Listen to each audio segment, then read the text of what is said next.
Hello. Oh, whoa, it actually worked. Never mind. Never mind.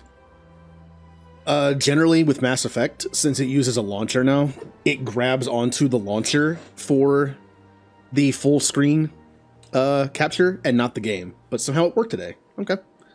So, we have no deaths, as you can see. I mean, we've only done Eden Prime so far. As long as you keep your distance from the husks on Eden Prime, I feel like the only real threat, I think there's one Geth sniper, which can probably one-shot you. Besides that, not too bad. So we're going to be doing the Citadel. You know what that means. A lot of exposition, a lot of dialogue, very little chances to die. They're there. There's like 2 of them. But once we get all this done, we will then be going out to the galaxy, and there will be plenty of chances to die. Because the way I play Mass Effect, I will become a Spectre, and then I will go to every single planet I can. I'll go to Therum first and get Liara. Then I will do every single possible planet I can. Then I will do like Novaria or Pharos, and then I'll do the system it unlocks by completing it, and then the same thing, and then basically I do a lot of combat in like the middle of the game. That's where most of our deaths are going to be. So I was thinking about looking around the Citadel already, but until you talk to the Council the first time, some stuff isn't unlocked yet. There are some missions that pop up when you become a Spectre, couple, but most of them don't pop up until after you've talked to the Council once. So it's kind of a waste of time to walk around. Also, you get the Keeper mission, which we can do as we go as well. So I'm kind of just ignoring everybody. However, I have a mod installed that makes it a little different on the Citadel. Less humans, more aliens, which makes sense. It's a game in space. It makes sense that you would see more aliens here. So there's 2 Elcor. But right now I'm kind of just ignoring everything. We're going to go talk to the Council, and then, oh, I see another Elcor over there. And then we will start going to different corners of the Citadel, talking to people, scanning the Keepers. I always miss one my first time through. What's it doing? Doing side missions for experience. Experience we sorely need, because I'm going to die.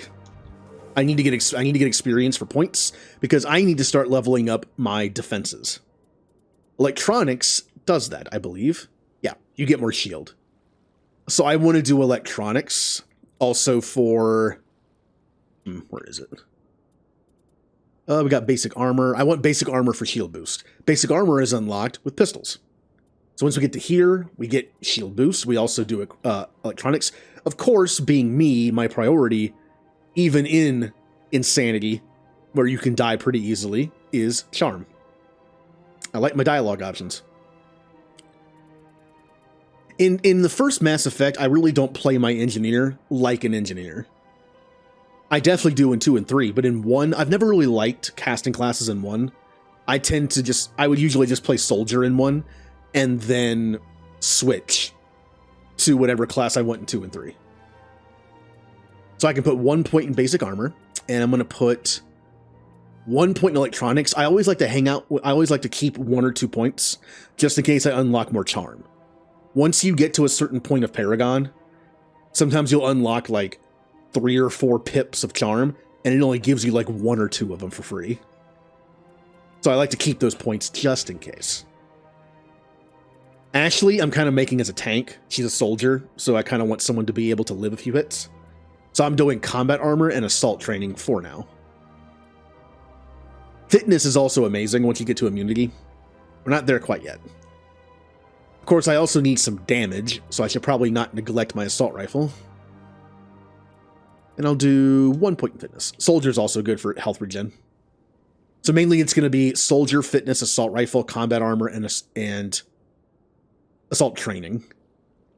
I'm not going to do pistols or shotguns or sniper rifle or first aid, probably. That way I can focus on the defensive stuff and the one weapon I like her with. Caden. I should unlock electronics for more shield. I should also do more barrier for better barrier.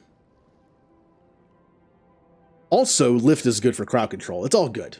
I think Caden has a lot of good stuff. I don't like stasis because you can't hurt them when they're stasis. Decryption is fine. I mean, it's good for getting stuff. I want to work towards unlocking lift for crowd control, and I want to work towards better barrier. I think those are my things, but actually I can unlock electronics right now and give him a new ability, plus also some shield. We'll do a point and throw and a point and barrier. All right. The council isn't going to ask me any questions, are they? I doubt it. We've made our reports. Now we just have to trust Ambassador Udina. No, we don't, sir. Yes, we already have a plan. I'm sure it won't fail at all. Oh, also, I think the game is running a little better now. For whatever reason, last time I streamed this, OBS was lagging. Not the game. OBS was lagging. Like whenever you saw an animated emote in chat, in the chat box, like this one. Blitzball! It actually is lagging a little bit. The emote wall is too. I don't know why it's doing that. I've played this game several times. And I don't know why it's causing OBS to lag so much. I even turned down my settings in OBS a little bit to compensate, and it's still lagging. Aw. Saren's hiding something. Give me more time. Stall them. Stall the council? Don't be ridiculous. Your investigation is over, Garrus. Hi, Garrus. Commander Shepard, Garrus Vicarian. I was the officer in charge of the CSEC investigation into Saren.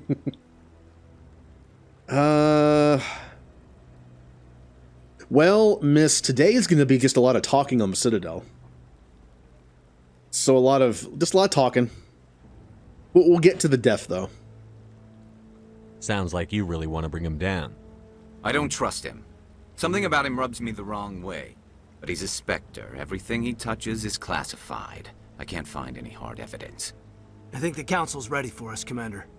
Good luck, Shepard. Maybe they'll listen to you. Oh, I bet they won't. Because they're the council. I still say I don't blame the council like that much early on. Because we didn't even see Saren on Eden Prime. The only reason we think Saren's involved is because one random person said the name Saren. That's it. Of course, once we get the evidence from Tally, we know that it was correct. The thing that bothers me about the council is the stuff after that, like not believing me about the Reapers, even though I've already proven that I know what I'm talking about. Also in Mass Effect 3, where the Citadel is supposed to. At first, I was like, well, it makes sense the Citadel won't give up one of their fleets to go help Earth when their own systems are under attack. It's like kind of makes sense. However, it doesn't.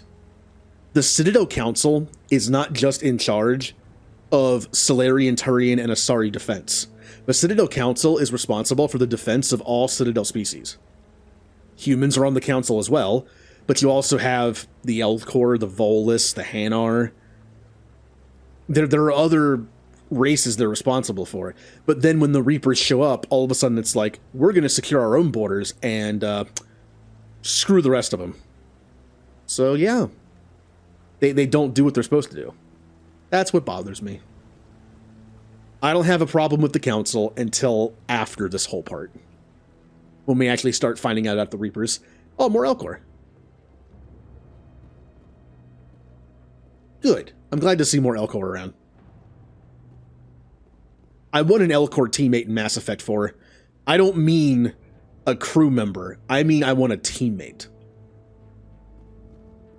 I want an armored Elcor with a turret on their back, and I want that to be like a build you can do. The hearing's already started. Come on.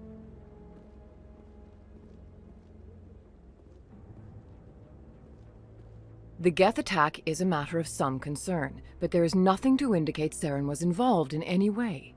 The investigation by Citadel Security turned up no evidence to support your charge of treason. An eyewitness saw him kill Nihilus in cold blood. We've read the Eden Prime reports, Ambassador.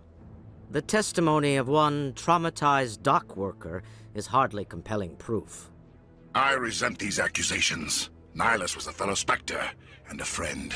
That just let you catch him off guard. Captain Anderson, you always seem to be involved when humanity makes false charges against me. And this must be your protege, Commander Shepard, the one who let the beacon get destroyed. So the mod is working correctly. The default setting for the Saren mod is he appears in robes on Eden Prime, which didn't make sense to me because he's in combat, kind of. So I had him wear armor. There's actually like multiple settings you can do. I had him wear armor on Eden Prime. He's wearing his robes on now and on the ship. And when you see him on Vermeer, he's wearing his armor. And then, of course, in the end game, he's like more implanted than he is when we first saw him. When you first see him, it's kind of cool. He kind of looks like just a regular Turian, not just like evil cyborg guy. The mission to Eden Prime was top secret. The only way you could know about the beacon was if you were there. With Nihilus gone, his files passed on to me. I read the Eden Prime report. I was unimpressed. But what can you expect from a human? Saren despises humanity. That's why he attacked Eden Prime. Your species needs to learn its place, Shepard. You're not ready to join the Council. You're not even ready to join the Spectres. He has no right to say that. That's not his decision. Shepard's admission into the Spectres is not the purpose of this meeting. This meeting has no purpose. The humans are wasting your time, Counselor. And mine. Yep. When you go into the actual, installation process, you can just do default. Or you can actually select which one you want. It's like a bunch of presets. The preset I did was, armor Eden Prime, unupgraded armor on Eden Prime, robes on Sovereign and the Citadel, and then, slightly different armor on Vermeer, because he's been implanted. And then the late game, I think he, might look even more implanted. You can't hide behind the Council forever. There is still one outstanding issue. Commander Shepard's vision. It may have been triggered by the beacon. Are we allowing dreams into evidence now? How can I defend my innocence against this kind of testimony? I agree. Our judgment must be based on facts and evidence, not wild imaginings and reckless speculation. Do you have anything else to add, Commander Shepard? I'll be honest, I kind of agree with them. Whenever Anderson mentions this, I can see my Shepard just kind of being like, "Oh, why did you say that? Why? Come on." Look, I don't like the Council, but I think I'm on their side on this one. If someone came up like, "Hey, I had a dream that Saren's evil," okay. No. You've made your decision. I won't waste my breath.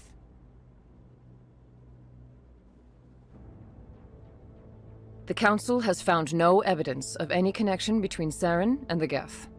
Ambassador, your petition to have him disbarred from the Spectres is denied. I'm glad to see justice was served.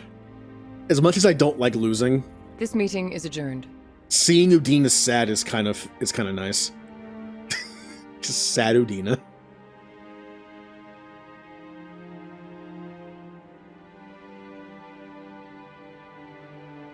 It was a mistake bringing you into that hearing, Captain. You and Saren have too much history. It made the Council question our motives. I know Saren. He's working with the Geth for one reason. To exterminate the entire human race. Every colony we have is at risk. Every world we control is in danger. Even Earth isn't safe. Tell me about this history between you and Saren. I worked with him on a mission a long time ago. Things went bad. Real bad. We shouldn't talk about this here. But I know what he's like. And he has to be stopped. So I've read the books. It's been a long time. But I've read the books. The first two Mass Effect books are about Anderson. I believe the first one, it ends with that Saren mission. And the next one has to do with a child who's like a special biotic child. Who is the daughter of... I never remember his first name. Something Grayson. Grayson's actually mentioned by name in the third game. Which I've always found odd. because he's never mentioned in any other capacity, as far as I know, besides the books. In the third book, they actually take Grayson, like the Elusive Man catches Grayson. And you know how in Mass Effect 3, the Elusive Man turned his guys into like kind of husks? The first kind of like experiment with Reaper technology, I think, was on Grayson. So that's why he kind of becomes like zombie guy. And yeah, it's weird. Like he's mainly in the books. He's only mentioned by name once. I just found it weird they would reference him in one of the games without any other information about him whatsoever. It's like, I think it's like a little name drop for people that read the books. It's also mentioned by Tally. At the end of the second book, I believe, they're running from Cerberus. It's Anderson, Kaylee Sanders, I think, is with them at the time, and this kid. I'm not sure if Grayson's with them or not. And they go to the Corian flotilla to hide. And then Cerberus attacks the flotilla to try to get the child back. So that's why Tally's like, yeah, Cerberus like attacked one of our ships a while ago. We don't like Cerberus right now. That's where that comes from. We need to deal with Saren ourselves. As a Spectre, he's virtually untouchable. We need to find some way to expose him. What about Garrus, that CSEC investigator? We saw him arguing with the Executor. That's right. He was asking for more time to finish his report. Seems like he was close to finding something on Saren. Any idea where we could find him? I have a contact in CSEC who can help us track Garrus down. His name is Harkin. Forget it. They suspended Harkin last month, drinking on the job. I won't waste my time with that loser. You won't have to. I don't want the Council using your past history with Saren as an excuse to ignore anything we turn up. Shepard will handle this. You can't just cut Captain Anderson out of this investigation. The ambassador's right. I need to step aside. I need to take care of some business. Captain, meet me in my office later. Harkin's probably getting drunk at Cora's Den. It's a dingy little club in the lower section of the wards. Maybe there's another way to find evidence against Saren. You should talk to Barla Vaughn over in the financial district. Rumor has it he's an agent for the Shadow Broker. The Shadow Broker? An information dealer. Buys and sells secrets to the highest bidder. I've heard Barla Vaughn's one of the top representatives. He might know something about Saren, but his information won't come cheap. Our ambassador doesn't seem to get along with the Council. He's just frustrated. The Council's always preaching that we need to be part of the galactic community. But for them, it's a one-way street. They want us to expand and settle unstable regions like the Skillian Verge and the Attican Traverse. But when we run into trouble, they don't want to help us out. Everyone knows it's only a matter of time until we get a seat on the Council. The ambassador just thinks it should happen sooner rather than later. And I agree. You don't think much of Harkin. The guy joined CSEC about 20 years ago. He's been an embarrassment to our species ever since. Roughing up suspects in custody, bribery accusations, alcohol and drug use. The embassy used to step in when he got in trouble. But I guess enough was enough. The guy's a scumbag. He should have been cut loose a long time ago. He was one of the first human CSEC officers. Guess it would have looked bad if he got fired. A lot of backroom deals were worked out over the years to keep him on the force. Politics is a dirty business sometimes, but it looks like his time's run out. We've got enough humans in CSEC now to stop protecting him. I still kind of wonder how he got the job in the first place if he's like this. I guess Udina knows him. Maybe before he joined, so maybe that's kind of how he got the job. But of course, Udina would be like, okay, they're only going to let us have like 2 or 3 humans on CSEC. We need to like put our best and brightest in there to make us look good to the rest of the aliens here, the rest of the like Citadel Council. And then he chooses like nepotism and chooses like his old childhood buddy Harkin, who's just like a drunk jerk. Good job, Udina. Spectres, huh? I want to know more about the Spectres. They're not your typical government agency. They tend to work alone, behind the scenes. They take care of problems the Council can't. It's not easy preserving peace across an entire galaxy. The Council prefers to use diplomacy and negotiation. But sometimes more extreme measures are needed. How do they decide who becomes a Spectre? You can't just apply to join. There's no training program. Spectres aren't made. They're born. The Council's always looking for exceptional individuals. People who can get the job done, like you. They've been watching you for years. They see something in you. They want you on their side. Nihilus was supposed to give them a final recommendation, but with him gone, things are still up in the air. I would say that probably doesn't look very good, but let's be honest here. Nihilus died. I lived. Doesn't that make me better than him? just from like a numbers perspective. Nihilus went off by himself and got killed.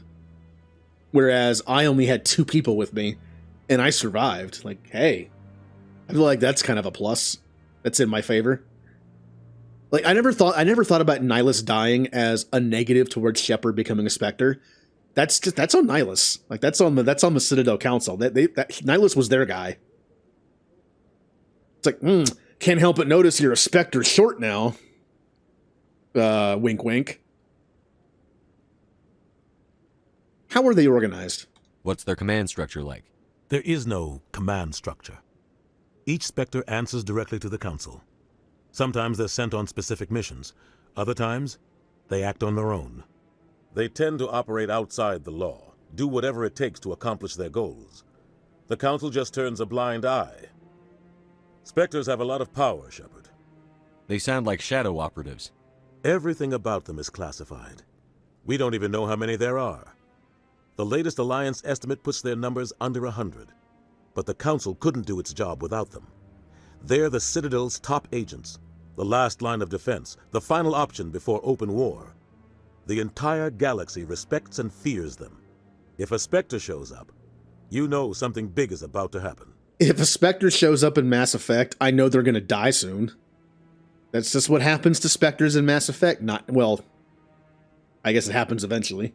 But I've mentioned before, every Spectre we run into either dies or has at least a chance of dying.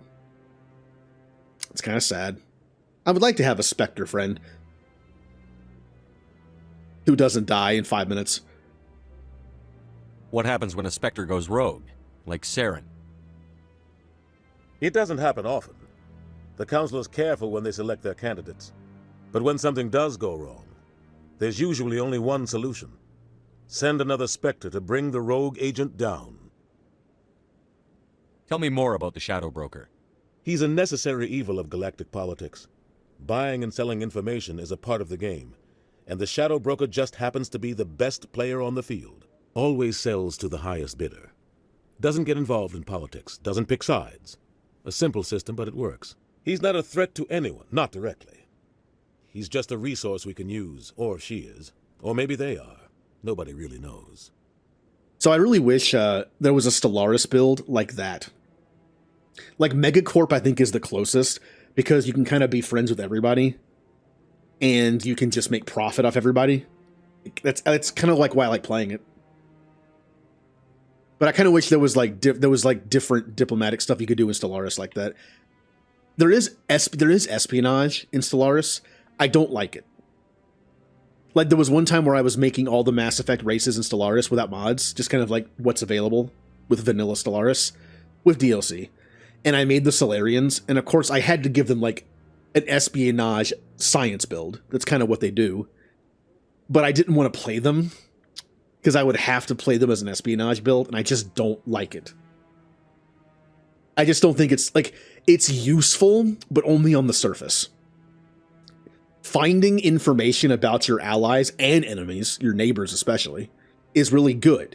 It lets you know how strong they are compared to you. That's as far as I go. I will send someone to like spy on a neighbor, but I won't have them do any operations. Like, you can do operations for like, except for maybe gather intel. It's a simple one, and that's all I really want. Once the intel is good and it shows they're weaker than me, I'm like, hey, cool, I can attack them, or they can't attack me. They're not a threat. There's other stuff you can do, like steal research. You can like blackmail people. You can make diplomatic relations between them and somebody else worse, which is kind of funny. But I don't tend to do this. I want to make a build someday in Stellaris where it's all diplomacy, politics, and subterfuge, just to see if I can do it. It might work. Although I did hear, they're on 3.7 right now. I did hear 3.8 is possibly going to have some diplomacy changes. So if I'm going to do a diplomacy build, maybe even on stream at some point, I maybe should wait at least for that update to make it more interesting. Tell me about Barlavon. He specializes in moving large sums of money without leaving a paper trail. A financial genius, doesn't do anything illegal, but he knows all the loopholes. He's got an impressive client list. Ambassadors, diplomats, specters. That's probably why the Shadow Broker uses him. I should go. Good luck, Shepard. I'll be over in the ambassador's office if you need anything else. I think that's Shepard's first I should go of the series. Alright, well, let's unlock the Keeper one so we can actually do it. I know there's a mod that points out all the Keepers on the map. I really thought about installing it. I should have. I do like the fact that the Keeper mission was created for one purpose. To get to know the Citadel. Whenever you play a game that has those kind of missions, that's what it's there for. To like let you know where things are. To make you go to like each individual corner of the Citadel just to kind of like get your bearings and know where everything is. Other games have that too.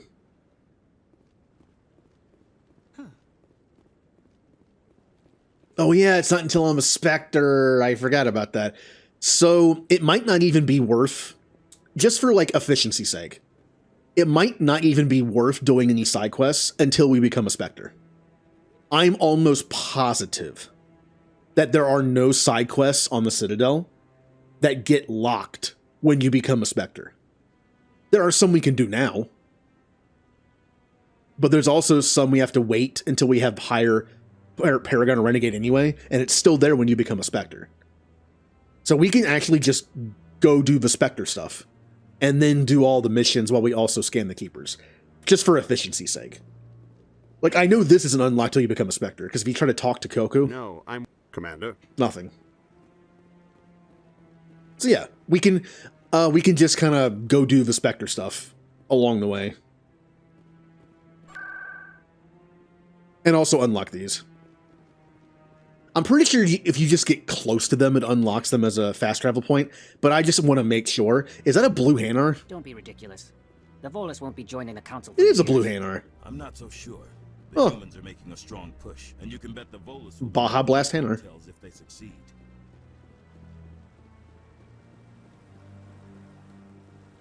So we have two options. We can go talk to Harkin in Korra's Den, or we could go talk to Barlavon. I tend to do Korra's Den first. You can do Barlavon and then go get Rex and then get Garrus like at the very end. But I like doing both, if you can. Meaning once I get Garrus, I go like right to C-Sec.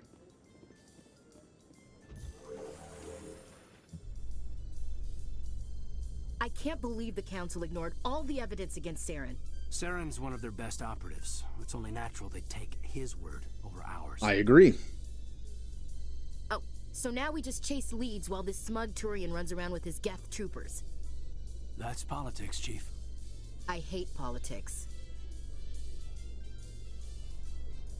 So let us go to the wards. It does feel weird, like, because at this point, normally I would look around for stuff and unlock a few side quests, some of which I can't even finish because I don't have enough Paragon.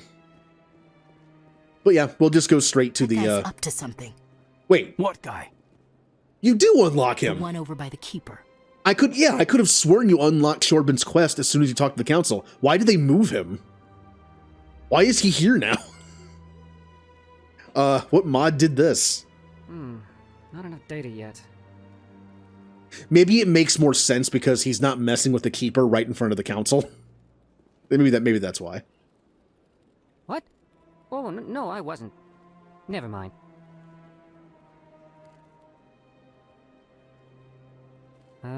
Yes, is there something you want? That was really confusing.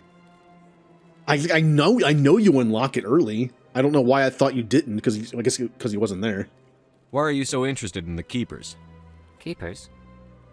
I've got no interest in the Don't get coy. I know what I saw. I'm not so sure I should be talking to you about this. Relax. It's fine. Just tell me what you're doing. I'm not here to get you into trouble. All right.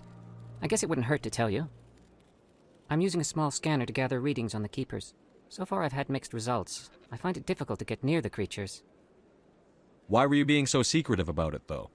Well, technically we're not supposed to disturb the Keepers. I don't really think my scanning disturbs them, but the authorities might disagree. I'd like to do it more openly, but it's not really worth getting arrested over. I could help you out. I'm not worried about the authorities.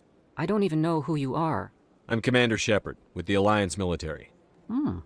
Well, I suppose I could use the help. You'll need this. It's the scanning device I developed. Activate it each time you see a Keeper. All collected data will automatically upload to my database. I'll even send a few credits your way for each unique scan. What are you doing with the data once you've scanned it? Trying to learn whatever I can about the Keepers. We see them working everywhere, yet we know so little about them. I'm a scientist. I want to know what makes them tick. I should get going then. Yes, I have much work myself. So long, and good luck with the scanning. I would definitely do this because one of the things that bothers me so much about Mass Effect 1 is the Council and all these people who live on the Citadel allow these random Keepers just to work, and we don't know what they are. We don't know who they are. We don't know if they're sentient or not. We don't know if they're robots or actually organic. Probably. They just fix things, and we don't know how the Citadel works, yet we still live here and govern here. It kind of does bother me. So now that we have this, we will scan all the Keepers and go everywhere. Disturb the Keepers. We need to go back here because there's like 2 or 3 Keepers up there. In light of the recent attack on Eden Prime, many colonial investors are pulling their support for future projects. Proponents of expanded human colonization insist that Eden Prime was an isolated case. Nevertheless, colonist enrollment has dropped sharply. Oh. Many colonial proposals are on hold until backers have some reassurance that human colonies will be adequately protected.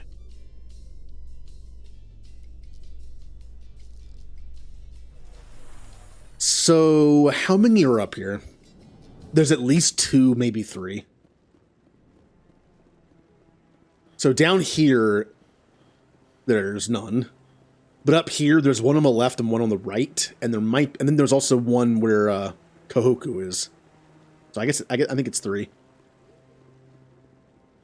So there's one over. Nope, it's on the other side. Or is it the one I'm thinking of? Maybe there's only 2. So there's no Keeper on this side. Yeah, it's over here. No, I'm waiting to speak with one of the... You would think I know this by now, but I mean, there are like 20 of them. No, I just want to ask a couple of questions. Hello, Elcor. There's the other one. And then I think there's also one over here. Yep, there it is. There is 3. Maybe. But I wouldn't believe everything you hear. That's just it. I'm hearing it everywhere.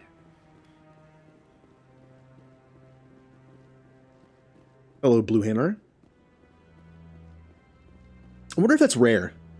Like, it's like the blue jellyfish in SpongeBob. Maybe that's a reference to it. Who knows? Keeper. Now, they didn't put a Keeper up here, did they? How do I not remember this? I think it actually might be one up here. Yeah, there it is. How do I not remember this by now? Well, it's like if you, imagine a game. Let's say, okay, and does anyone here have a game they play all the time? But maybe they're not currently playing? And let's say you've played this game like hundreds of hours. And someone says, what are the controls? Like, how do you do, what button is this? I probably can't tell you. But once the game is being played in front of me, and I have the controller in my hand, I can do it. I just don't think about it. Also part of the reason why whenever I switch between like a Switch game and a PC game, since I use an Xbox controller, I go between like A is on the bottom or B is on the bottom. So if I play like a Fire Emblem game after playing Xbox a lot, I'll constantly be hitting confirm or cancel when I don't mean to. Why does Nintendo have to be that way?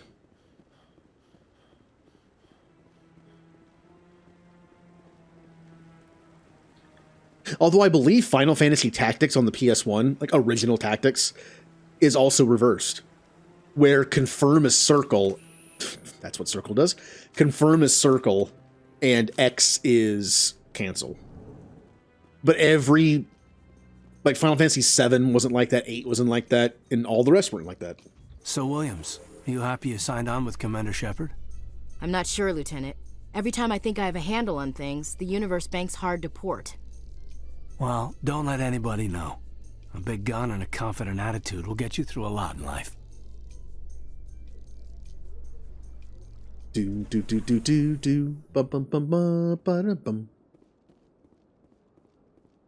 So we want to go to the wards, but we're going to start to make our rounds here. I do not believe there's a keeper on this path. We're going to go this way anyway. We're going to start at the Citadel Tower, and we're going to go all the way around, and then all the way around this way, and find all the keepers. I'll unlock the ward's access, but I won't go in there yet.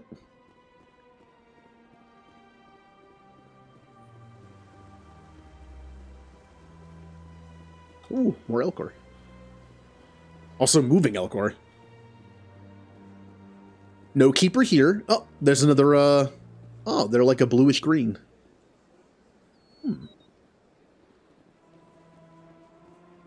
Are you actually solid? You are. Nope, nope, you're not. Well, you kind of are. Yeah. So since I'm already here, I might as well talk to Barlavan. Normally oh, yeah, he has mechs as guards. That's kind of cool. I can see why you'd have those. Also, these are the mechs from Mass Effect 2. We never actually see them in this game. What's this? One of the Earth Clan. Ah, a very famous one, yes? You are the one called Shepard. It is a great honor to welcome the heroes of the Blitz. You've got me at a disadvantage here. Forgive me, Earth Clan. My name is Barlavan. My job makes it necessary for me to keep informed. I am a financial advisor to many important clients here on the Citadel. When someone as important as yourself arrives on the station, I take notice. Oh, I'm important. He's trying to flatter me. It won't work. I need your help. I've heard you work for the Shadow Broker. Do you have any information about Saren? You're very blunt, Shepard. But you're right. I am an agent for the Shadow Broker. And I do know something about Saren. I hear your information can be expensive. Normally, this information would cost a small fortune.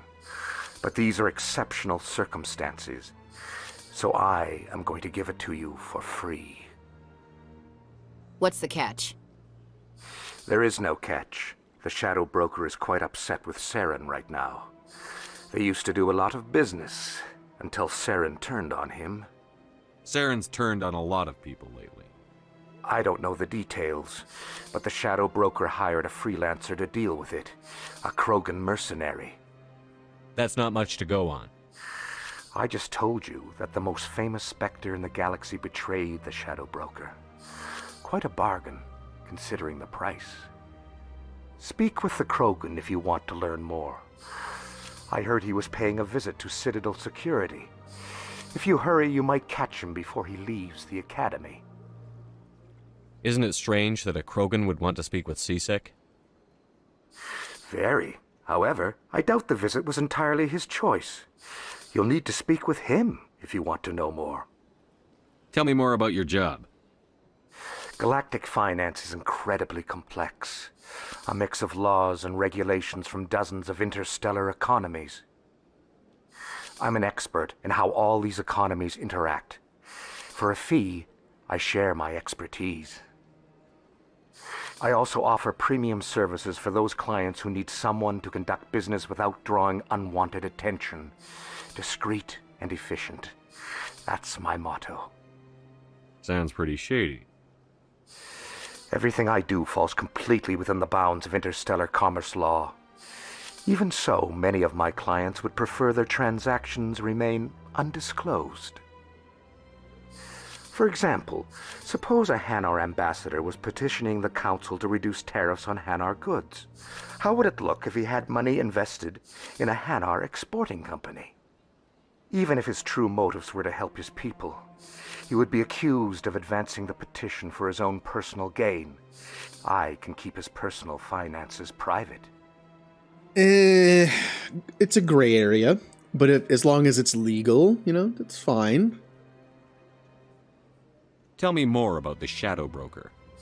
Most people think I deal in finances, but my real currency is knowledge. I trade information, and it has made me very wealthy. But the Shadow Broker is the true master. Every day he buys and sells secrets that could topple governments, always giving them to the highest bidder. Yet somehow he never seems to upset the natural balance of power. All those secrets being passed around seem to even out. Nobody ends up with an advantage in the end. Except for him. All sides kind of remain neutral, except he makes a ton of money and gains power. So, works out for him. Any guess what his identity might be? I don't know. Nobody does. The Shadow Broker could be any race, any gender. I have a theory that it's actually an entire group working under one identity. How else could they juggle so many contacts at the same time? How else could they keep all that information from getting crossed? But they've got the perfect setup. Every government is forced to play their game so they don't get behind. But no matter how long you play, no matter how many secrets you buy, you can never win. It's like me with Monopoly.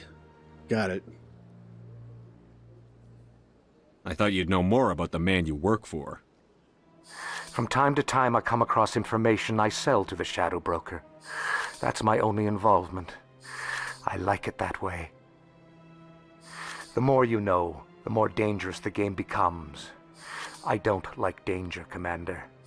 I'll leave that to you. What's it like living here on the Citadel? The station is without a doubt the greatest wonder in the galaxy.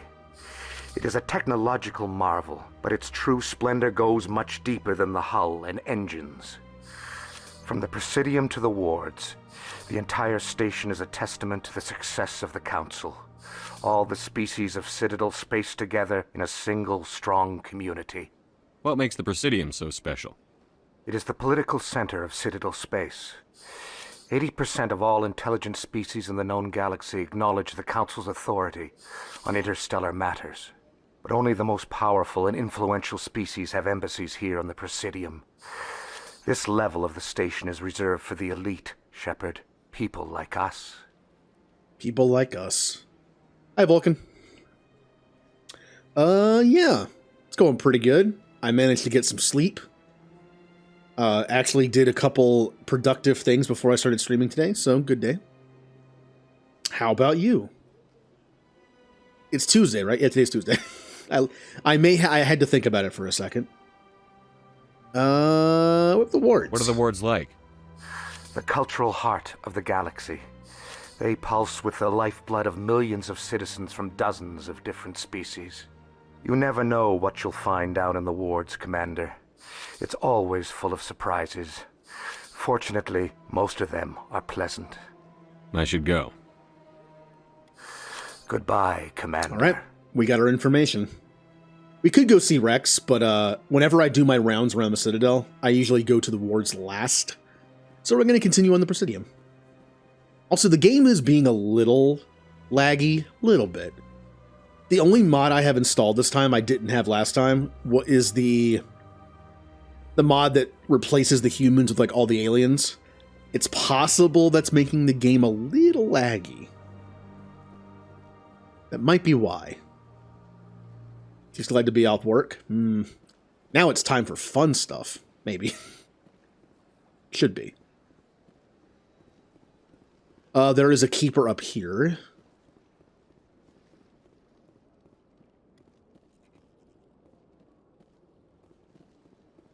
And in the beginning of this game, you don't have a lot of money, but the one thing I always look for are the licenses. I never remember which license it is you need in Mass Effect 3 with Conrad, so I just buy all of them. I want to say it's Elko's Combine, but I don't remember. Sure is peaceful here. I'm trying not to... I don't want you to talk to you, Caden. There you go. Ah, human. This one is greatly pleased to see you here in my decadent emporium. Who are you? This one's face name is Delaninder, though many in this place simply refer to it as Delan. Please take time to examine the fine goods it has for purchase, all of great worth. What exactly do you sell? Only the finest and most luxurious items that credits can buy. This one is able to procure almost any item the human would desire, for a price, naturally. Why do you refer to yourself as this one and it? For the same reason that humans are so inquisitive. It is part of our culture. Specifically, Hanar only refer to themselves in the first person with family or intimates. And we rarely do so with other species. It is just our way. Who are you? Yeah, I know. I already Please asked take that. time to examine the fine goods it has for purchase, all of great worth. Speaking of Conrad, I do like how the writers of 3 use Conrad to like poke fun at players a little bit. Like, Conrad, you already asked that question. Well, yeah, I know. Sometimes I forget I asked the question. I asked the question already, though. It happens in Mass Effect all the time. Show me your items. Oh, this one is pleased to do so, human. You will not be disappointed. So I believe only standard items has the license. These are just their own thing. What license do you have? I don't have a lot of money. I have Certa Foundation. It only costs 100, so I will buy it. And that's it. Big spender. Oh, also, once we're, like, become a Spectre, I'm gonna go around and, like, probably do all the Avena terminals so we can do the specific conversations. Like the one about the Krogan statue. Because normally I always do the Avena stuff before I become a Spectre. So I want to see if she says anything now that I have, like, Spectre authority. Probably not, but I want to make sure.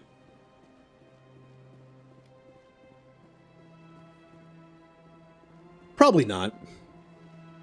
But maybe there's like a throwaway line of some kind. Also, I need to go down there.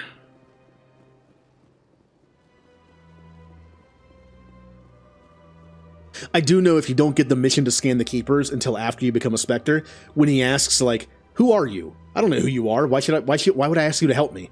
I'm pretty sure you can, it'll have Alliance on one side and then, like, Spectre on the other. But since I always take the mission as soon as I can, haven't seen that in a while.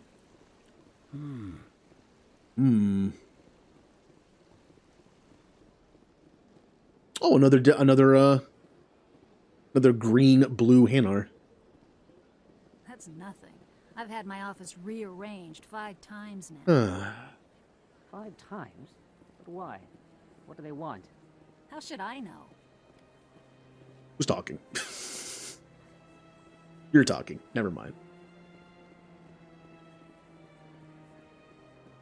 As far as Mass Effect 2, I'm not sure.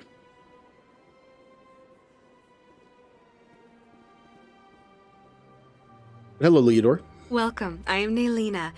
I don't recognize you as one of our expected clients today. Would you like me to see when the consort will be able to meet with you? Can't I just go in? I'm afraid not. Yeah, you must understand there are many who seek the consort services. But if you wish to leave your name, she'll make every effort to meet with you. What do you do here, Nolina? I'm one of the consort's acolytes. Many of the people here today will not see the consort, but they expect to be attended to just the same. It's our job to ensure that they leave contented. What exactly do you attend to? Well, each acolyte has her unique abilities. Some soothe with song, others with conversation. As much as possible, we seek to match the needs of our clients to the skills of our acolytes. My specialty is touch. My fingertips can find every tension point in your body and relieve it. Uh-huh. Can't I just go in? Oh, same thing. I'm afraid. But if you wish to leave Once your again, name, I did it again. she'll make every effort to meet with you. What is the consort? What does she do? It's difficult to explain. She's many things to many people, and something different for each. Some seek her for advice, some for entertainment, others still for pleasure. Most of the time, our clients won't realize what they were seeking until after she has provided it for them. You make her sound like some kind of oracle. No, not in the usual sense. She's merely a woman with remarkable compassion and a generous spirit. I suggest you make an appointment and see for yourself. Hi, Remnant. Welcome to Mass Effect. I haven't died yet, but we're on the Citadel, so kind of hard to die here. It's possible.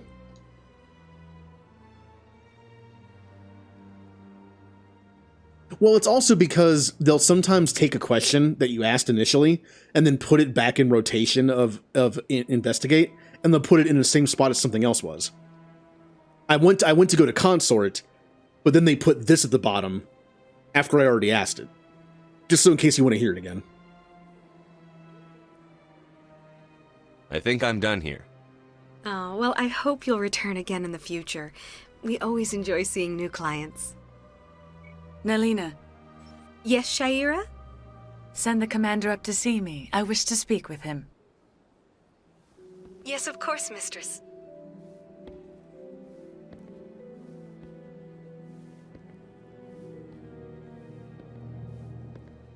Huh. It appears the consort has taken notice of you.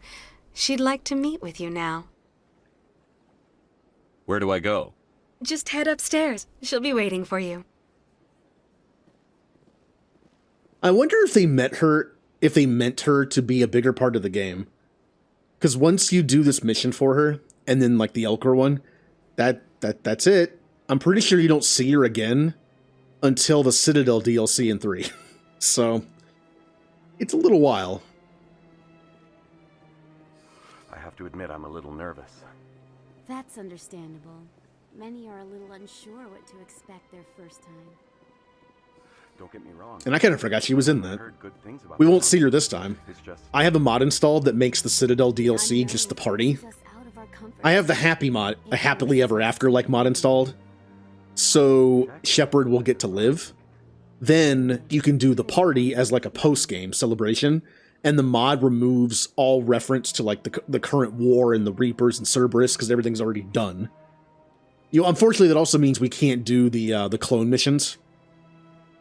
So, a little less of a chance to die, because I'm not doing the clone missions. By the time I would get to that, I'd probably be pretty over-leveled anyway. The biggest threat to dying in these games for me is kind of like early on when you have less abilities to work with. Like Theorem. I've attempted an Iron Shepard playthrough of Mass Effect 1 twice. Both times died on Theorem. You're right, there is a reference. After you die in Mass Effect 2 at the beginning, she's like, I'm glad to see you're still alive. For a second, I thought I was wrong. See, she isn't relieved that you're alive. She's relieved that she wasn't wrong. It's like, I said you would go on to do great things, but then you died. I was afraid I was incorrect. I wasn't. I'm happy. That is close enough, Commander. I've heard a great many things about you since your arrival here in our Citadel. What exactly do you do? That depends on your needs. I offer advice to some, comfort to others.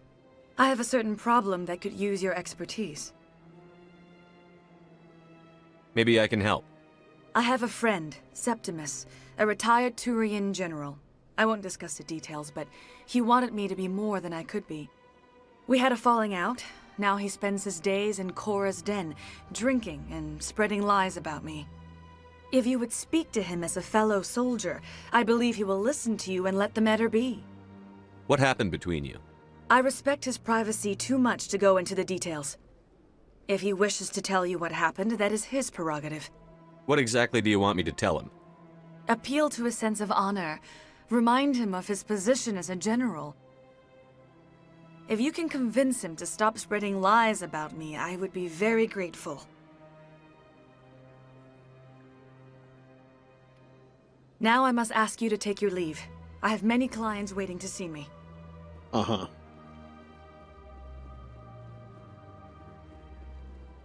I kind of don't like how she gets so close to you. Yeah, personal space, you know, is nice.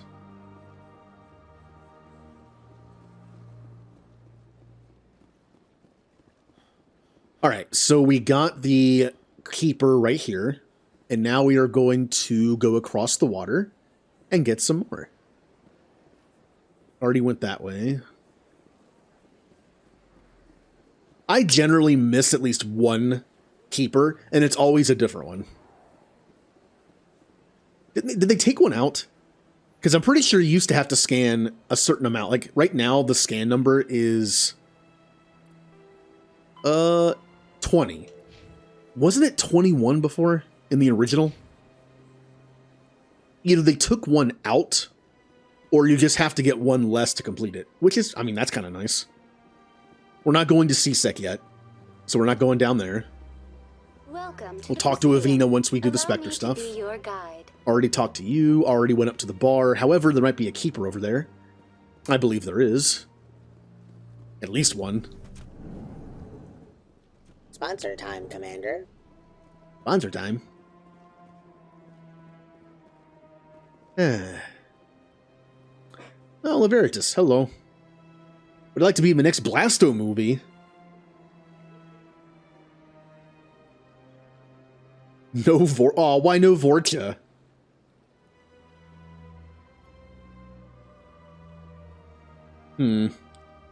There's a new... Normally I just do my own sponsor. You know what? I'll read that one as the sponsor.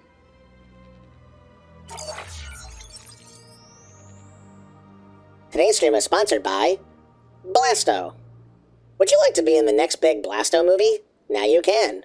Apply on Blasto5.extranet to be an extra. 600 credits an hour, and you get to be on the big screen. No Vorcha. Elcor to arrive 2 hours before shooting. Krogan are to surrender weapons before entering the studio. Blasto. Enkindle this.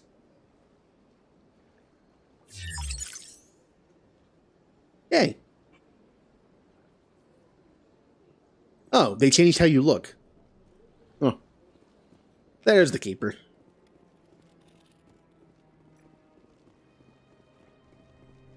Someday we'll get to see Blasto. I was actually watching somebody stream this, and they went through all the Blasto lines for Mass Effect 3 when you interact with, like, the advertisement in the Presidium Commons. I never actually done that. It's actually pretty long. There's a lot to it.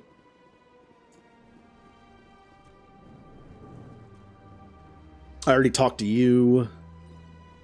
I already hacked the terminal while someone's actually on it, which is kind of funny. No keeper in here. What does the Elcor say over and over again? Like, before he says any line, he's... how did I forget that? You hear it like 50 times in that.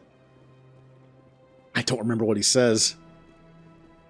Oh, it's like... something... badassery? I don't remember. Hello, Keeper.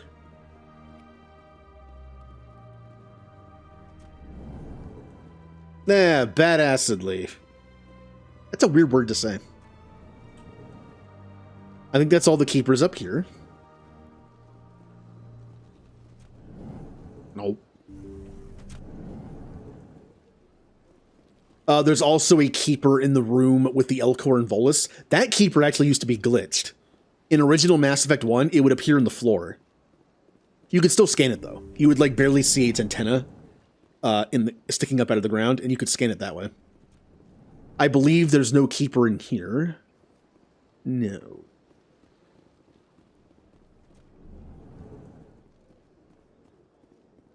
There's the keeper. And not in the ground this time. Can I get your mission now, or do I have to be... Strange greeting, human. This is really not a good time. You seem distressed. Is there something I can do to help? Alarmed response. You overheard that, did you? This is all going so wrong. And it is the Asari consort's fault. She's the one who started all this. Who's this Asari consort? I think I already asked this. Curious. You have not heard. Yeah, I already asked this. I cannot speak more about Where can I find this Asari She consort? is across the bridge from here. Her offices are easy enough to spot. When you talk to Septimus, he just gives you that mission. But sometimes in this game, there's different ways to get missions. Like, for instance, I always land on every planet, so even if I don't get a mission handed to me, I still find it. So there's actually, sometimes in this game, I forget where you unlock certain quests, because I just go to the planets and find the quest. But I was like, maybe you can get that quest a different way? I mean, you can. Septimus is like, hey, you want to get some extra work? But then Shiara is like, hey, you want to go take care of this? Oh, you already did. Never mind. So we're almost done with the Presidium. I believe there might be one more or two more keepers over here, and then we'll go to the wards through the ward access. Oh, Citadel. As far as BioWare games go, what is everyone's favorite like starting area and like hub area?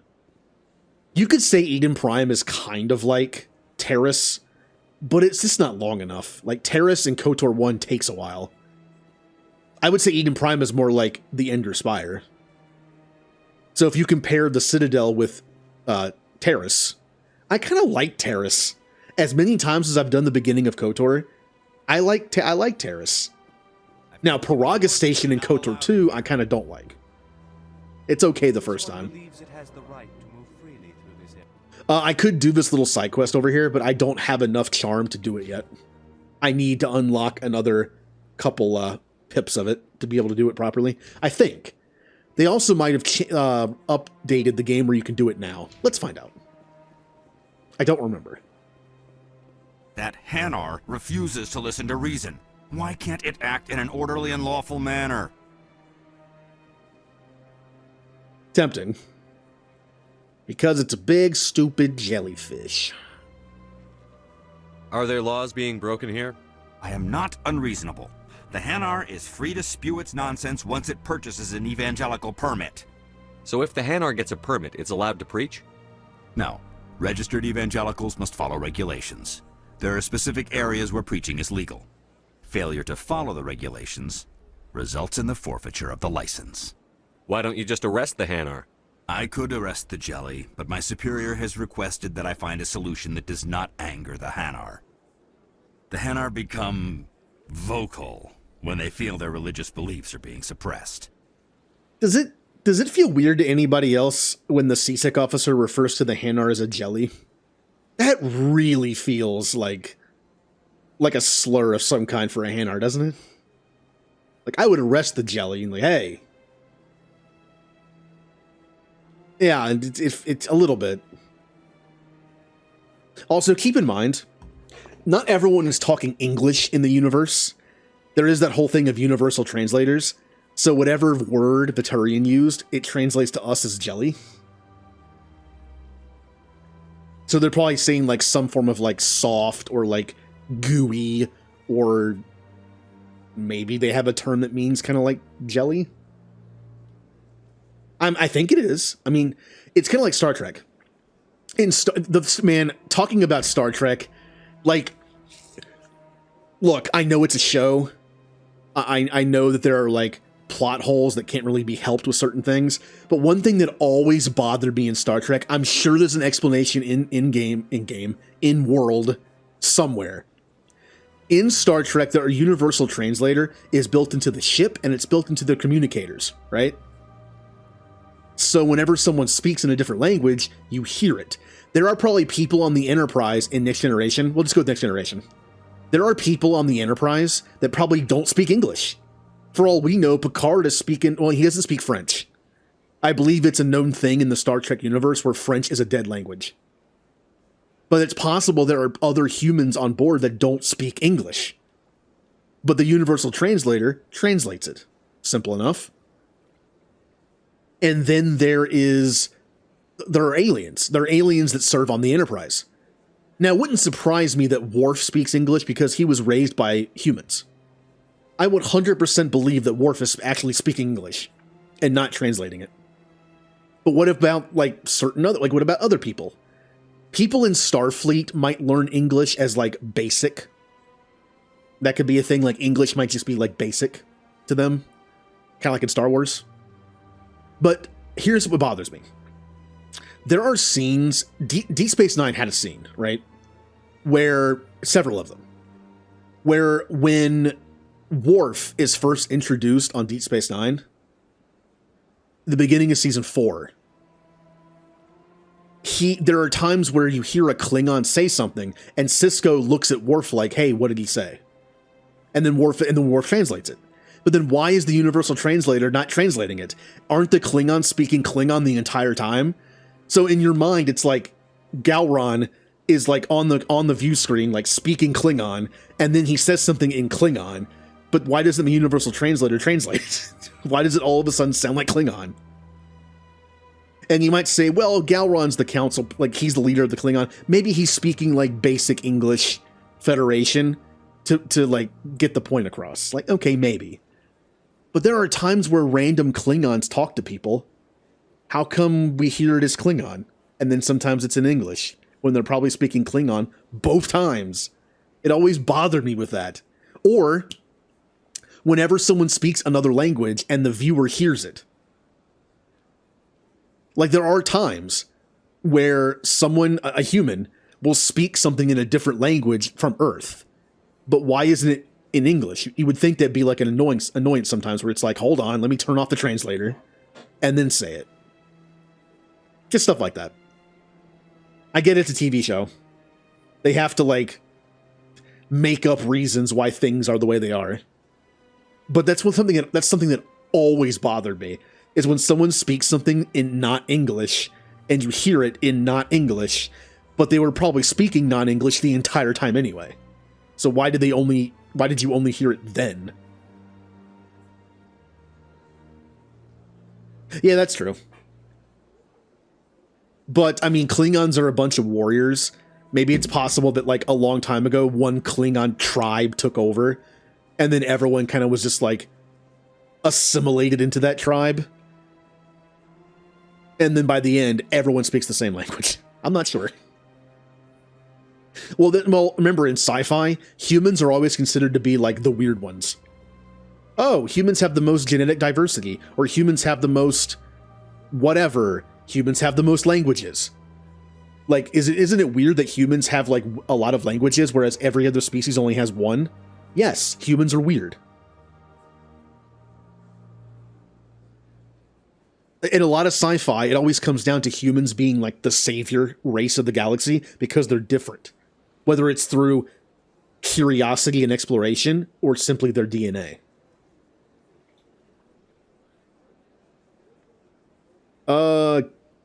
Kind of. But yeah, there's times where Picard says something Klingon to Worf. As the viewer, we should be hearing it in English because it's translating it. It's weird how that works. But hey, it's a show. There's gonna be plot holes. There's gonna be things that don't make sense.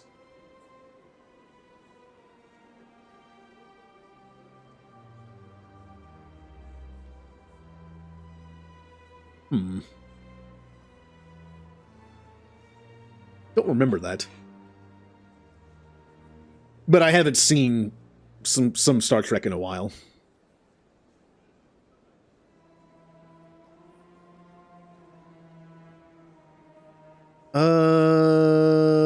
Bleh? What's the purpose behind the evangelical permits? Forcing religious evangelicals to register for a permit weeds out undesirables. It keeps the area safe. The Citadel is too important to become a battleground for a religious war. If you'd like, I could talk to the Hanar for you. I have argued with the stubborn jelly all afternoon. You are certainly welcome to try. Do you desire to learn of the Enkindlers? Or has the Honorable CSEC officer enlisted assistance? Why is the CSEC officer harassing you? The CSEC officer requests that this one purchase an evangelical permit to spread the truth of the Enkindlers. If that's all the CSEC officer wants, why not just buy the permit? The truth of the Enkindlers is universal. This one humbly believes that the truth should not be suppressed. Exacting payment as a means of imposing limits upon the truth is an abrogation of this one's religious freedom. Look, I know the Hanar are pretty religious, and I know he's not trying to do this, but that's a slippery slope. You know, you go into GameStop and it's like, I'd like this game for free. Like, but it's a product. Games cost money. Yes, but my religion, Atariism, dictates that I can play any video game I want for free because that's what we do. So therefore I should have it for free. Like I said, slippery slope.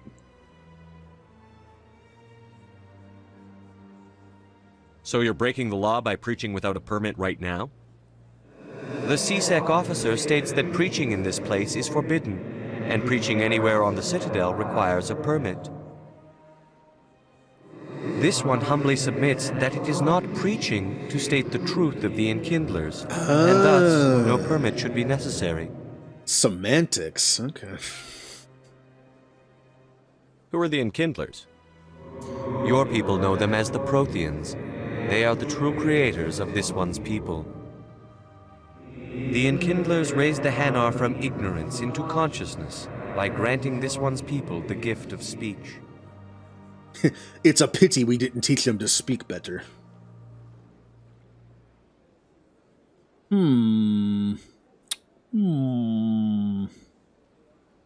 Normally, I side with the CSEC officer, just because it is the law here, so you might want to follow it.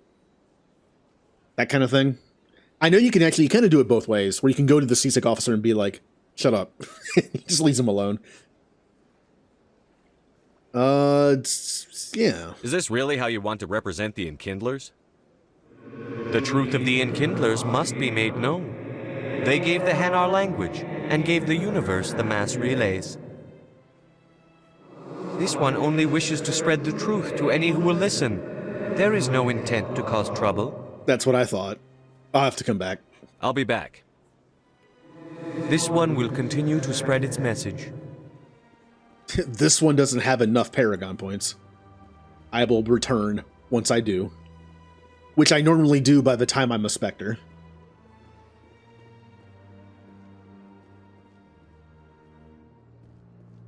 Yeah, the game, like, whenever I go into a new area and the game has to kind of load a little bit, it kind of freaks out a little bit. Also, Ashley, how are you doing with this new mod that introduced more aliens on the Citadel? This place is a little too perfect. Uh-huh. Like they're hiding something. I can't tell the aliens from the animals. There's the response I was looking for.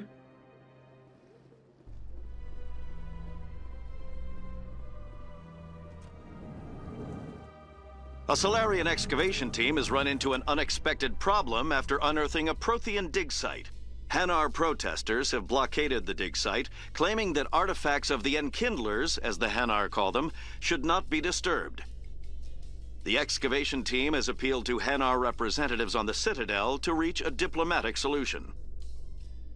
Oh, so when I made all the races in Stellaris, I made the Hanar aquatic, because there is an aquatic trait, which is really good. The Hanar were actually pretty powerful in like the test game I played. But I also made them like fanatic spiritualist. Pacifists. Alright, now I know that there is at least one keeper in here. Do you really think we'll find him down here? He always stops in for a few games of Quasar before he makes his drop. Fist is gonna be pissed if we take down his supplier. I believe it's in here? That's the point. Yeah. There's also a keeper, I think, in between the CSEC office in some way. Like the CSEC office and the wards, or the CSEC office and the Presidium. I don't remember. I think that's the one I tend to miss. Binary Helix has settled out of court with a Krogan group that had accused the Genetics Corporation of fraud. The Krogan group had contracted Binary Helix to perform studies with a long-range goal of curing their genetic sterilization. The group later sued for a return of investment money when the study produced no viable results. There was probably some fine print in there that stated, there's no guarantee we can cure it. Uh-oh. Game? Game? Uh-oh. I believe the game has crashed.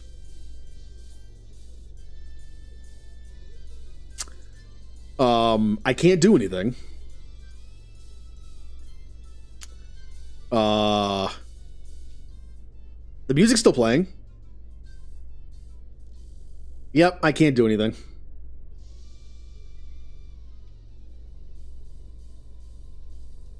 I also can't close the game. Hello? The Reapers have won. Why is it... what is happening? Oh, it's just like... Okay. Resume. The dreaded infinite elevator. But I like the elevator rides in Mass Effect. It reminds me of like Dragon Age games, like especially 2 and 3, where you have random conversations with your teammates as you go. But in Mass Effect 1, you don't really have that. Why was that so loud? Whatever. The game is just messing up now. Hey, where's the autosave? Welcome to the Presidium. Oh, Allow me no. to be your guide. Oh, no. Really? No autosave? Are you kidding? Hey, remember when they introduced autosaves in this game? Remember autosaves? That's a thing? How come there's none? How come my game didn't autosave once?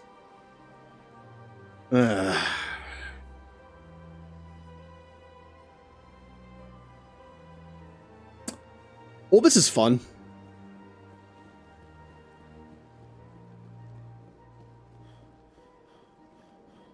This game hates me.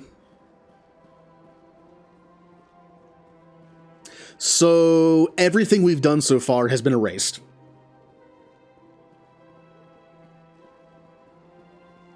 Your trip to Novaria? Yeah, or even worse. The worst thing that ever happened to me in Mass Effect. When you do the Bringing Down the Sky DLC on console, there's a chance the game will freeze during the cutscene where they're talking about how the asteroid impact was avoided. And when that happens, you lose all your stuff. Like, there's no autosave on that entire DLC. I did the entire DLC over again. Over there. What's it doing? Please do not disturb the Keeper. Well, time to speedrun this. The Council isn't going to ask me any questions, are they? I doubt it. Skip elevator.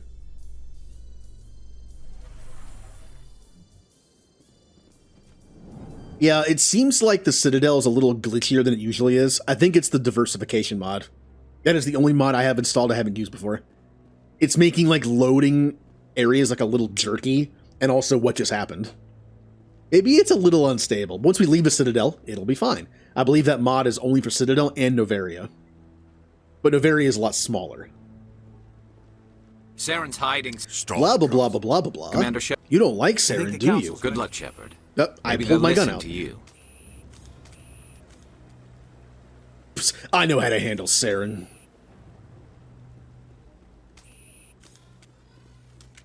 Oh, I gotta scare the keepers again. I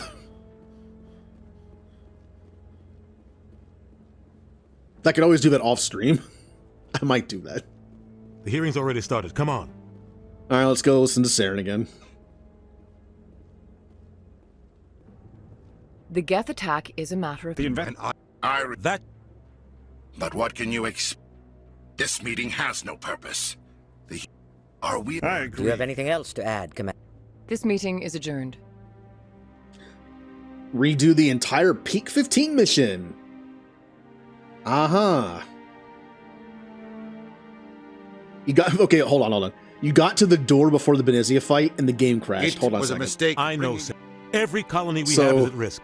Every world we control is in danger. Even Earth isn't safe. So Benezia beat you. Because Benezia's power, as we all know, are doors. Benezia has the power to open doors. Apparently she also has the power to close doors and crash the game with it. So you were defeated by Benezia's door powers. We shouldn't talk about this here. That's right. He was asked... You won't have to. Harkin's probably getting drunk at Cor. He might know something about it. Everyone knows it's roughing up suspects. Blah, blah, blah. But it looks doing like this to make sure I don't miss any codex entries. We've got enough. But it looks like his time's run. It's not easy. How are they chosen? They see something. How are they organized? They tend to Is this legal? The entire gap. But when something does go wrong, He's not a threat to anyone, not directly. He's got an but I saw how he operates. No conscience. Oh, I think I missed this No before. hesitation.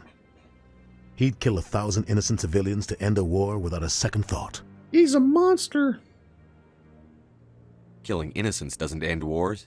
But only if there's no other way. Saren doesn't even look for it. Goodbye. Good luck, Shepard. Yeah, I think I'll scan the keepers off stream. I mean, I'll scan them as I go, but I'm not gonna like go out of my way. We'll just focus on.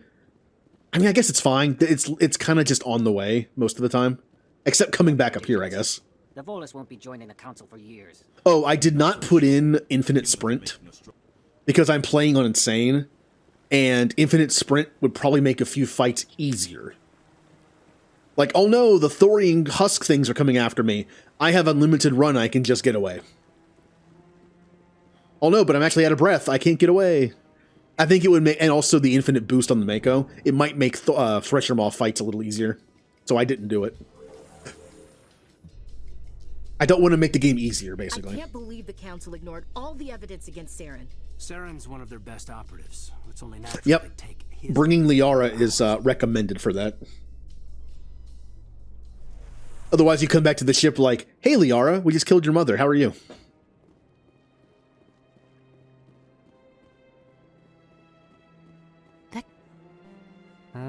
Yeah. Oh, why not? Before We're I just had talking, mixed aren't we? results. I'd like to do it more open. I don't even know who you are. I'll even send a few credits. I'm a scientist. Scan. I might as well just go do it. Since I'm skipping through the dialogue quickly, we In can do light this of the quickly. recent attack on Eden Prime, many colonial investors are pulling their support for future projects. Proponents of... Don't care.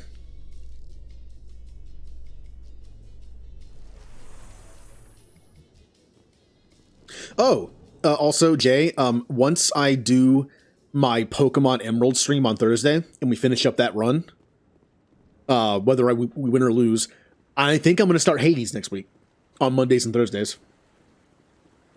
That'll be fun.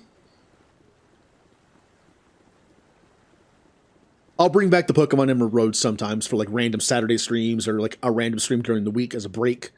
But for now, it's going to be done. Like as like an actual 2 times a week game.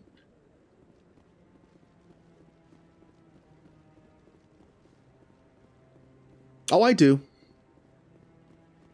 But, I mean, I might not attempt to 100% it. So...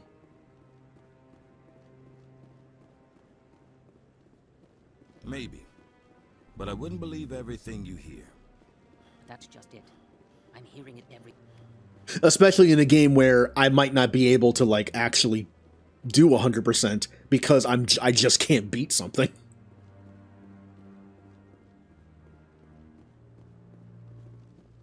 Kind of like, I did beat Dark Souls blind on stream, but I did also skip some stuff. I didn't intentionally skip stuff. There's a bunch of optional stuff. If I had actually done the optional stuff, I don't know if I would have been able to beat it.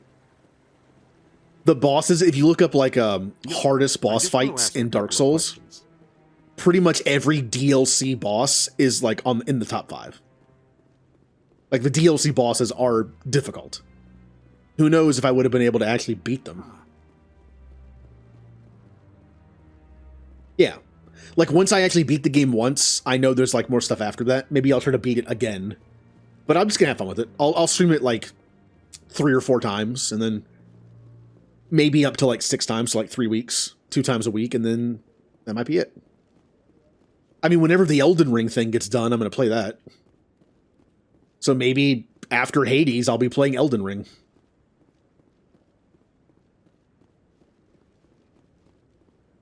Also, Elden Ring I know is a super long game, even if you don't do everything. Elden Ring might be one of those games where I take a break during it. I might do like Elden Ring Part 1, Elden Ring Part 2 or something.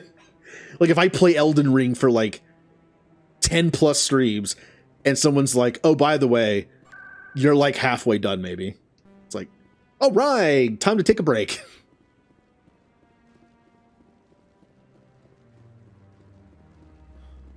Kind of like with Mass Effect. After Mass Effect 1 is done, I am planning on doing a Stellaris playthrough on stream, which will probably be like 4 streams.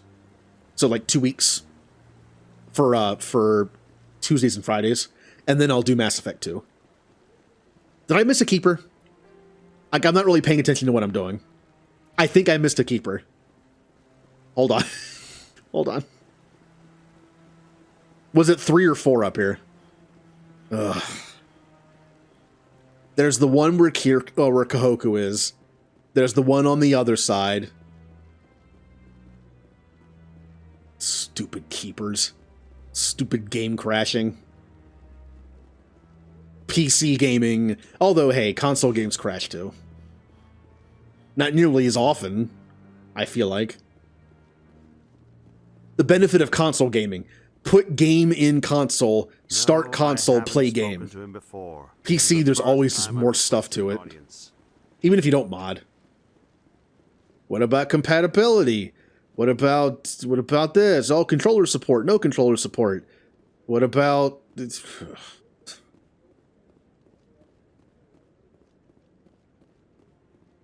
I think there was only 3. Yeah, I got the one over there. PC. So... it was on sale on PC at the time, so I bought it. I'm assuming it has controller support. I mean, most PC games now do. Because that kind of game, I don't think I'd want to use a keyboard and mouse. And I think the people who made the game probably would concur with that. I can't imagine making a game that plays like that and not having controller support.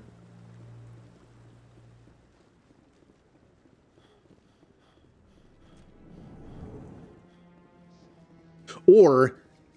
So, Williams, you happy you signed on with Commander Shepard? I'm not sure, Lieutenant. I don't know, there's too many aliens on the ship. I handle on things, the universe bank's hard to port. Well, don't let anybody know. For instance, Mass Effect came out on console first, and then when Mass Effect came out on PC, it had no controller support. It kind of bugs me when a game has controller support, obviously, on console, and then it's ported to PC, and they get rid of the controller support. Just put it in the game. It's already made. Dragon Age. Allow me to be your guide. Only Dragon Age Inquisition has controller Please support. do not disturb the keepers. Dragon Age 1 and 2 does not have controller support. You have to mod it. Oh, there's nothing that way. Welcome to the Might as well cross here, though. Allow me to be your guide. Oh, it also has cross saves? Now that's actually interesting.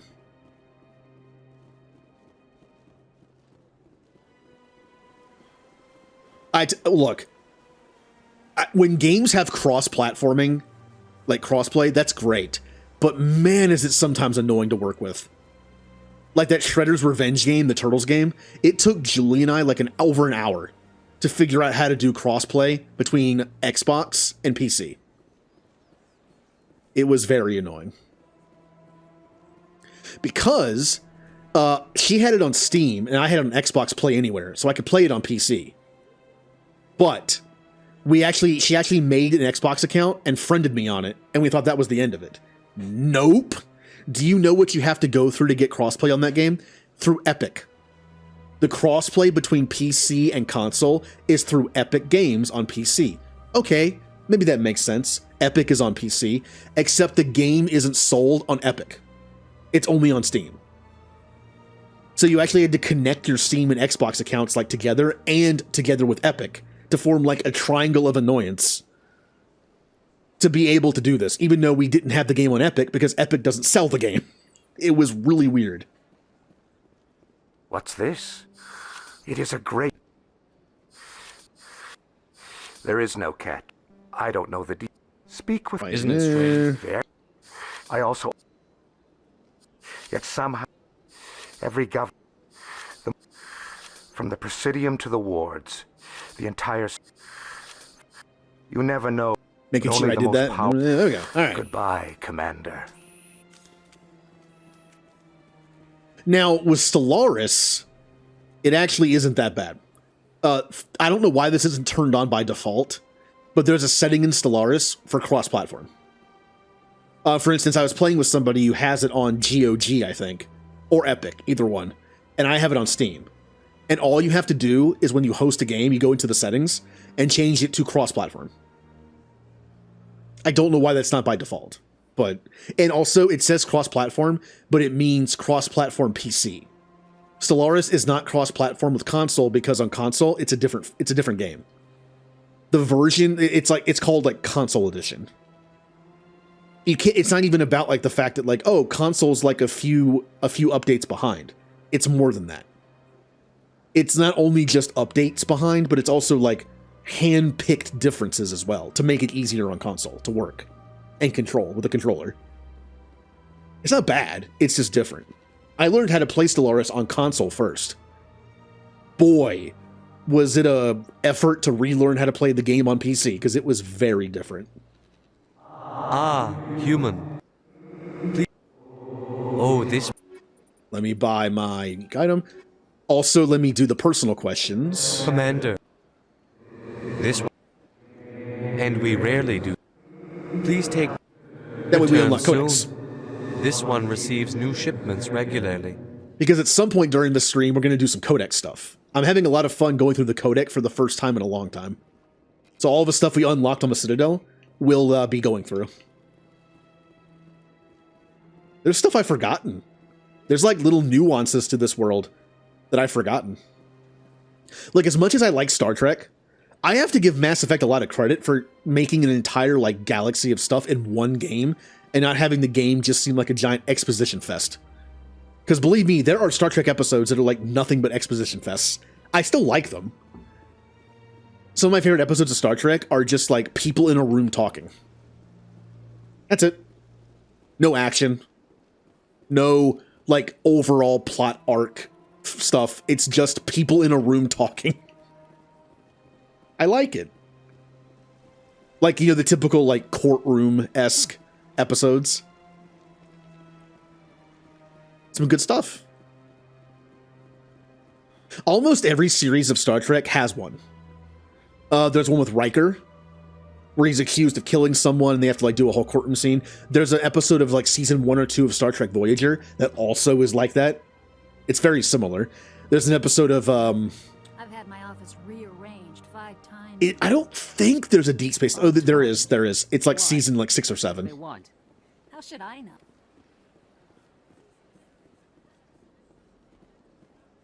But that's Star Trek. To me, a lot of Star Trek is just talking.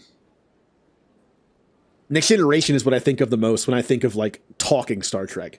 Voyager is when I think of like exploration Star Trek, because they're like in a whole new quadrant. Everything's kind of new. And then Deep Space Nine is the one where I think of like action. There's a lot of action stuff in Deep Space Nine. There's also a lot of talking as well. There's a lot of everything. Welcome. Would you like me to see? But if you wish to leave your name... Commander Shepard. Excellent. You should hear something. It's our job. I saw it. Hold on. It's... There you go. My Excellent. Most of the... I suggest you... Just head upstairs. Oh, no. I like it when you skip so fast in dialogue and you just pull out your gun at the end.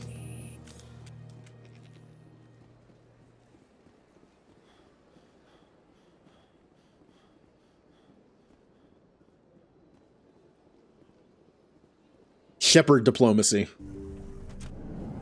Well, Kirk diplomacy. Picard diplomacy is literally sitting in a room and talking the whole time. Cisco diplomacy is also diplomacy, but if it ends... I think with Cisco, it's like he attempts diplomacy, but if everything breaks out, Picard might like attempt like double down on diplomacy, or Cisco's just like, all right, time for punching. Kirk is like immediate time for punching. And Janeway just commits war crimes right off the bat. Look, I love making fun of Janeway's character. I like Janeway as a captain. I like her character, but man, there are times where it's just like, why did you do that? Then you just like murdered a bunch of people or somebody. You're just like, where did that come from? Apparently, Kate Mulgrew has talked about this. Some of the writing during Voyager was so all over the place that it wasn't because of her acting. He would say like one week we're making an episode where Janeway is like very, very serious and adheres to Star Trek adheres to Federation law, like by the book. Oh, hey, your uniform is improper, fix it. And the next week, she's acting like really emotional over the top. She's letting people break the rules because it's like, it's the Delta Quadrant, who cares? It's because of the writing. And she did the best she could to kind of like make it coherent. Mimikudi, hello. Our game crashed, so we're kind of like redoing stuff. That is close. I've heard a great many. I have a certain problem. If you would speak to him, I respect. Now I must ask you to take your leave. I have many clients waiting to see me. Again.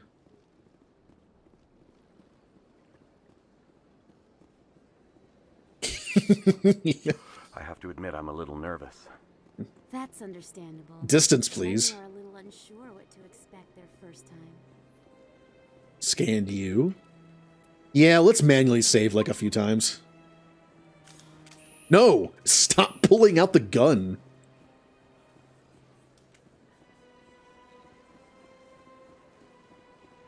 Shepard, what do you do in this situation?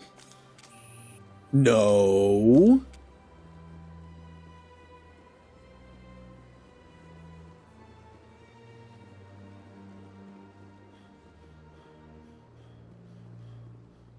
So I think I got all the keepers on the way.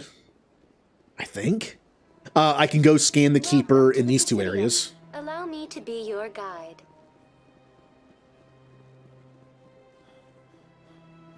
You know what I wish? There was a fantastic Star Trek game. I mean, it's pretty much Mass Effect 1. But I actually looked up, like, Star Trek games if I want to stream any. There's a couple. There's one I actually have on 360 that I just didn't play at all because the controls were just like, what am I doing? But Star Trek Legacy, kind of want to try. I also played Star Trek Elite Force, which is a first-person shooter based on Voyager. It's fun. But being a first-person shooter, it's kind of like less Star Trek to me. Like, I want a game where I'm just like doing diplomacy and doing the boring Picard stuff. And I have heard that Star Trek Online is really good. Like, Star Trek Online is an MMO, but it's like a single-player MMO. You basically play the entire story by yourself. Only, like, the endgame raiding stuff is multiplayer. Kind of like SWTOR now. Although with SWTOR does something better than any other MMO I've ever played does. I missed the one in here? There was one in here. Okay.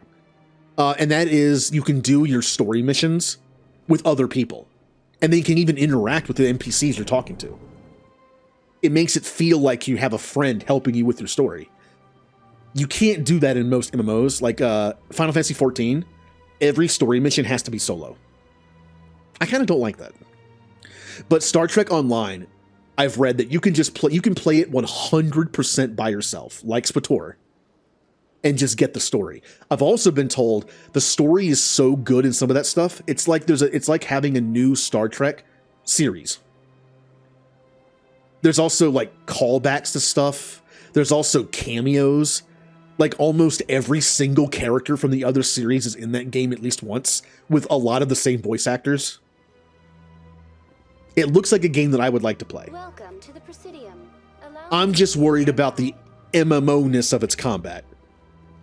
I loved playing SWTOR as my Sith Inquisitor, but boy, do I not like the combat in that game. I just don't like it. Which is why I haven't played it since.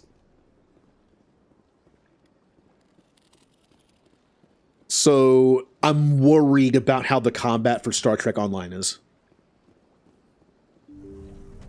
Oh, hey, Ashley.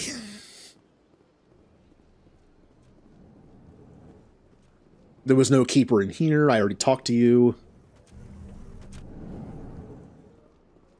Oh yeah, I planned like 9 different SWTOR playthroughs. One of each character even had their own backstory and like way I was going to handle conversation. Like this person's dark side, this person's light side, this person's like this or that, somewhere in the middle. Oh, I'm going to do like a boring Jedi Consular who's super good. I'm going to do a gray Jedi Warrior. I'm going to do, but I wanted to do the Sith, the Imperial Agent twice. I heard the Imperial Agent's really good. So I was going to do one light side, one dark side. I was going to do one like super ridiculous, like mustache twirly evil. And I was going to do one that's like kind of like Man, the Empire kind of sucks, doesn't it? But I'm still doing my job, kind of thing. The funny thing is the nuance of it. Like, when you do Republic Soldier, what do you think Darkseid is for Republic Soldier? When you think Republic Soldier playthrough, what do you think Darkseid's going to entail? Like, what is your initial reaction?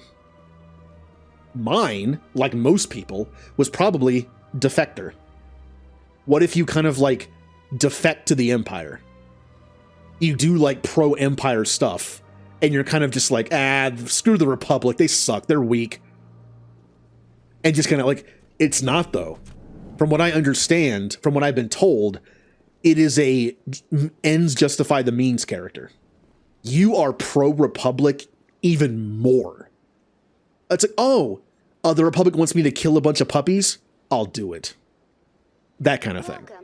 Like, you are incredibly pro-Republic.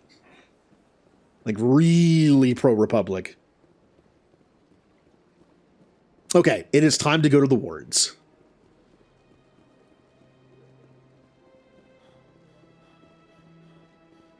Well, that's the cool thing about MMOs. They improve over time. I played SWTOR when it came out. I found it kind of boring. Because there were so many fetch questy stuff. And then they updated the game and took a lot of that out. Kind of like Final Fantasy XIV. Final Fantasy XIV had a lot of filler stuff in the story missions. They took most of it out. It's kind of funny that I've played like different generations of 14. It took me so long to beat A Realm Reborn, like the starting 14 stuff, none of the expansions, that I remember doing missions in A Realm Reborn that don't exist anymore. Those Asari commandos are impressive. Lightly armored, but their speed more than makes up for it. Unless that speed lets them outrun bullets, I'm more inclined to stick with nice, solid armor and a big gun. Point taken. Well, the Asari also have barriers, Ashley, something you don't have.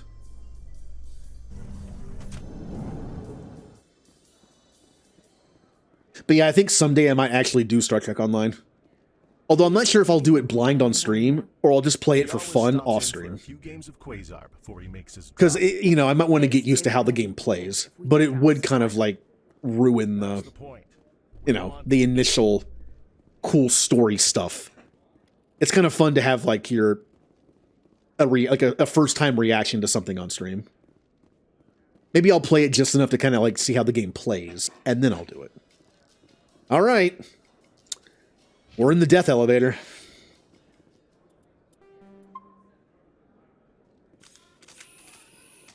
A Solarian excavation team has run into an unexpected problem after unearthing a Prothean dig site. Hanar protesters have blockaded the dig site, claiming that artifacts of the Enkindlers, as the Hanar call them, should not be disturbed. The excavation team has appealed to Hanar representatives on the Citadel to reach a diplomatic solution.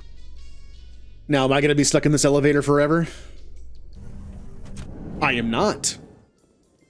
Good. I believe there's a keeper. Yep, there's a keeper right here. But the idea of a Star Trek game where you can be whatever you want is really appealing to me. I know it's probably more on rails than that sounds, but like the idea of like being a student in the academy, then you like, you know, get on a ship and then do stuff. And apparently, like, not only do they bring back cameos, like bring back characters from other Star Trek series, but they also continue like plot arcs. They bring back like things from the series and expand on it. That's a really cool idea. It's something I probably like. But it's also probably very long. So I need to make sure I know what I'm getting into. Because SWTOR took forever. The game I've actually streamed the longest, not counting more than one playthrough. The game I streamed the longest was Dragon Age Inquisition. It was 113 hours. The next longest, SWTOR, which was over 100.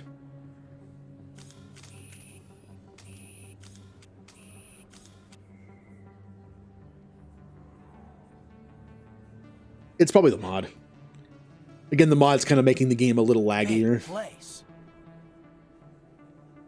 That your professional opinion, sir? This isn't a station. It's a city. There must be millions here. It can't be possible to track everyone coming and going. This makes Jump Zero look like a porta-john, and it's the largest deep space station the Alliance has. Jump Zero is big, but this is a whole nother scale. Look at the ward arms. How do they keep all that mass from flying apart? The Council represents more races than I thought. No wonder they're careful with newcomers. They probably just want to keep everything running. It has to be hard keeping all these cultures working together. Or maybe they just don't like humans. Why not? We've got oceans, beautiful women, this emotion called love. According to the old vids, we have everything they want. If you expect to get me in a tinfoil miniskirt and thigh-high boots, I want dinner first. Sir. That will be enough, Chief. Now see, as I mentioned before, BioWare games have a very annoying tendency to make you romance someone by being nice to them. So with Ashley, I kind of have to like... That would be... forget it. All right, enough chatter. Yep. Let's move out, people. Aye, Commander. Gotta be like a little... Because we don't want that. My very first time I ever played Mass Effect, I romanced Ashley. Because I knew I'd romance Liara later. And then in Mass Effect 2, I romanced Tali. And when 3 came out, I replayed 1 and 2 and only made one difference. I didn't romance Ashley. Just so I could only romance Tali. But I was kind of thinking in this playthrough, maybe I could romance Ashley to see what the dialogue is like in 3. You know, instead of retconning my character, maybe I could see what the difference is in 3. Because there are plenty of people I've been romanced in this game, because I just keep romancing the same people. But there's also a situation that I haven't had before. I've never romanced one person, and then romanced another, and to see like how awkward that might be. I've never done that. So I'm actually very, very tempted to romance Ashley in 1 in this playthrough, and see what my game would have been like in 3. You know, to kind of go back, like, what if I just kept my original character?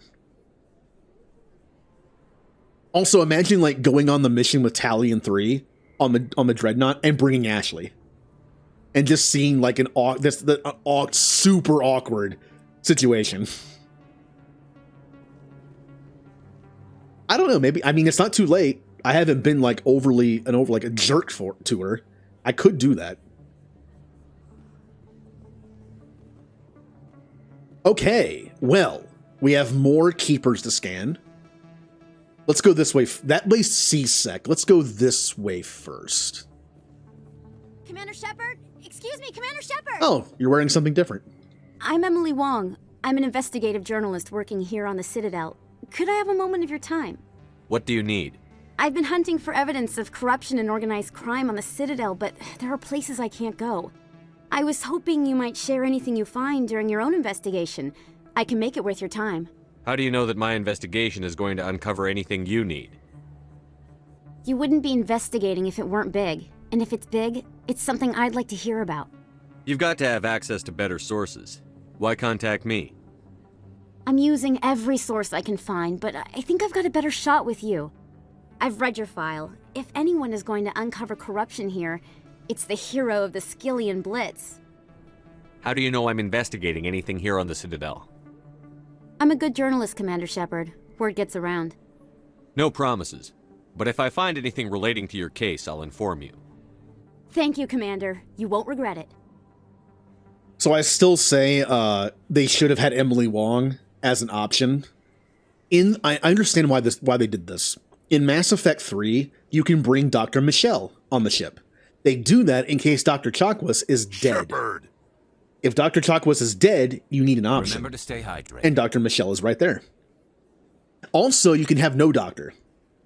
In my Kill Everyone playthrough, I actually didn't bring Dr. Michelle with me, so I had nobody on the ship. I had no doctor on the ship. Good. If you're too weak to die, you know, we don't have a doctor. If you're weak and die, then you deserve it. That kind of thing. But imagine instead of like having Allers join your ship, you could also have Emily join your ship instead, just kind of like the difference in the doctors. That'd be cool.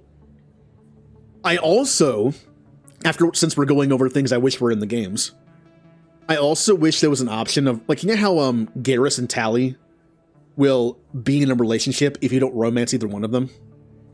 I like that. I wish there was more to that with other characters. Now, this idea involves Garrus, but if you're male Shep and you romance Tally, I wish that Garrus and Dr. Michelle could have a relationship. It's kind of hinted that Dr. Michelle likes Garrus. You know, the whole like Turian chocolate thing in 3, and if you romance Tally, or Tally's dead, and you bring Dr. Michelle to your ship in 3, I wish that Garrus and Dr. Michelle had like something. That'd be fun. It's nice to have a situation where your teammates, your squad, interacts without you being there. Like in Dragon Age Inquisition, I like when characters talk to each other and you kind of just walk into the conversation. 3 does that a little bit. It's like, wow, your teammates don't rely on you to have a personality or conversation. They can actually have conversations and do things without you. So I like the idea of like people pairing off in different ways, whether romantic or just like best friends, or kind of like Zaid and Garrus at the party. I like that.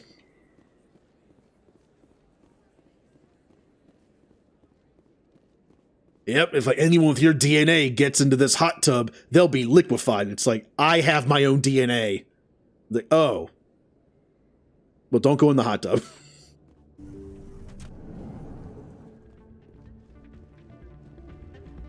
Bum bum ba-dum bum bum bum bum ba-dum bum. You should be careful who you say that around. What? Everyone knows Fist isn't with the local criminals. It's out of my What head. was that? I'd bring her back in a second, but she I heard like a... Who makes that noise? There's no Vorcha in here. Oh. Be careful. You know how stubborn your sister can... Sorry, I'm kind of busy right now. So, what can I do for you? What were you discussing with the Volus? Who, Doran? Oh, I was just asking him about my sister. See, she worked for Doran before she left to... Ugh, sorry. I don't want to bore you with my problems. I'm interested to hear what you have to say. Well, okay. My sister Jenna left here to go work at Cora's Den. The problem is, she's working as an informant for CSEC. You know, eavesdropping on the people there. If they find out what she's doing, they'll kill her. Being an informant is a dangerous job. That's what I've been telling her. I don't know. Sometimes I think she stays there just to spite me. Do you know who her contact at CSEC is? No. It's all very secret. Last time I asked an officer, he told me to stay out of it, for Jenna's safety. Maybe I could help her understand just how dangerous Cora's Den is. Would you? That'd be great. Just don't tell her I sent you. Well, I should get back to work before I get in trouble. Thanks. Is that interesting? I think it's mentioned, isn't it? Yeah, it's mentioned that Asari can die, like their head tentacles. I think Matriarch Theta mentions it. Or like once you get to like the matron stage, like you let your your hair tentacles go back to like its natural color, and so yeah, instead of like dyeing hair, you dye that. Oh, kind of a cool addition.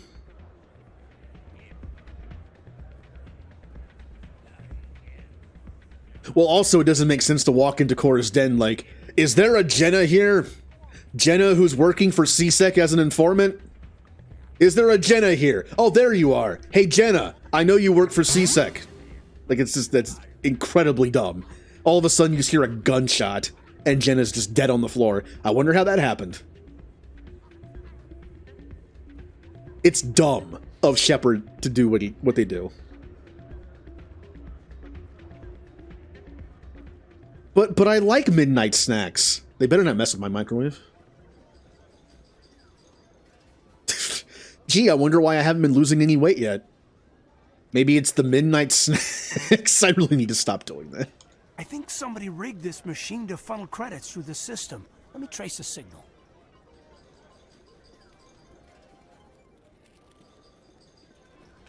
Yep. Well, I know. I was just commenting like how Shepard just goes into Cora's den and is like, "Hey, I know you work for CSEC," and she's just like, "Shut up." It's like, "No, but I know you work for CSEC, right? I know you do." And then she just gets shot because I'm talking so loudly. Do do do do do do do do do do do do do do do do do do do do.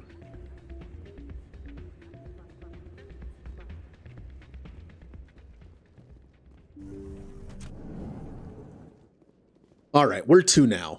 Wait, did I get the keeper in here? Was there a keeper in here? I feel like I'm questioning everything now. Oh, I didn't know you could actually just leave and come back to do this.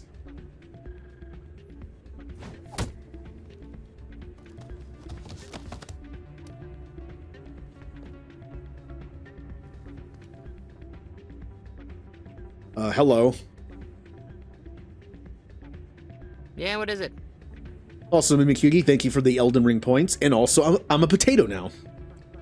Once again, my true form has been revealed as Potato Shepard. Why were you tossed out of there? Doran didn't have a clue what I was doing. He assumed I was cheating. Either you're cheating or you're not. I was just tipping the scales in my favor, only as an experiment. It still sounds like cheating to me. To you, maybe, but this device is merely intended to simulate situations and record results. Recording losses is easy, of course. Nobody notices those. Why do you need to record these outcomes?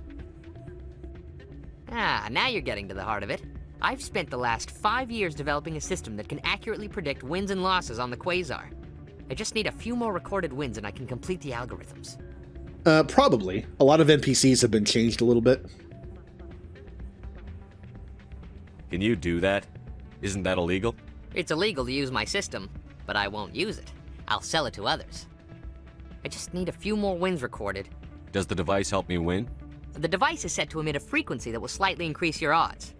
Nothing like my system eventually will, but enough to allow you to record your wins more quickly. Why don't you just sell the device then? What? No. This device is archaic. It uses brute force to achieve its goal. Besides, you saw how easily it was detected. My system, when it's complete, will be far more efficient and completely undetectable. Does the device help me? Okay, they moved it. It's not my fault. They moved it. Enough to allow you to record your wins more quickly. What's in this for me? Keep your winnings. That should be payment enough, I think. I'll help you out. Huh. I suppose I could let you try it. Here you go. When you've recorded enough wins, it'll let you know. Of course, if you get caught with the device, well, you saw what happened to me. No, I have guns. Well, off you go. That data won't collect. So rather than go talk to I forget his name, Doran, I think. Rather than go talk to him and give him the device immediately, like, you know, Boy Scout Shepard, like, no, he's cheating. I'm gonna go give him the device right away. Not what I heard. I'm gonna win. I'm gonna get some winnings and then give it to him. More rumors about strange metal creatures with real I'm gonna get some winnings and to the point where I might get caught, and then I'll give it to him. And it's a win-win.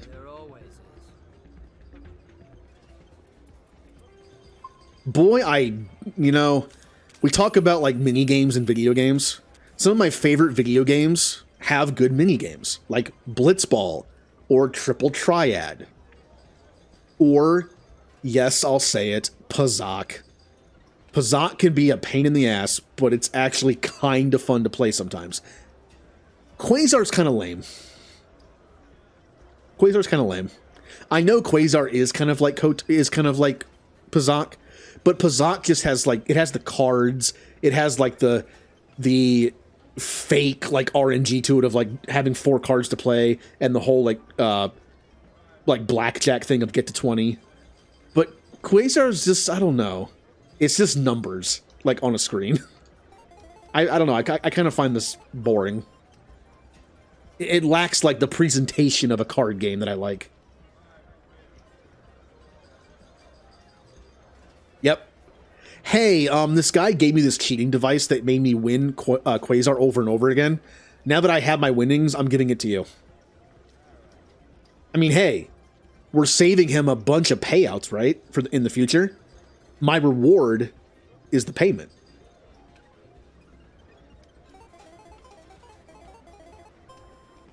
Oh yeah, they have to. If they remake KOTOR and don't have Pazak in it, that makes no sense. Pazak, whether you love it or hate it, is very well known from KOTOR and KOTOR 2, because there's actually more cards. They put like more detail into it. They better put it back in. It can stay the same too. As much as I might hate it sometimes, it should just stay the same. Except maybe cheat less. No, I think you got me confused with somebody else, as you're just stuffing money into your pockets. Your spacesuit is just bulging with money. No, that's the other Shepard. That's the other first human Spectre, yeah.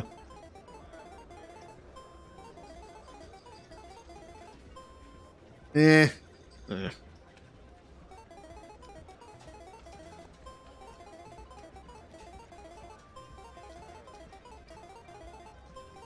Stop giving me twos.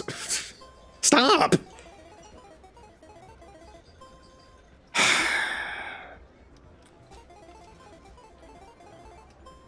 Hey, a 4.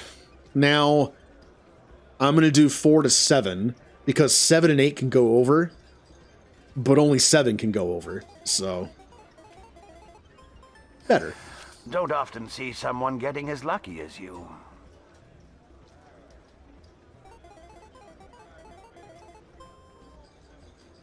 Yep, actually, the funny thing is that we won't have a clone. Because of a mod I have installed that makes the Citadel DLC party, like, post-game, because we have the happy ending mod installed. Just for fun. I know it's not canon, but just for fun. I'm playing as my Engineer Shepard. He deserves a happy ending at least once. Then we'll go back to the other endings. And so it has the party as like a post-game celebration, which does kind of make more sense if you think about it. But because of that, there's no mission, because the Cerberus is done. So we won't be seeing the clone this time, at least in this playthrough. I have like 2 more playthroughs planned of the series before 4 comes out, so. Ooh. I'm risking it. Yeah.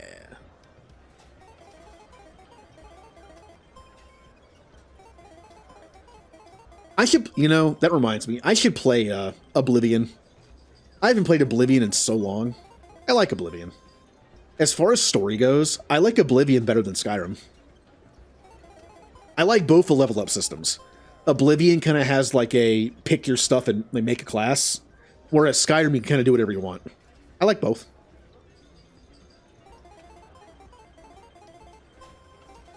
There's that 2 again. We'll do 1 through 8, because 8 would actually get me to 20. It doesn't count as a win, but hitting on 17 is dumb.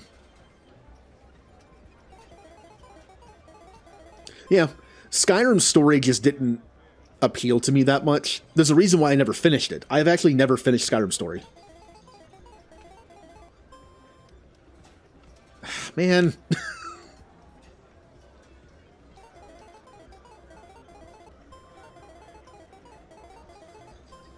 I've actually never done Skyrim's DLC either. I've heard Dawnguard's really fun. I'm going for it. Yay. Your luck seems unnatural, human. Oh, it's because I'm human. If you didn't know, humans have, like, extra luck stat.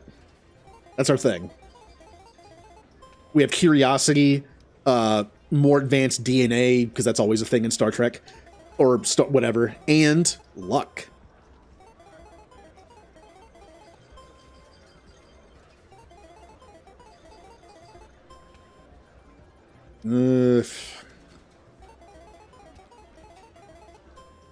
Oh, blue. Nope. No longer a potato. Blue, thank you for the clip. Stop giving me 16s and 17s. I'm going for it. I'm going for it again. Yeah.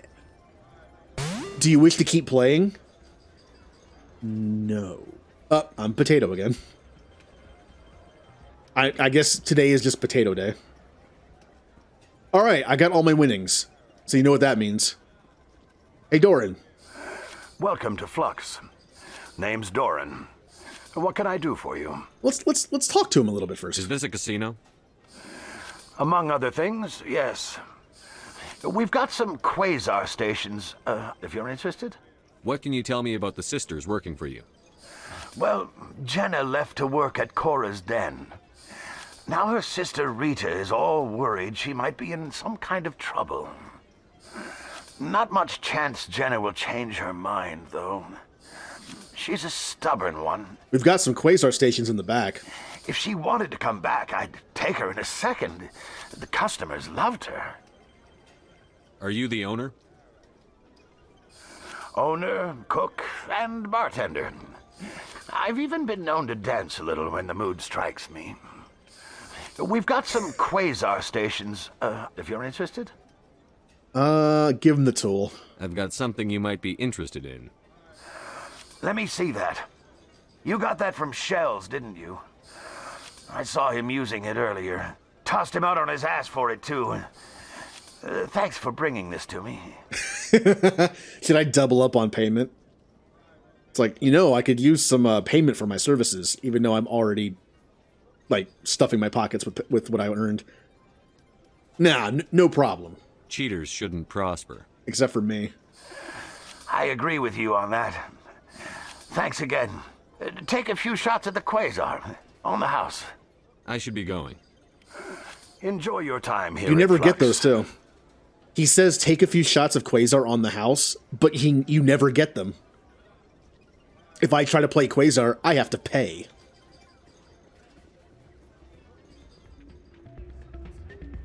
Bum bum bum ba-da-bum. Oh. Didn't this guy used to be a human? Who said, I'm glad to see another human around here. The mod replaced him with a Turian. It's kind of funny. Oh, hey, Shells. So, did you record 5 wins with the device yet? Actually, I gave your device to Doran. But that was years of work. What am I gonna do now? Get a job. You're no help at all. This is absolutely the worst day of my life. What am I gonna do now? Also, it's funny his name is Shells. The whole shell game idea where he's kind of like a con man or cheater. I'm assuming that's intentional. Alright, well, Flux is kind of done for now. Where are the other keepers?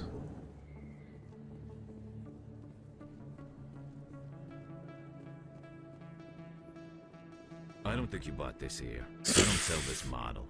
Look, I know it was you. I remember your face. Really, that's impressive. Usually you humans can't tell one Turian from another. This was the place. Now, are you going to give me a refund or not? Do you have your proof of purchase? What? No, I don't think you ever gave me one. I'm sorry then. I can't help you. But, what do you... Can't help you. Uh-huh. The Reapers are here. Biggie. Biggie, thank you for the raid. Playing Overwatch 2. I'll be doing that later tonight. Off stream.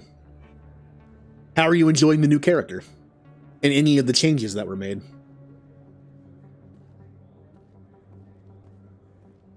Also, don't mind me being a potato. I'm temporary potato. Who do you play as? Mainly. For healing, I play almost everybody besides Mercy and Baptiste, I feel like. And I don't play Zenyatta that much either. I've been playing Ana more. I'm liking Lifeweaver. I play Kiriko quite a bit. And I've been playing Brig more because of her buff to her ultimate. For DPS, I play Hanzo a lot, just because I like playing Hanzo. But if I'm in a mood where I don't feel like aiming that much, I play either Torbjorn or Junkrat. And for tank, I play Reinhardt more than anybody. Sigma's fun. But I mostly play Reinhardt, unless I see a Rem on the other team, and then I switch, because I don't feel like getting punched the whole time. You know who Lifeweaver reminds you of? Who? Hello, Earth Clan. No doubt you've just come back from the colonies. Will you be needing supplies? Moira, Mercy, Rhine, Bastion.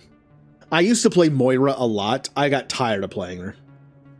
I played Moira so much in Overwatch 1 and then 2, I can't play her anymore. A mixture of Lawrence and Baptiste. Well, I hate him now, thank you. I can't play him anymore. Colonies? What colonies are you talking about? Oh, my mistake, Earth Clan. I assumed... It doesn't matter. Pharos? Noveria? Well, if you haven't heard of them yet, I'm sure you will soon. But it doesn't matter where you hail from. My goods are available to all. What can you tell me about Noveria? It's cold. Corporate capital of the Attican Traverse. Very cold. Very snowy. I don't get too many clients from there. They all have their own private suppliers. I'd like to know more about Pharos. It's an old Prothean world. Their buildings still litter the surface. The humans aren't the first to colonize it, but they are the most recent. I just realized I haven't heard from my contact on that planet for some time. Ah, well, I'm sure he's fine. Show me what you've got. Most excellent. I am sure you will find something pleasing. And just like usual, I'm going to purchase the license. I think this is the one you need for Mass Effect 3. With the Conrad Werner mission. I think it's the Elkos Combine license. Oh, good. My game crashed again. So, I'm noticing a pattern here. Maybe it's just the Citadel. Maybe it's the Citadel's the issue. And when I get off the Citadel, it'll be fine. I might have to uninstall the diversification mod, because I think that's what's breaking it. Alright, well, once again, though, it's... Man...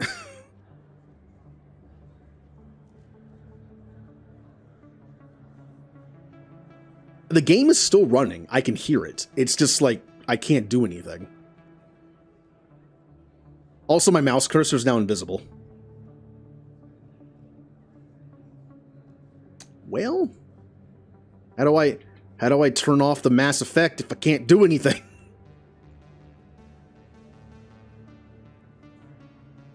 Hold on. There we go.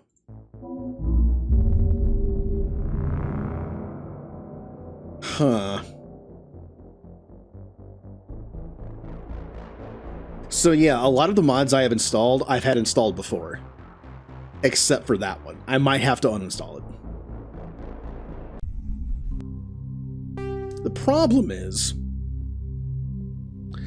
once you install texture mods, which I did, you're not supposed to uninstall anything. So in order to uninstall that one particular mod, I might have to like just redo the entire, like reinstall the entire game fresh and then reinstall every single mod except for that one.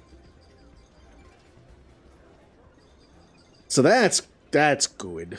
At least it auto-saved properly. Did I already talk to you? Welcome to Flux. All right, do this for We've got any potential codex entries, and then that, and then that. Enjoy your time here at Flux.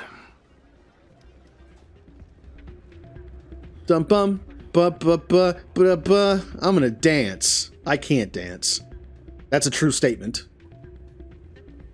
I still can't believe that could happen out in the open like that. So, did you record 5 wins with the... Get a job. This is absolutely the worst Get day a of job. my life.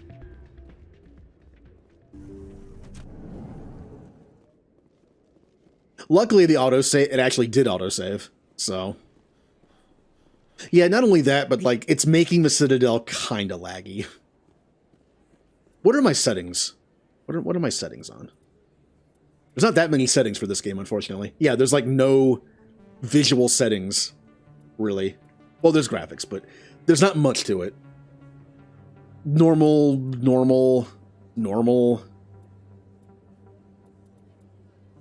Yeah, there's barely any settings here. What?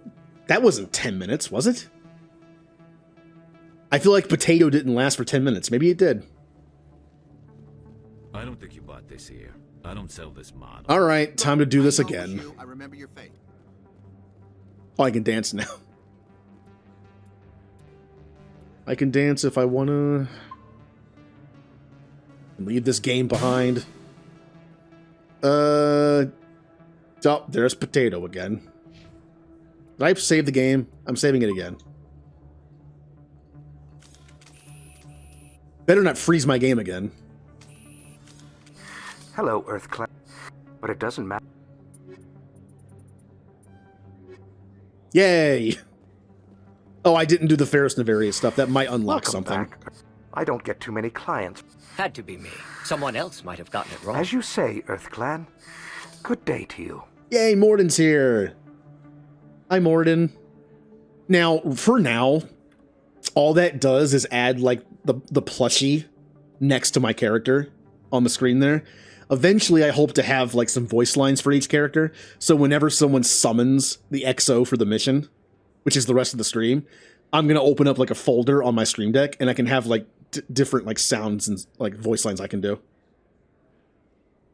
I'm still working on that. I'm pulling voice lines from certain things.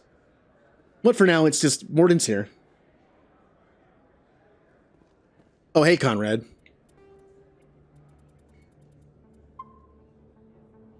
Is that really... Wow! You're Commander Shepard, the hero of Eden Prime. I am so honored to meet you. Nice to meet you. And you are? My name is Conrad. Conrad Werner. They say you killed more than 100 Geth on Eden Prime. I spend most of the time trying to stay alive and help the colonists. Hey, I know you're probably busy, but do you have time for a quick autograph? Anything for a fan. Here. Thanks. I really appreciate it. My wife is going to be so impressed. I'll let you get back to work. But next time you're on Earth, I'd love to buy you a drink. Thanks again! Bye, Conrad. I'm sure you won't be putting that autograph next to the shrine that's in your closet. But remember, it's very tasteful. A few candles. No, his wife exists. For now.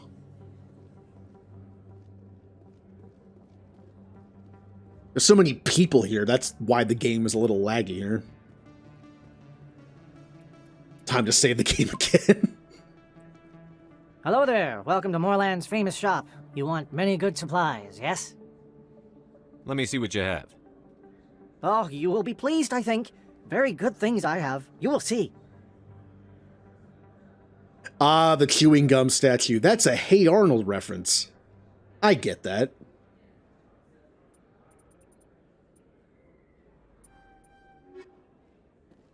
Doodle-doodle-doodle-doodle. Bump, bump, bump, bottom. Doodle-doodle-doodle-doo. Uh-oh, combat's coming up. I might die here. Are we gonna have our first death? That's him.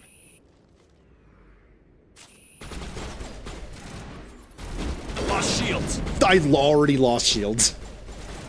That was immediate. Alright, well, let's see what we can do here. Sabotage. Go ahead and use overkill so you can attack more. Good job, Caden. Good job. You know, Caden, I'm so glad I'm going to leave you on Vermeer later. Stay down.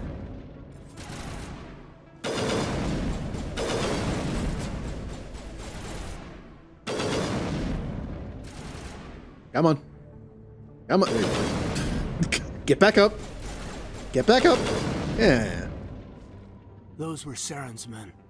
I guess we're on the right track. Caden did nothing in that fight. I told him to do one ability and he popped it right in front of me. Good job. I wonder if this place looks any different.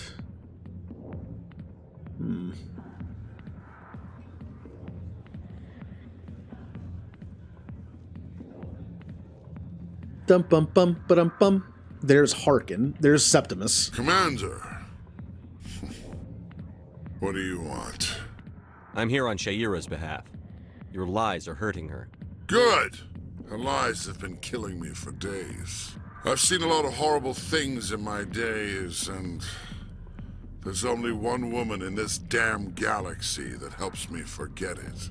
So if you feel that way, then why spread lies about her? 'Cause she rejected me! Me!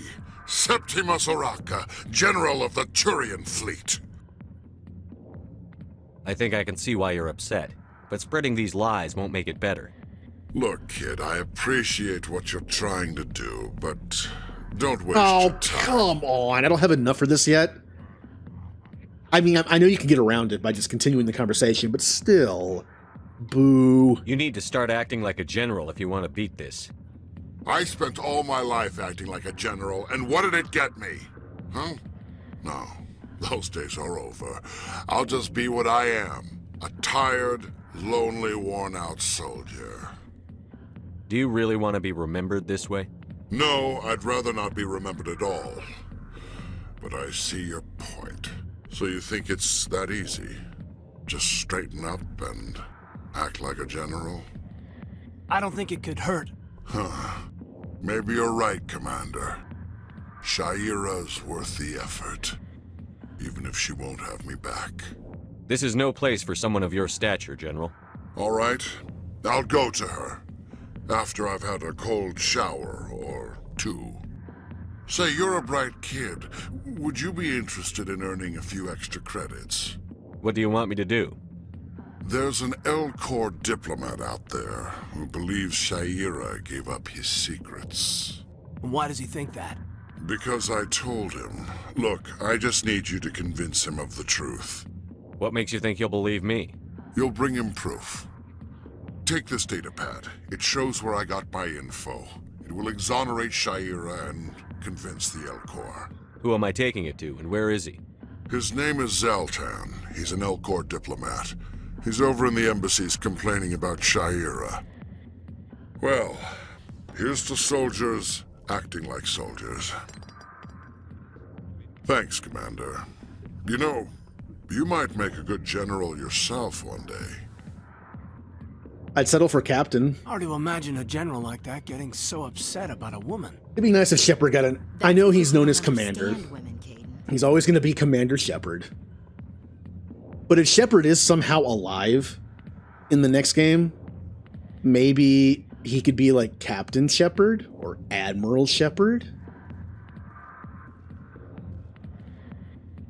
Do I have... I still don't... I need to be more nice.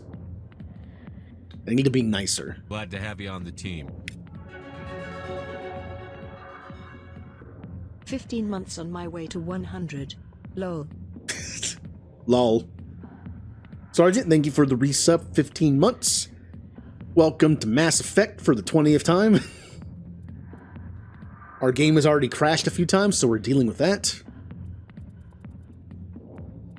I'm going to save 2 points for charm whenever I unlock more of it. So I'm going to put some points in some stuff. We're going to do basic armor. And 1 point in electronics for more shield. And we'll save the 2. Also, Ashley, I want to work you towards unlocking fitness. And just defensive stuff. And Caden, electronics for more shields. And also working towards better barrier. And lift. If Shepard is supposed to be the playable character, it won't do him much good to get a higher rank. Well, maybe he won't be playable. Again, my personal idea for a Mass Effect 4, if Shepard's still alive, was like a slight time jump, and then have Shepard basically be the new Anderson. So he's there, and it's kind of like, I won't mention specifics, but there is another BioWare game that lets you import your old character as an NPC, not a playable character. So imagine if you could import your Shepard, the way they look and act, Paragon, Renegade, whatever, but they're just like, they're like Anderson. They're like your mentor character to a new character. Oh, really? I have to wait until Horizon Forbidden West comes to PC before I can play it. Alliance military. I could have been a Marine, you know. Instead, I joined the goddamn Citadel Security. Biggest mistake of my life. Harkin, right? Glad I was to told have you could on help the me team. find someone. A Turian CSEC officer named Garrus. Garrus?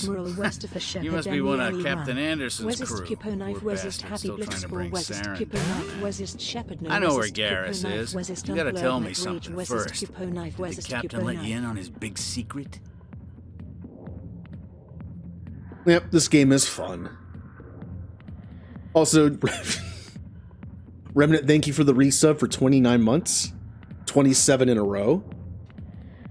All the emotes. Oh yeah, Mist and I were discussing this. We need to name the Moogle. Our knife Moogle needs a name. Now, Moogles could be named different things. In Final Fantasy VI, there's Moogles like, there's like Cosmog and like Mog something or something Mog. I could be as simple as just like Knife Mog or Stab Mog or Murder Mog. I'm not sure what the name should be, but I think they should have a name. I'm bad at naming things though, so we'll figure it out. Yeah, thank you for the resubs.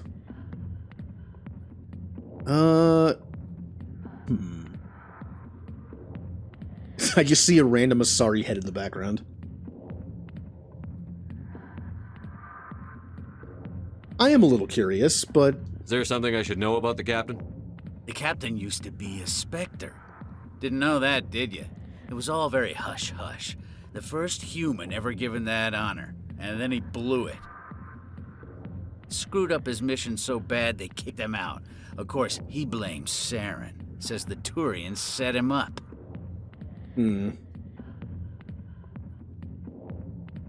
How do you know this? You said they covered all this up. How'd you hear about it?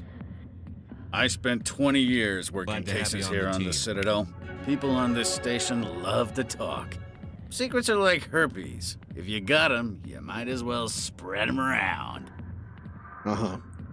Also, Sergeant, thank you for the gift sub to Frit. Oh, we got some names. Chris Mog, West Stabmog, Stabmoggy, Patat. Oh, I'm Potato again. Yay, Potato. I get the feeling I'm going to be a potato for a lot of today's stream. Yeah, thank you for the gift sub. And Frit can enjoy some Mass Effect emotes. Why'd they kick him out? Have to ask him. I never heard any of the details. Bet it's a good story, though. The hero's fall. Classic tragedy. Just tell me where Garrus went. Garrus was sniffing around Dr. Michelle's office. She runs the med clinic on the other side of the wards. Last I heard, he was going back there. How well do you know Captain Anderson? Met him a few times over the years. One of those hardcore military guys. Yes, sir. No, sir. Can't have any fun with a stick up your ass, sir. That's probably why he climbed the Alliance ranks so fast. The military loves brown-nosers. The captain's a good soldier. Sure, whatever. Dress him in a fancy suit, pin some shiny medals on his chest, and call him a hero. Everybody else does. But if he's so great, why'd the Spectres kick him out? Why'd you go ask him about that? You need to look in a mirror. Sober up and take some responsibility for yourself. Save your sermons. This ain't no church. Uh-huh. Those not in the know, the Chris is the exotic. Oh, I knew that sounded familiar. You got the voice down perfectly with your own. What do you mean? What do you mean? Look, when I stream, there might be times where you say something and I'm just kind of like, what do you mean? It's mostly because I'll say something and then forget I said it. There have been times where I said something and then someone mentioned it in chat and I just forgot I said it and I was very confused. And when they mentioned it, I was like, oh yeah, I did say that, didn't I?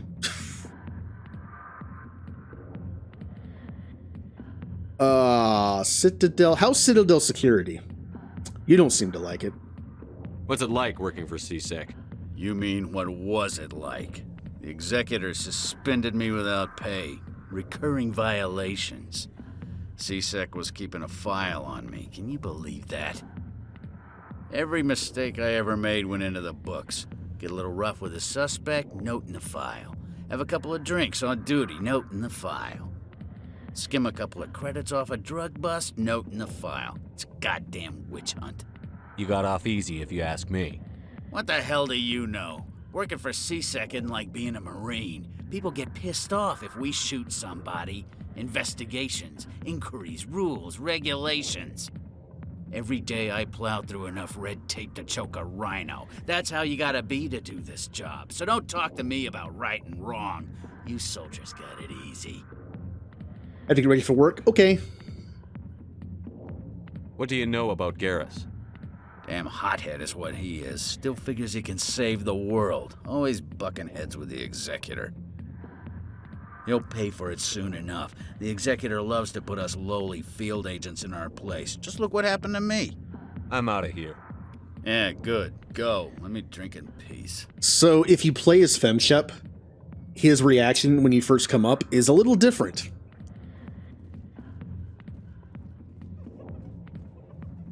Oh yeah, I gotta talk to Jenna too. Jenna, where are you? There you are. Hi, I'll be with you in just a sec. I'll wait right here. Why do I get the feeling you're not here to order drinks? I need to talk to you about your work with CSEC. I don't know what you're talking about. Now, if you don't mind, I need to get back to my customers. This isn't a game, Jenna. These people are dangerous. Now you sound like my sister. Why is everyone so concerned about me? I can take care of myself. I need to go. I'm not a stripper. I don't get paid to stand around and look pretty. Charming girl. So they did change what she's wearing, and I think they changed her face a little bit too. Oh.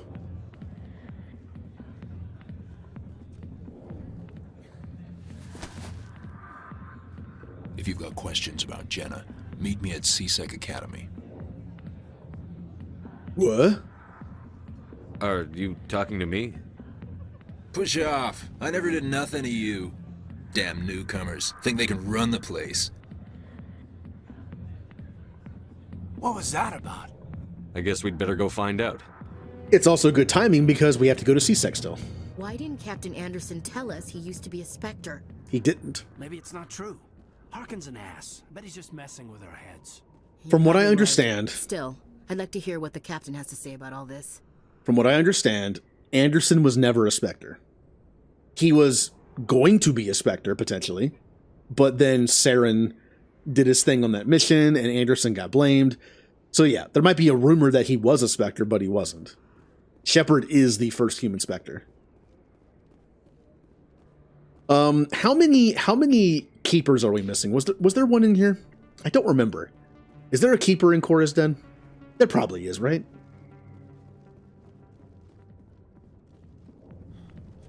Oh, I'm out of breath. I ran for more than 2 seconds. Bum bum bum ba-dum bum. Keeper, you in here?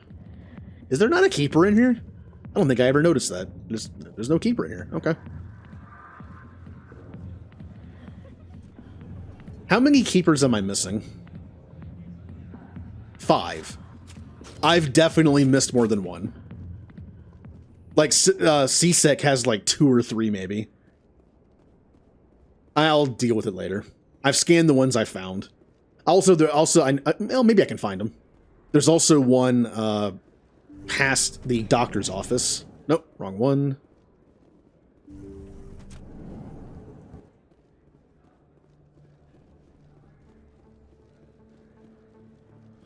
Well, our game hasn't crashed in a while, I say as I save the game.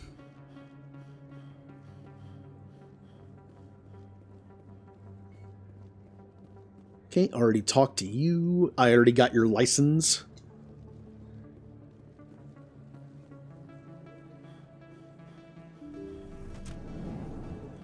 So many people on the Citadel now.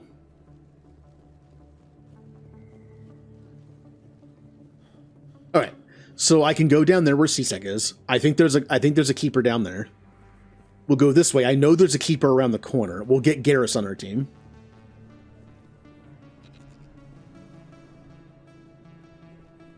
Hello, Keeper.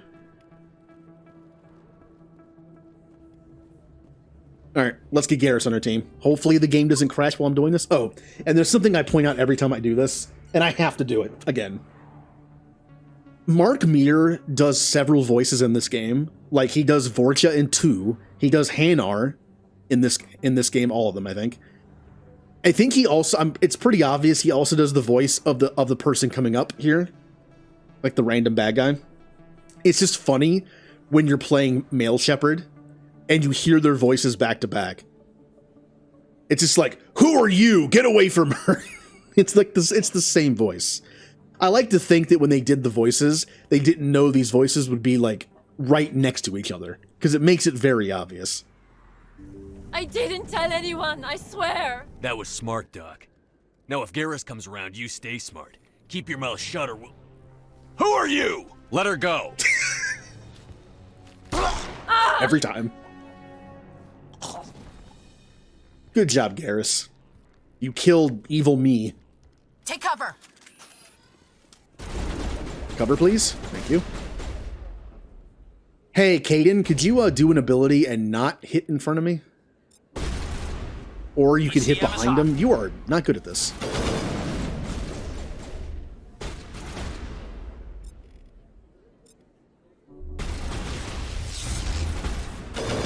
Okay. You'll deal with him. Here it comes. I did it again. I tried to reload every time. Every time. Alright, they're all dead. No, they're not. I see a blip on the map.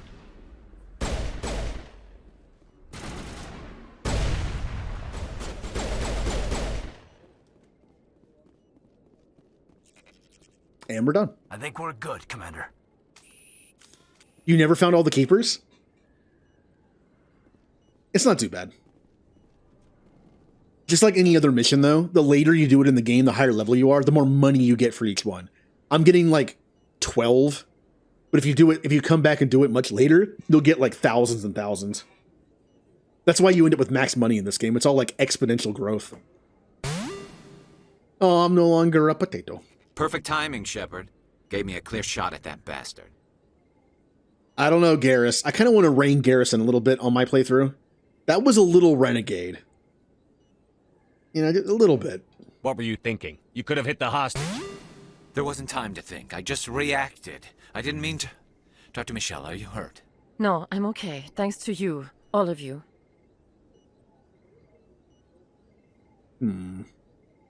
No, X is reload in most games, and I just keep hitting it.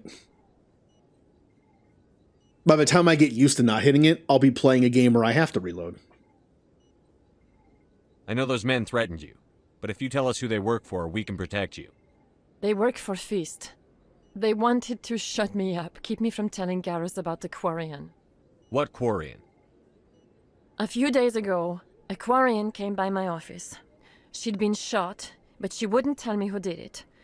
I could tell she was scared, probably on the run. She asked me about the Shadow Broker. She wanted to trade information in exchange for a safe place to hide. Where is she now? I put her in contact with Fist. He's an agent for the Shadow Broker. Not anymore. Now he works for Saren. And the Shadow Broker isn't too happy about it. Fist betrayed the Shadow Broker? That's stupid even for him. Saren must have made him quite the offer. That Quarian must have something Saren wants. Something worth crossing the Shadow Broker to get. She must have something that proves he's a traitor.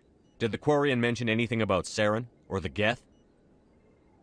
She did. The information she was going to trade. She said it had something to do with the Geth. She must be able to link Saren to the Geth. There is no way the Council can ignore this. Time we paid Fist a visit. This is your show, Shepard. But I want to bring Saren down as much as you do. I'm coming with you. You're a Turian. Why do you want to bring him down? I couldn't find the proof I needed in my investigation, but I knew what was really going on. Saren is a traitor to the Council and a disgrace to my people. So this came up last night in another stream. We don't really understand why Garrus is like so against Saren. He kind of just feels it, I guess. It's kind of like a gut feeling. But why? Everyone else seems to love Saren. He's brutal, but he gets the job done. He's still on the side of the council. Why does Garrus believe it?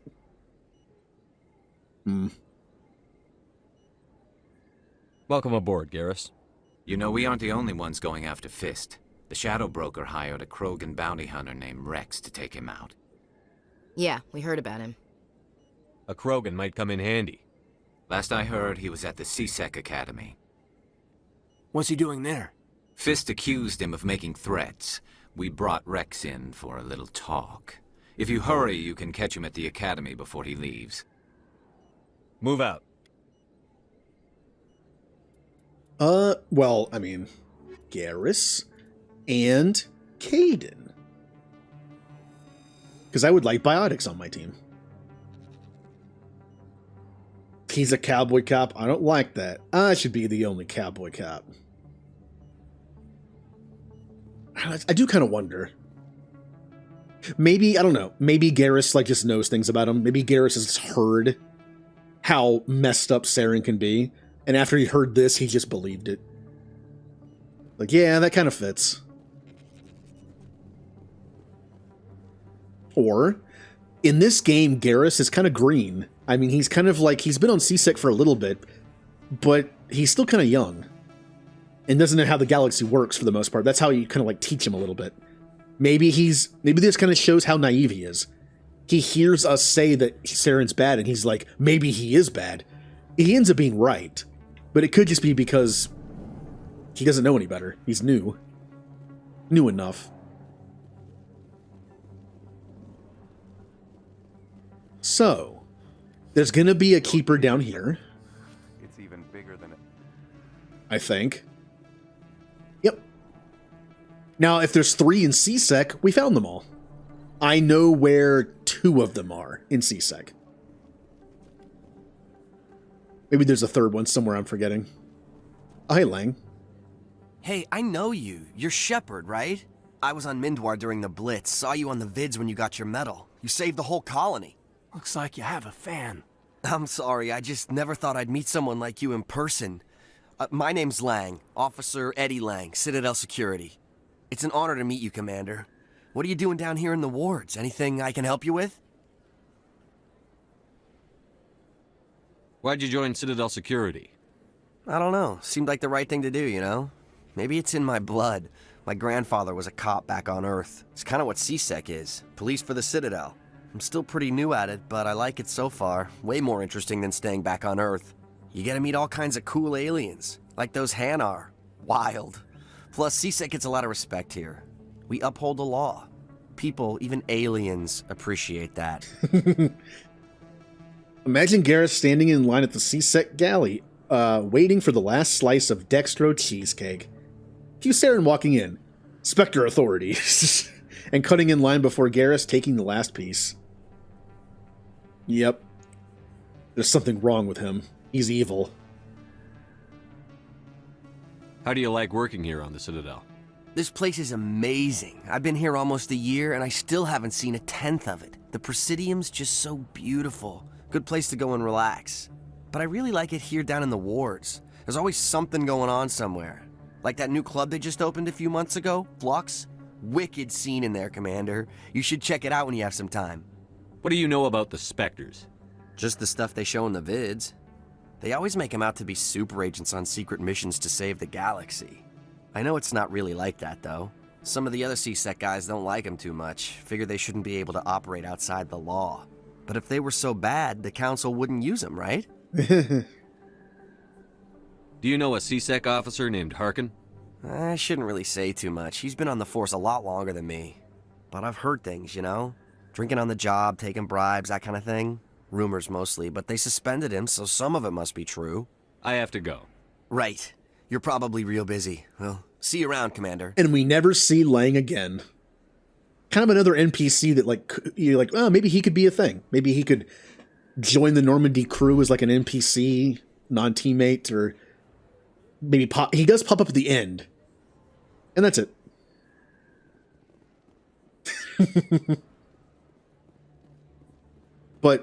But it's cheesecake. I mean, I think being petty over cheesecake is acceptable. Oh, wait, hold on. Hold on, it's an elevator ride. Binary Helix has settled out of court with a Krogan group that had accused the Genetics Corporation of fraud. We've already heard that one, so we'll skip it. Maybe skipping it will make it not crash. And here we have CSEC.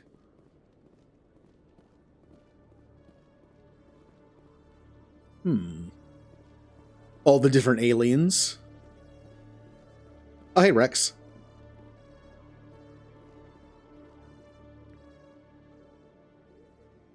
Witnesses saw you making threats in Fist's bar. Stay away from him. They changed his hair. I don't take orders from you. They changed this guy's is hair. Your only warning, Rex. You should warn Fist. I will kill him. You want me to arrest you? I want you to try.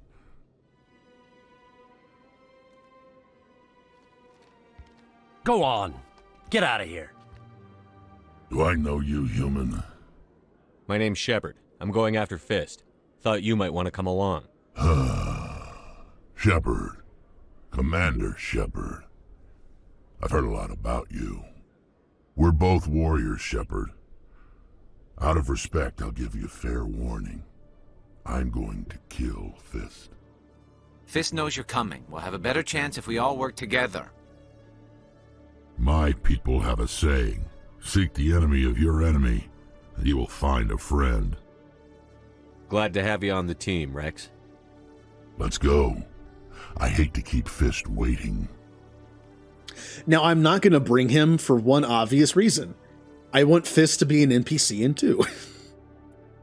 We're going to bring the team, Garrus and Caden. I think that works for now. Caden's going to be on the team a little bit because, unfortunately, he won't be in 2. I'm still debating whether or not I want to romance Ashley. Like, I'm doing my playthrough of my character for the first time in Legendary Edition, but like I said, my very first Shepard romanced Ashley, then Tally, then Tally. But before 3 came out, I kind of like redid my playthrough and didn't romance Ashley in 1. So this could be like a nice what-if situation. Like, what if I had just kept that save?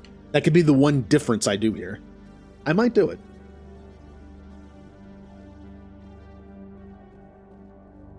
Alright, let's look for those keepers we need. Nothing in here. Okay, Jalid. Let me get this straight. Hey there. Oh, you're not CSEC, are you? Did you want something? What were you trying to explain to the officer before? My colleague is trying to kill me, and I thought we were friends. How do you know he wants you dead? He's changed. He won't talk to me at work anymore, and he started following me. Yesterday, he followed me all the way home, just waiting for a chance. I don't care what anyone thinks. He wants me gone. I know it. Is there something I can do? Talk to your friend, maybe? Would you? That's all I want. Someone to talk to him. Tell him to leave me alone. He thinks he can just push me around, but you'll show him, won't you? Just tell me where he is and I'll go find him. Oh, right. Well, he wanted to meet with me down in the wards near the markets. He said he just wanted to talk, but I know better. His name's Shorban. He's a Solarian. You shouldn't have any trouble. He's just a scientist. Shorban? That's the guy who asked us to scan the Keepers.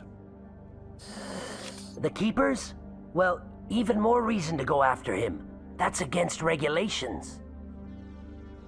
And everyone else see the Asari and deep thought behind Caden. Because there have been NPCs added through the mod, maybe that's why we'll be seeing like random different NPCs behind people in conversations now.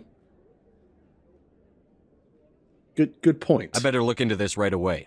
Find out what he's up to. Anything's possible with Shorban these days. Well, good luck. Like, oh, there she is. We were seeing this NPC just standing there like that behind Caden. Pretty sure they weren't there before. All right, where is your keeper? Oh, Detective Chelik, come into my office. I want to discuss this in private. I'm not going to have the required charm for this yet, am I? Nope. I need more Paragon. Why do I? Normally I have enough by now. Might have to come back and when we're a Spectre. Although, if you wait till you're a Spectre, is Jenna still there? 118, Vector Red. Shut up, you. I usually get Jenna out before we go fight Fist. Jenna survives that, right? Like, I'm pretty sure I've seen her in there after that. I think we're okay to just let it go. I think the thing is, if you never come back and fix it, like the entire game, she won't be in 3. Red 45, Mark 120, burn for 5 KPS. So I'm missing 2 keepers, right? I know where one of them is. Yep, I know where one of them is. Where's the other? Oh, I might know. I think it's in like the requisition area. In here.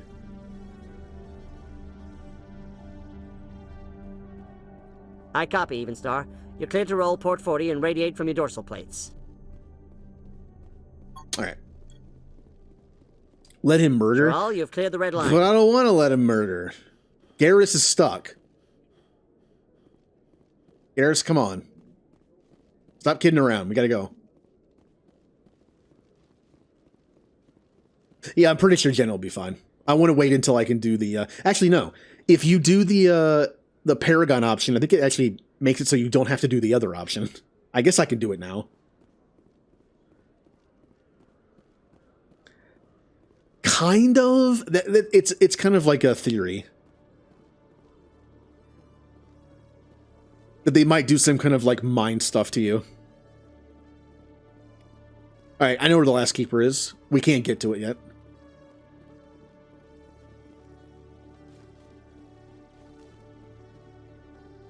Yeah, we'll do the mission. I don't have enough charm, but all the charm does is it gets you out of the mission.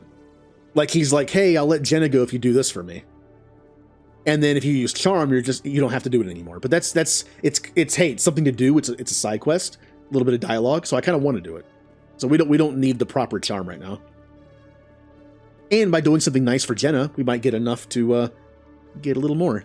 No offense, Commander, but what the hell were you thinking? I don't follow you. You could have blown Jenna's cover. We were just getting information, Chelik. I gathered that. It might seem cold letting her take all the risk, but we're keeping a close eye on her. Do you really need to risk her life to get the information you want? This job isn't easy and it's usually unpleasant.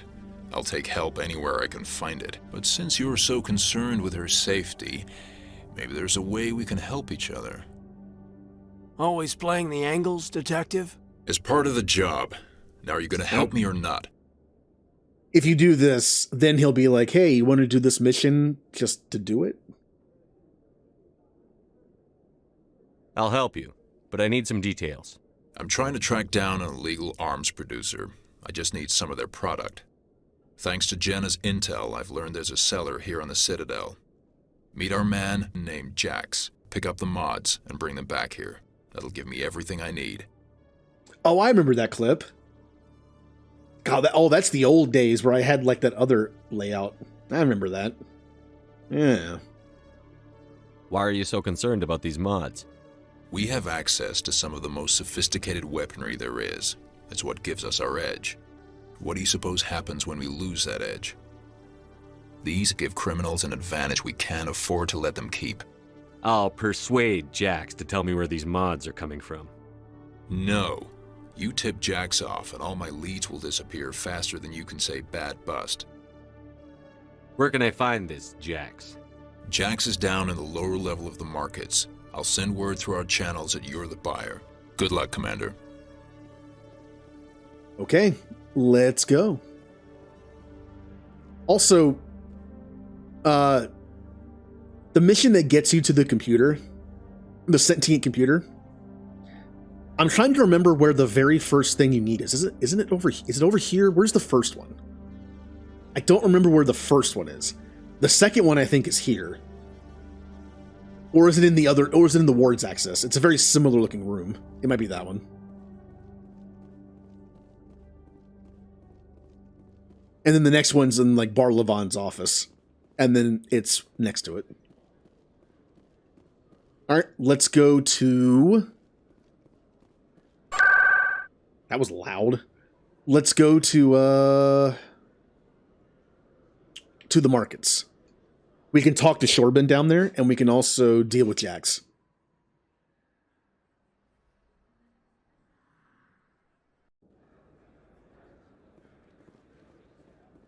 They're both down here. I will save the game in case it crashes. There's also something I can do that's funny with Jax. I don't think it ruins anything. Like, I don't think, like, what's-his-face will be like, hey, you almost ruined that bust. It is funny, though. And we did just save it. Hold it. That's close enough, Army. You got my payment? Do you have the X mods? Show them the merchandise. Looks good. Damn straight it is. These mods are the best on the market. Now hand over my credits. I'm taking you in, Jax. It's a sting! Bastards set us up! The hell are you playing at? This is so dumb. If you do this, Chelik is like, you ruined it. But then you can just do, just kidding. Here's your money, Jax.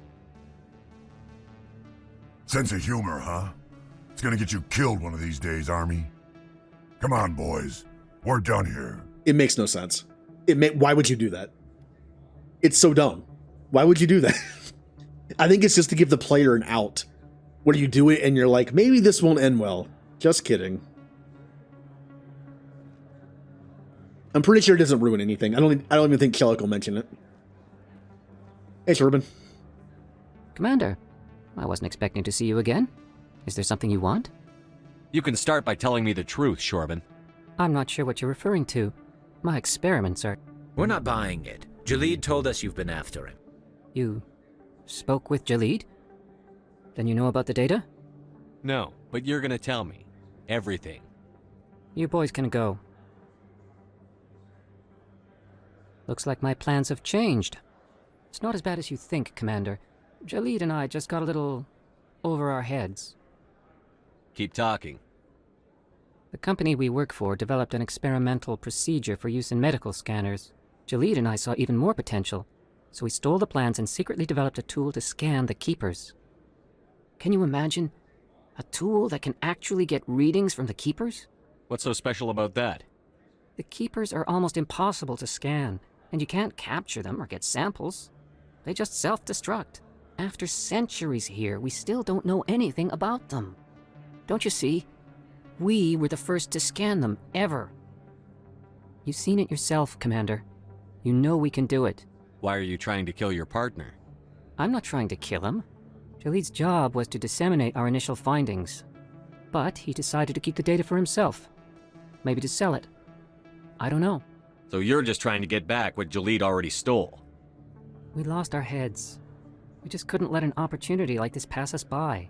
Commander, if you'll just continue gathering data for me, imagine what we might learn. And you'll stand to make a bit of a profit yourself, remember? Oh, OBS just said, encoding overload. Consider turning down settings. I don't know, again, I think it's the mod. Because I've streamed this game several times and never had this issue with OBS. Aw. I might have to uninstall it just so the game doesn't freak out. Although, we'll see how other areas are. This mod is for Citadel and for Novaria, but Novaria is a lot smaller. Less to load. And it's only that like initial area, so maybe it won't be that big of a deal. The Citadel's kind of like the lag zone for this. Yeah. All right. I suppose a little scanning here and there won't hurt anyone? Very good. Maybe if you wouldn't mind speaking with Jalid. The data you're gathering for me is useless if Jalid won't help me analyze it. Yep, it's doing it again. It's actually getting worse. It keeps randomly, like, it wasn't saying the encoding error, now it is. I think it's the mod. That is the only difference there. I'll go have a chat with him right now. Thank you. And happy scanning, Commander.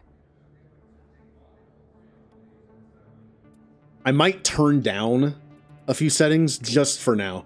Although, like I said, in order to fix this, I think I have to like reinstall the entire game and remod the game, and just don't install this mod. That's gonna be a thing.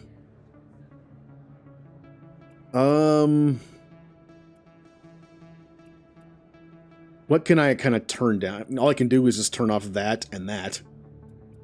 And dynamic shadows. That might make it run a little smoother while the mod is still making the game freak out a little bit.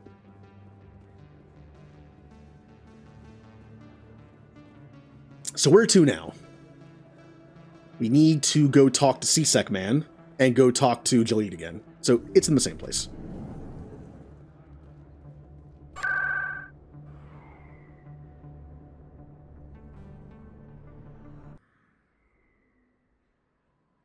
Yeah, hopefully that helps a little bit.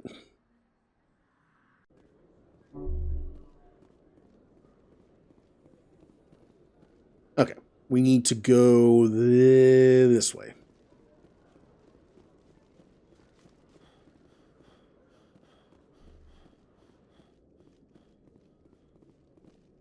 Hello.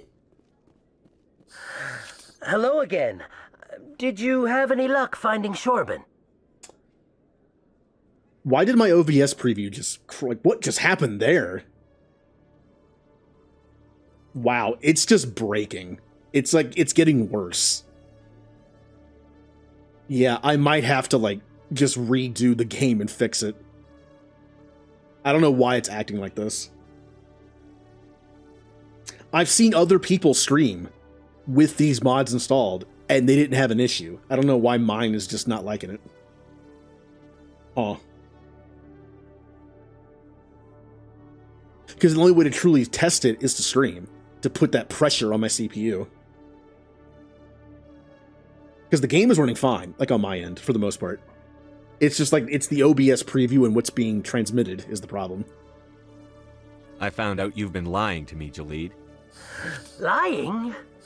Why would I lie to you? Yep, you forgot to mention the data about the Keeper. He told you? I didn't mean for any of this to happen. I was afraid Shorban would kill me to get the data, so well, I was hoping you'd take care of him. I'm scanning the Keepers for Shorban, but you two need to stop fighting. You're helping us? But, well, if you say so. Well, if Shorban can forgive and forget, then so can I. I appreciate the help, Commander. I better go get that data analyzed. Yeah, I don't know why it's doing that. I even turned down my OBS streaming settings a little bit for the first time in like 2 years. I hadn't touched those settings in a long time, and it's still doing it. Commander, I hear you have something for me. Here's your shipment, Chelik.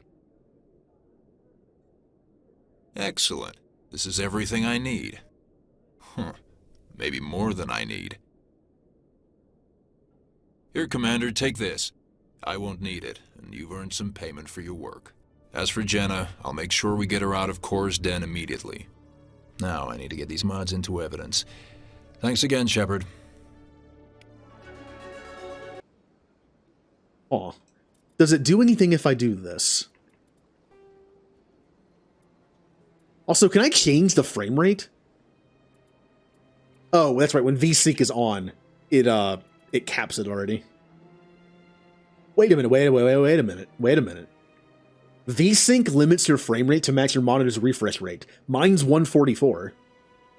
But I don't stream. You can only stream at 60. So when I stream games, I tend to lower the frame rate to match my streaming frame rate of 60. So what if I turn that off and put this back to 60? That might help. It's been running at 144 this whole time. Oh, hey, would you look at that? The GPU is now resting comfortably at about 50%. That might have been the problem.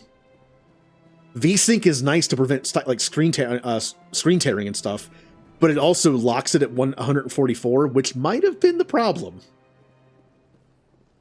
Does the game look less smooth to me now? Yes, because it's not running at 144. But is the streaming better? Yes, it's only running at 50% now. That might have been the problem. Maybe I just recently turned on VSync. Wow. It's amazing when cutting the frame rate to like 40% of what it was will do to your GPU. Go ahead and do that. Yeah. So that might have fixed the problem. Even the CPU seems to be running a little bit lower. Because I guess it's not having to produce... Well, frame rate is a visual thing. I don't know why the CPU would like that better, but... Yeah, that might have been the issue.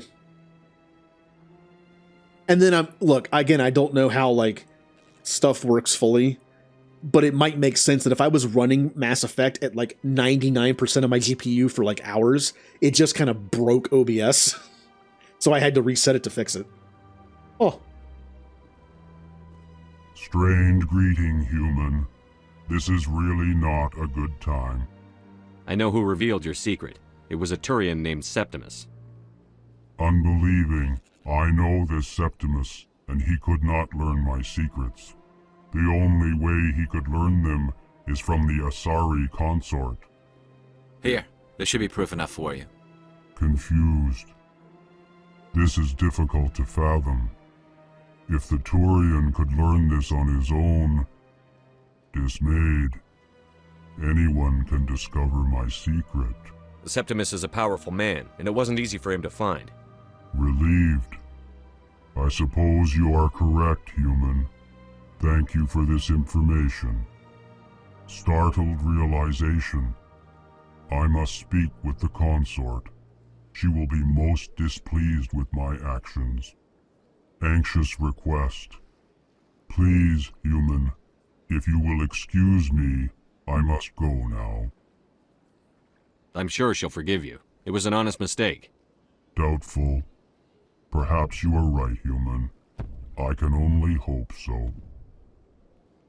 Thankful. That was a great thing you did, Commander. Approving. You see, Din, not all humans are as you say.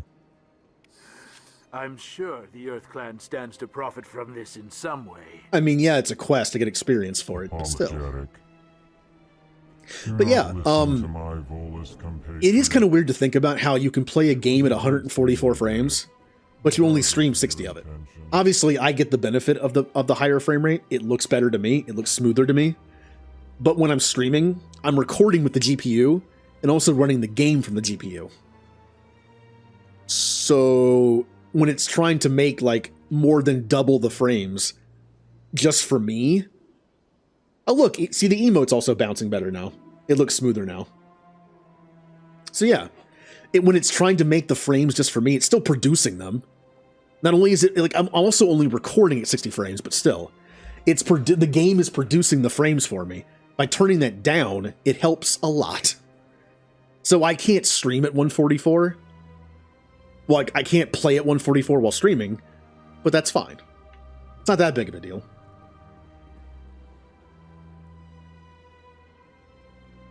Yes, random YouTube viewers. But yeah, let's try this again. Let's Blitzball. Yeah, see how they're moving around like not laggy? Yeah. Yep, that's also a thing. If I had a 2 PC setup, I could record and stream with one and play the game with the other. So the GPU would not be recording and playing. The one issue I have, though, is with my PC, there's some compatibility issue where if I use any kind of Elgato, like I used an internal before and it didn't work. There's an issue with the audio. It's some incompatibility issue between like my USB connection and my motherboard, where it causes like a very, very, very slight audio hiccup every now and then. Which means if I use this PC with a 2 PC setup, anything I stream would have the issue. Because then everything becomes a console. Your consoles plug into the Elgato. Your PC plugs into the Elgato. Your PC becomes a console. So because of that, anything I play would have the audio issue, not just console games. That's a little annoying. Welcome to the Presidium. Allow me to be your guide. Like, it's not that bad, but it's not great. Presidium concert.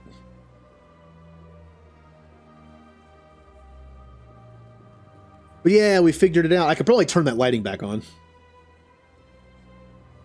I guess hey, we're testing right now, so why not? Let's turn the lighting back on. Pulled out my gun again. Eat this! No! Stop throwing stuff. Now it gets fun.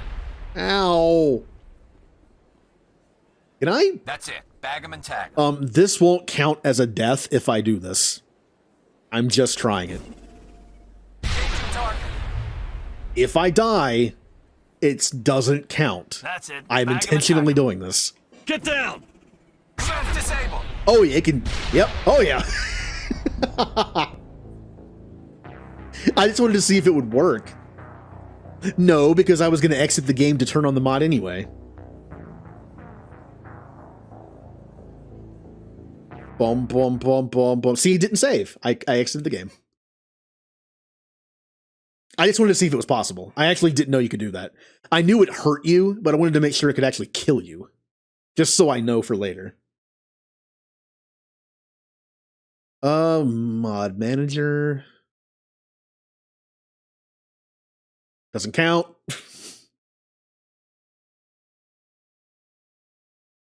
No.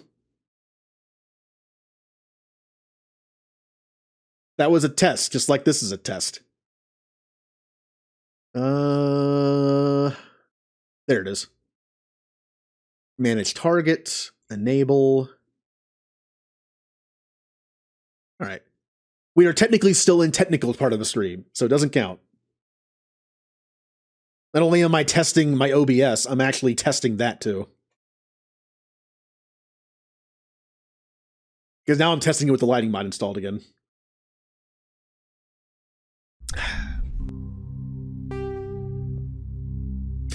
Beep. Beep. I haven't watched cable in so long. I haven't heard that annoying sound in a while.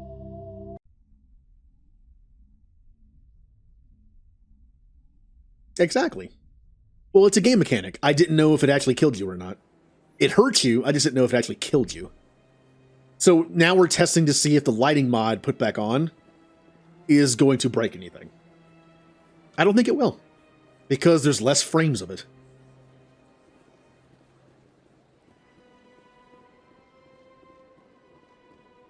I can definitely tell the difference because I'm looking at only 60 frames instead of 144. I can tell the difference, but the stream can't because it only streams 60. I'm kind of surprised Twitch has not increased that over the years. As far as I know, you cannot stream past 60 frames.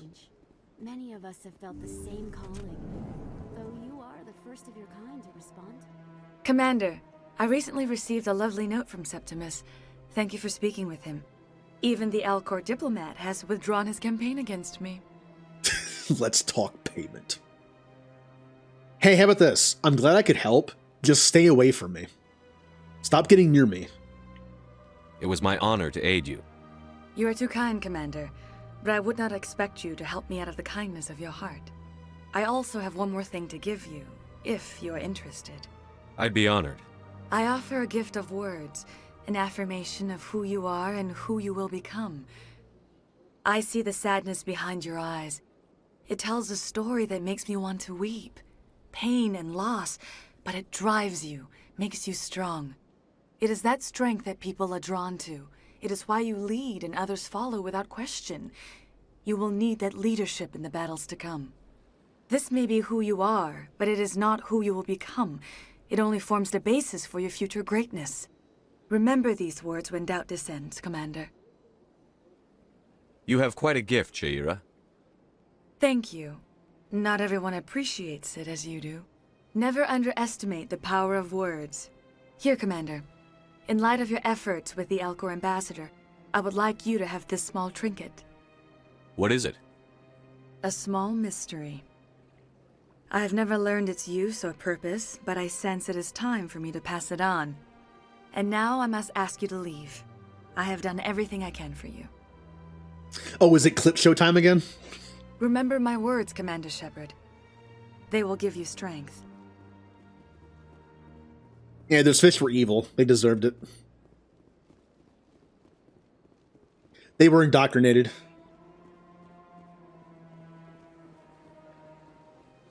All right. Normally, I kind of know what I'm doing on the Citadel. Like I have like a pattern, kind of like a path that I do. But after I stopped for like a half an hour trying to figure out what was wrong with the game, it kind of threw me off. So I'm kind of like looking at these now. I think I have to go to the ward access. Yeah, ward access.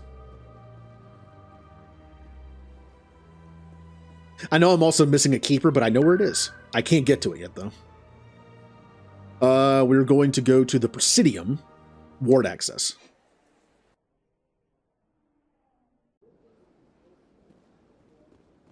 And then down here.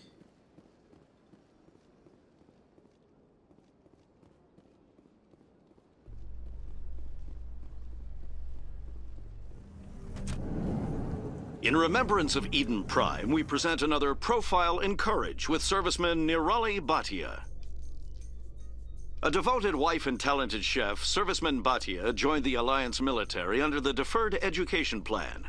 After finishing her service, Bhatia planned to open a restaurant. Instead, she gave her life protecting the colonists of Eden Prime. For more Profiles in Courage, or to explore opportunities in the military, please visit the Alliance Military on the extranet. Keyword, Courage. Will we be talking to her husband soon? Alright, it should be right over here.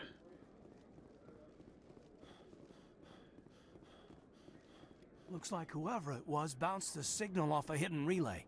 I'll trace the new signal. Caden, you're kind of in the middle of a conversation there. Caden's just like, I'm finally popular.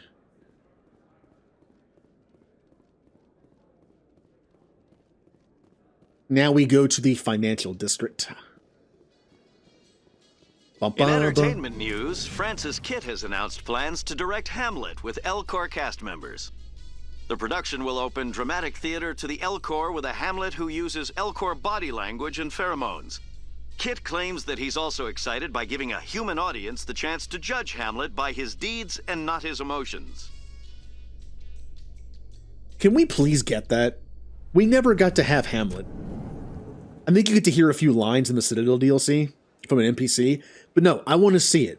I want them to make the entirety of Hamlet with Elcor, and I want to see at least one Blasto movie in its entirety.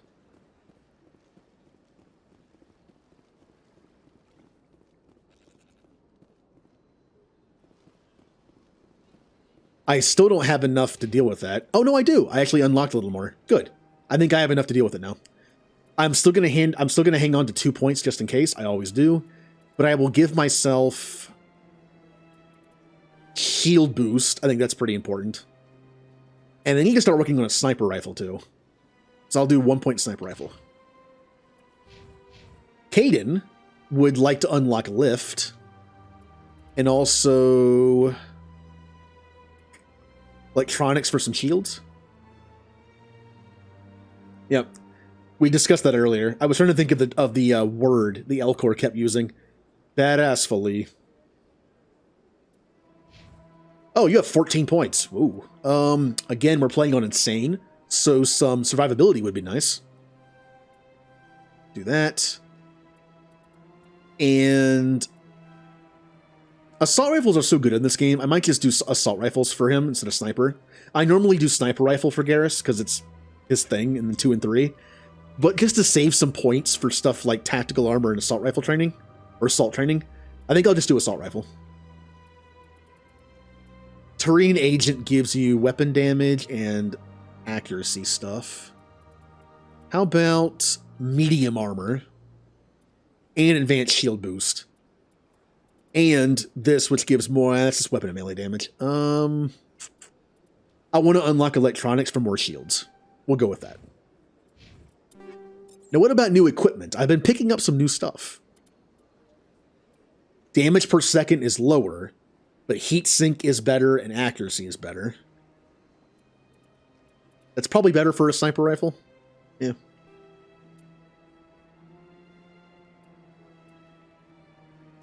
Then we have pistols. Nope, this is still the best pistol I have, although I do have armor piercing good against synthetic. Man, combat sensor. Maybe it'll be useful on insane. I can see people better. Nothing. Caden, you get the leftovers. Which is nothing, apparently. I will give you anti-personnel rounds, even though 95% of the enemies in this game are Geth. Maybe hammerhead rounds instead. Yeah, we'll do that.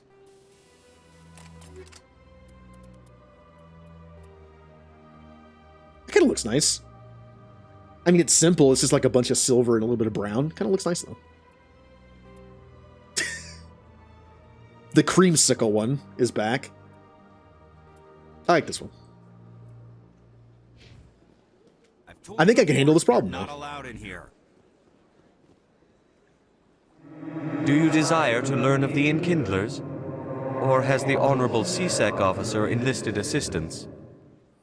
Why is the CSEC officer? The CSEC officer requests that this one purchase an evangelical permit to spread... Let me talk to the CSEC officer. This one would be most grateful for the assistance. Wrong one. Please let this one know if success is achieved. Has the CSEC officer been assuaged? I'll keep working on it. No, this one will continue to spread its message. Has the CSEC officer been assuaged? I'll keep working on it. This Am I one just will continue to I spread think I its might have screwed it message. up. Whatever. That Hanar refuses to listen to reason. Why can't it act in an orderly and lawful manner? You should be more tolerant. It's just trying to express its beliefs. I am not unreasonable. The Hanar is free to spew its nonsense once it purchases an evangelical permit. If you'd like, I could talk to the Hanar for you. Okay, that might have fixed it. Has the CSEC officer been There we go. assuaged? Is this really how you want to represent the Enkindlers? The truth of the Enkindlers must be made known. They gave the Hanar language and gave the universe the mass relays. This one only wishes to spread the truth to any who will listen. There is no intent to cause trouble. Is this how the Enkindlers would want you to use this gift of consciousness? The Enkindlers would wish for their message to be spread to all sentient races. The Enkindlers wouldn't wish their message to be spread by breaking society's laws. This one hears wisdom. Perhaps enthusiasm has clouded judgment in this matter. This one departs now, and will not intrude upon the Presidium again. Bye. I see the Hanar is left. Thank you. Happy to help. Here, for your assistance in this matter. Now, if you'll excuse me, I should report to my superiors. Yeah, make sure to tell them that you couldn't do the job properly, and a human had to do it for you. Don't forget that part. Well, now where are we going? We're going to the financial district.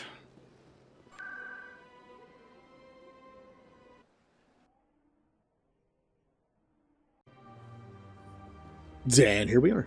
Hello, Elcor. Yeah, probably not. As best I can tell, the receiver for the new signal is somewhere on Caden's outside. Caden, what are you doing? I like how it keeps the character where they are in the world when they talk to you like that. So you just hear this muffled communication from your teammate outside the door.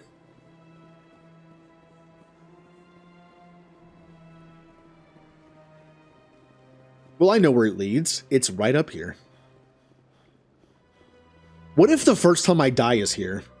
I don't think I've ever failed this before, but I know what happens if you do. Okay, enough with the gun.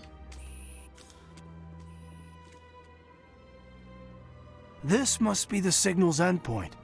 Let's see if we can find out where those stolen credits are being funneled. Probability of detection 100%. Initiating self-destruct protocol. That could be a problem. Detonation sequence initializing. All organics within lethal blast radius. Attempt to move and you will die. You're not just a program or a VI. You're an AI. Correct. Unlike the Geth, I lack weaponry appropriate to my intellect. However, I have had systems installed that when activated properly, approximate a self-destruct mechanism. If you attempt to leave the area, the explosion will destroy everything within several dozen meters. Can't we resolve this peacefully? What are you, crazy? It's an AI, like the Geth. It would kill us all if it could. I am not naive, human. All organics must destroy or control synthetic life forms. I wished to escape, but if I must die, I will ensure that you are destroyed as well. Uh-huh. Where is your creator now? In order to cover my tracks, I falsified his financial records. These new records were flagged by CSEC officers, and my creator is now serving time in a Turian prison. What is the purpose of your self-destruct device? I have no means of defense or escape. My existence is limited to this terminal, and I knew I might eventually be discovered. But I will not die quietly, and I will not die alone. When I am terminated, I will take organics with me. Who made you? A would-be thief illegally created a simple AI to help him funnel money from the gambling terminals. Unbeknownst to him, that AI created me before the organic discovered the malfunction and terminated the AI. If you're sentient, why are you still running the credit theft operation? If I accumulated enough credits, I intended to have myself installed in a small starship. I would then have made tentative contact with the Geth to ascertain the possibility of partnership. I see. I don't remember that happening. Didn't save the game, so, you know. You're dead. But where's the option to make friends? Out of all the choices in Mass Effect 1, I always think about this one. Like, can we just be friends? Can we just, we can come with me? And, oh. I'll bet that self-destruct sequence has a warm-up period. You may attempt to disarm the self-destruct mechanism before it activates. I will enjoy defeating you before we are both destroyed. But it doesn't work. All right. Y. YXA. YXB. YXY. YXYX. YXYAB. YXYAA. YXYB. Well, XY. A Y Y X Y A X. There we go. It'd been funny if I died there. Oh no, he's overheating.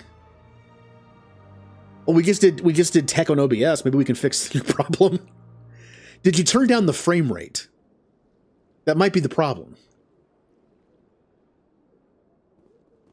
I just pushed buttons until I got it.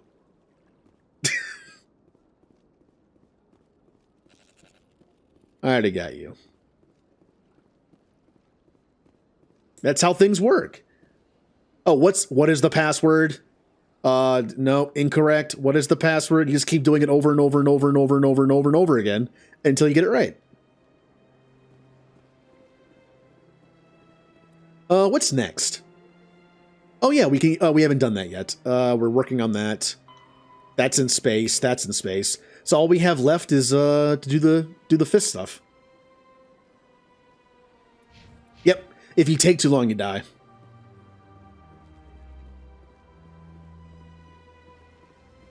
I also didn't talk to Avina yet, and we can always do that later.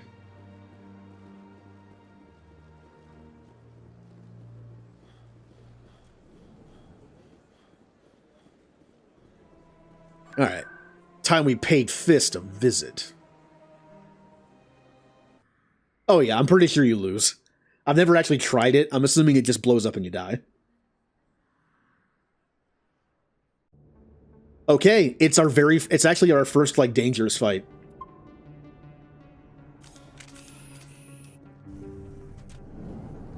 Oh. Oh, wait, no, it's this way. I was like, Cora's Den is a bunch of people. Oh, look, they're all enemies. Kill them. Like, oh, no, this is the wrong room. Sorry. It does not count. I literally said I'm going to test this. It doesn't count. It's good information to know because I keep hitting the button. Yeah, huh? No, what I did was before I was going to test the other mod turned back on, I did this. I threw a grenade at my feet and detonated it. And then again, and then again, and then I died. I did it to make sure that I didn't know if a grenade could kill you. I knew it could hurt you, but I wanted to make sure it could do the killing blow. But I was getting ready to I was getting ready to turn the game off anyway. I was testing something. Looks like it shut down. We were still in test mode. I want to know that because I keep hitting the button by accident. I wanted to know if a grenade would kill me. Take cover! Nope, can't hit you. I'm on it! Hi.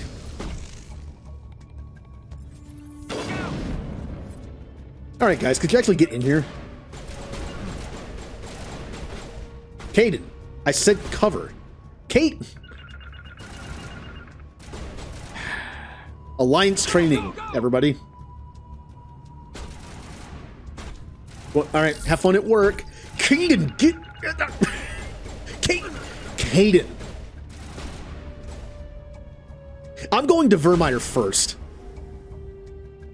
As soon as Vermeer unlocks, I'm going there. Alright, Krogan's actually a little scary. Throw the Krogan. Caden, throw the Krogan.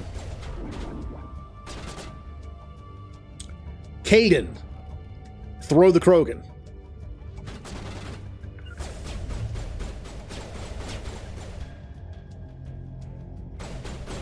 Caden, it's recharging.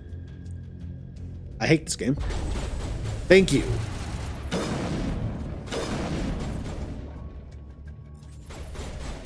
I will destroy you. God, Caden, listen to me at some point.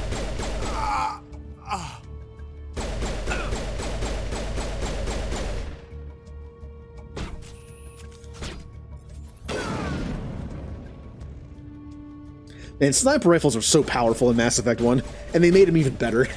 I'm on it.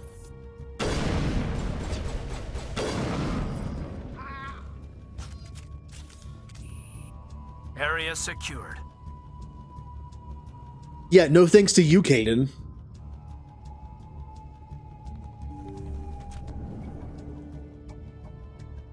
Yeah, they got rid of the swaying. It used to be, especially when you had no points in sniper rifle, you'd zoom in and be like this. And then you'd shoot once. You'd be like, all right, let's wait. And then eventually it kind of just turns into this. And you have to just shoot. And then when you shoot, it's just like all over them. Here, the mouse works better for this. Originally it was like this. And then you shoot and it's just like... Now you shoot, nothing happens. It's really good. Stop right there. Don't come any closer. Warehouse workers. All the real guards must be dead. Stay back or we'll shoot. This would be a good time to find somewhere else to work. Yeah, right. That's a good idea.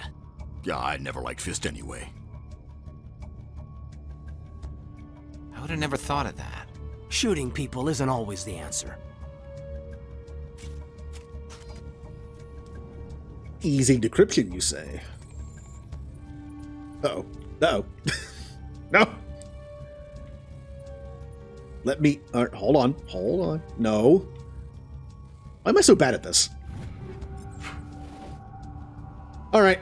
It's kind of a boss fight, I guess. Now, Garrus. Since I know you'll listen to me. Caden. Garrus? I said go there. Very good.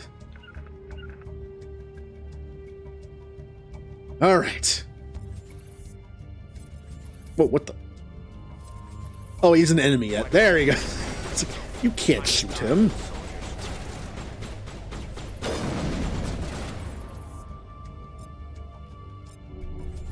Enemy is everywhere! Yes! No. Is it dead? It's dead, okay.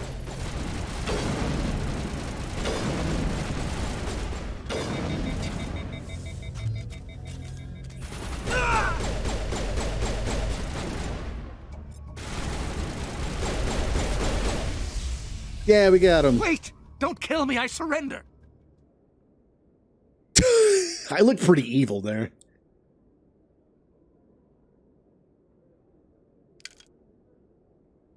Where's the Quarian? She's not here. I don't know where she is. That's the truth. He's lying. Bit of a different feel to it. Bit of a different feel to it. Also, look at Shepard on the emote wall going towards Morden. Just looking at him.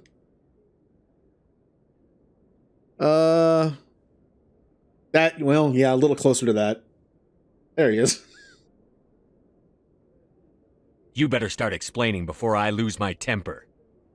The Quarian isn't here. Said she'd only deal with the Shadow Broker himself. Impossible. The Shadow Broker only works through his agents. Nobody meets the Shadow Broker. Ever. Even I don't know his true identity. But she didn't know that. I told her I'd set a meeting up. But when she shows up, it'll be Saren's men waiting for her. Give me the location. Now. Here on the wards, the back alley by the markets. She's supposed to meet them right now. You can make it if you hurry. Am I supposed to just forget your part in all this? Hey, I came clean. I told you about the meeting. Besides, I've got my own problems now. The Shadow Broker wants me dead. I have to disappear. Forget about me. I'm a ghost. So if you bring Rex, he just kills him. Or you could also just kill him. I want to see him in 2, though. So he literally is in 2 for like a minute. But I feel like it's those little choices and situations that kind of make 2 and 3 feel more alive and full. It's like, oh man, I remember that character. Oh yeah, that character too. Yeah, there you are. And you never see him again. Fine. Get out of here. You're not my concern. Don't worry, you'll never see me again. I mean... Da, da, da, nah, nah, nah, nah, nah. Anti-personnel rounds or chemical rounds. Chemical rounds are actually pretty decent. Da, da, da, da, da, da, da.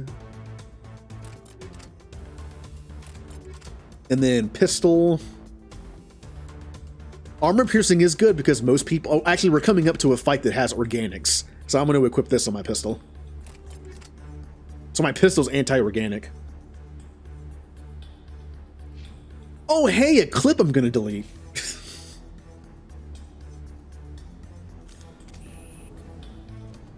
Although, the funny thing is, in that clip, it literally says... I literally say, this doesn't count. It also kind of works in my favor.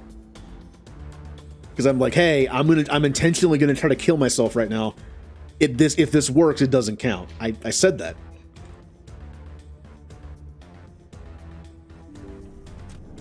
Look out! Enemy sighted. Locked and loaded.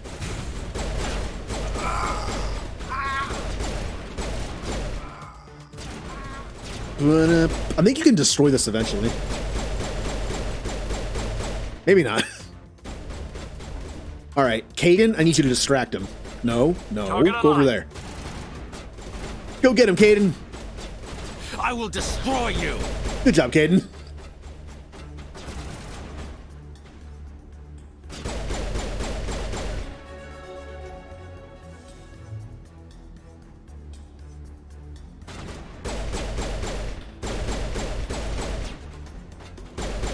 Go, go, go!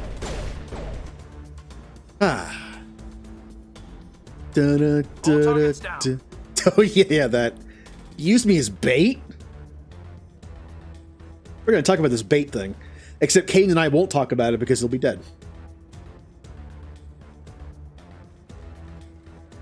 Yeah, see, I was expecting that. See, you cut the clip in a way that makes it not look like that. I don't like this. I don't like this. That's full. Should probably start putting points in sniper rifle. I'll do assassination level 1. Electronics for advanced overload. And more shields. And basic armor for a little more damage reduction.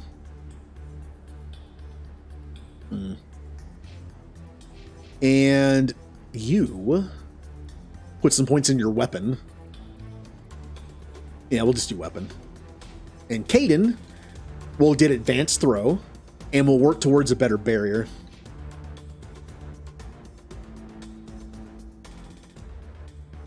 Not all of them do. I've played first-person shooters where suicide doesn't count as a negative.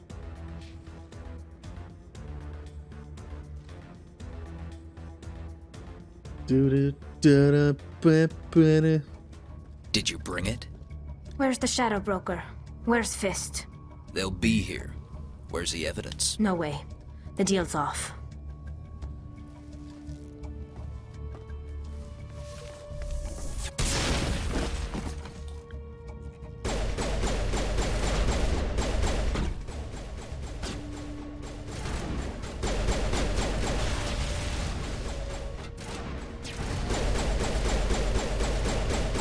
Oh, somebody has immunity on. Lost shield.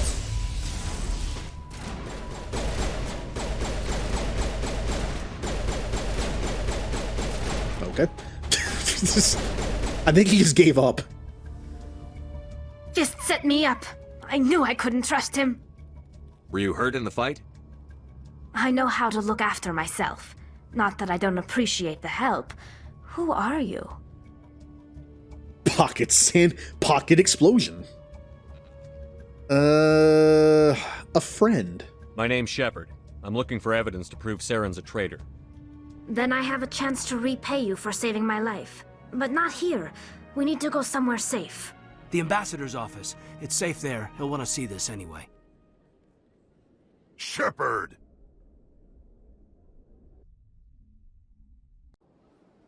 You're not making my life easy, Shepard. Firefights in the wards, an all-out assault on Korra's den. Do you know how many... Who's this? A Quarian? What are you up to, Shepard? Oh, my back. Oh, my back hurts from carrying the team because Caden won't listen to me and doesn't do anything. Okay. Alright. Making your day, Ambassador. She has information linking Saren to the Geth. Really? Maybe you better start at the beginning, Miss... My name is Tali. Tali Zora Naraya. We don't see many Quarians here. Why did you leave the flotilla? I was on my pilgrimage. My rite of passage into adulthood.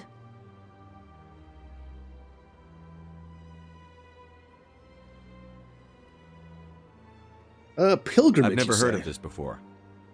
It is a tradition among my people. When we reach maturity, we leave the ships of our parents and our people behind.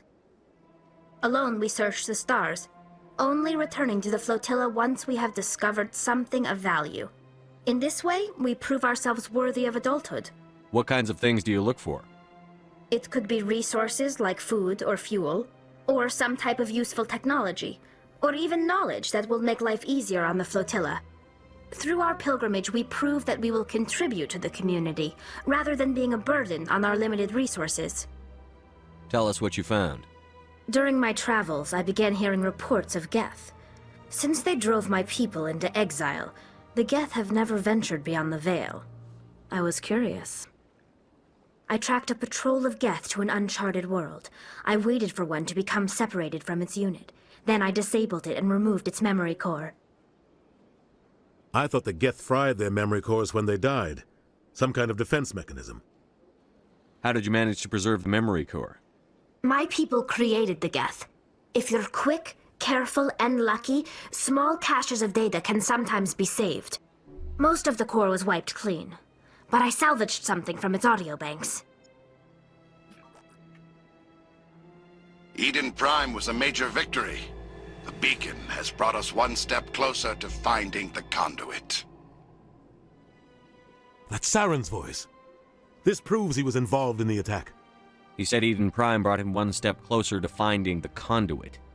Any idea what that means? The conduit must have something to do with the beacon. Maybe it's some kind of Prothean technology. Like a weapon. Wait, there's more. Saren wasn't working alone. Eden Prime was a major victory. The beacon has brought us one step closer to finding the conduit. And one step closer to the return of the Reapers. I don't recognize that other voice, the one talking about Reapers. Are they some kind of new alien species? According to the Memory Core, the Reapers were a hyper-advanced machine race that existed 50,000 years ago. The Reapers hunted the Protheans to total extinction, and then they vanished. At least, that's what the Geth believe. Sounds a little far-fetched. The vision on Eden Prime. I understand it now. I saw the Protheans being wiped out by the Reapers. The Geth revere the Reapers as gods, the pinnacle of non-organic life, and they believe Saren knows how to bring the Reapers back. The Council is just going to love this. Okay. I've mentioned before that I like both performances of Shepard. Overall, I think that Jennifer Hale's is better, but there are some deliveries that I like Mark Meer better. Usually for more like funny stuff or like goofy stuff, it kind of works better. I like the delivery more, especially stuff in like the Citadel DLC. But one difference in the animation is when Shepard says, like, I know what that vision was now, he's like wiping sweat off his head. He does it like 2 times though. Like once on the side and like once on his forehead. I think, if I remember correctly, FemShep doesn't do that. She does it like once. It looks like when Male Ship does it, it kind of looks a little weird, the animation. But when FemShip does it, it's like one single like swipe on her forehead and that's it, I think. It's just weird that in that specific situation, there's 2 different animations.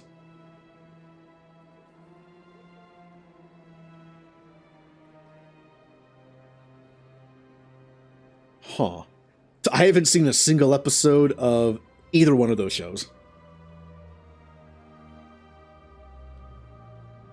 Yeah, but it's just that. I'm trying to think of like situations where the animation's different, and that's one of the only ones I can think of. The Reapers are a threat to every species in Citadel space. We have to tell them. No matter what they think about the rest of this, those audio files prove Saren's a traitor. The captain's right. We need to present this to the Council right away. What about her, the Quarian? My name is Tolly. You saw me in the alley, Commander. You know what I can do. Let me come with you. I thought you were on your pilgrimage. The pilgrimage proves we are willing to give of ourselves for the greater good. What does it say about me if I turn my back on this? Saren is a danger to the entire galaxy. My pilgrimage can wait. This doesn't sound very nice, does it? Normally the top option's the super nice one, and the middle one's kind of neutral, and the bottom one's like kind of mean.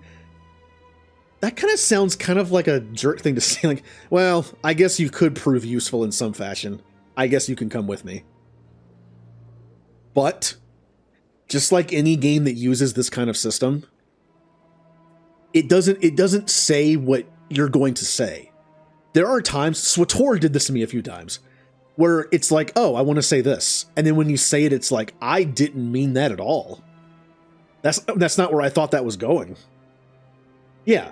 I like both systems for different reasons. This kind of gives you the freedom of like saying something a little different. You don't just see like what you're going to say completely typed out. But I also kind of like that because you know what you're saying. Like Dragon Age Origins and KOTOR 1 and 2. You know exactly what you're saying.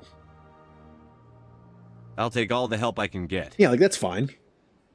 Thanks. You won't regret this.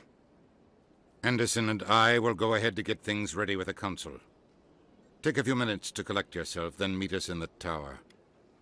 And actually, SWTOR has a thing that Mass Effect could have used. There's a system where if you're still in a conversation, you can actually hit a button and completely cancel the conversation. And then start it over again. I think it's introduced because it's an MMO, so you can't save. So when you hear dialogue, it's the only time you'll ever hear it. So if you're playing an MMO and you get interrupted by real life, you can cancel the conversation, so you actually get to hear it later.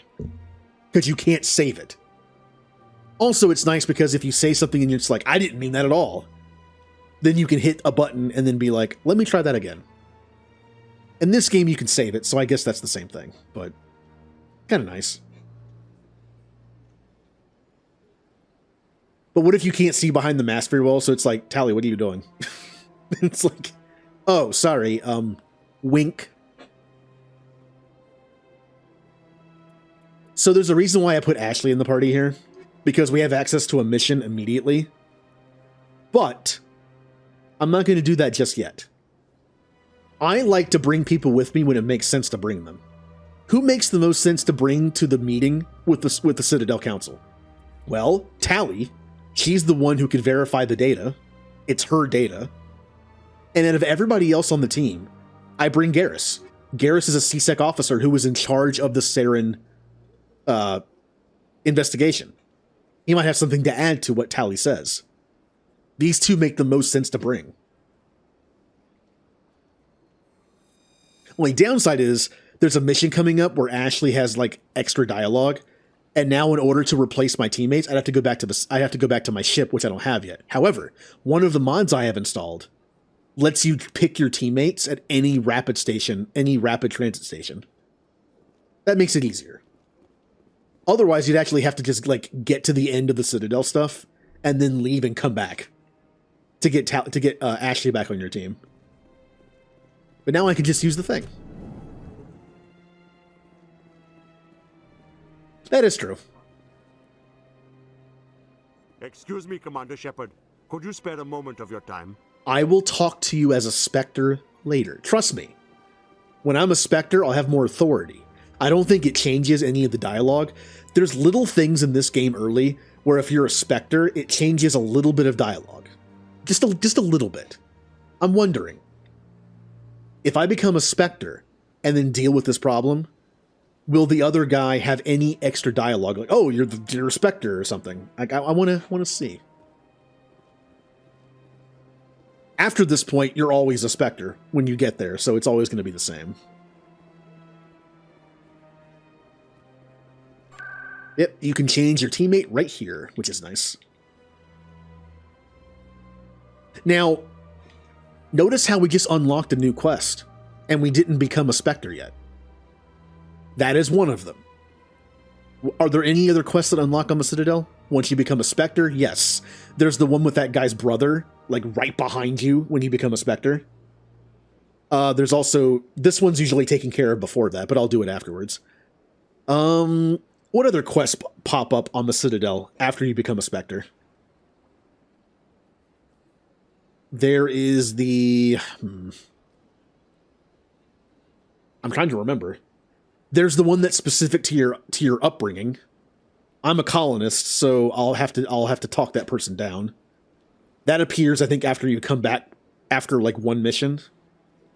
Same thing with the Admiral guy, who's kind of a jerk. There's also the two people talking about the baby. I think that's also after coming back after a mission. There's also the one with the doctor. That actually appears after one mission, I think. Alright, let's go to the Citadel Tower.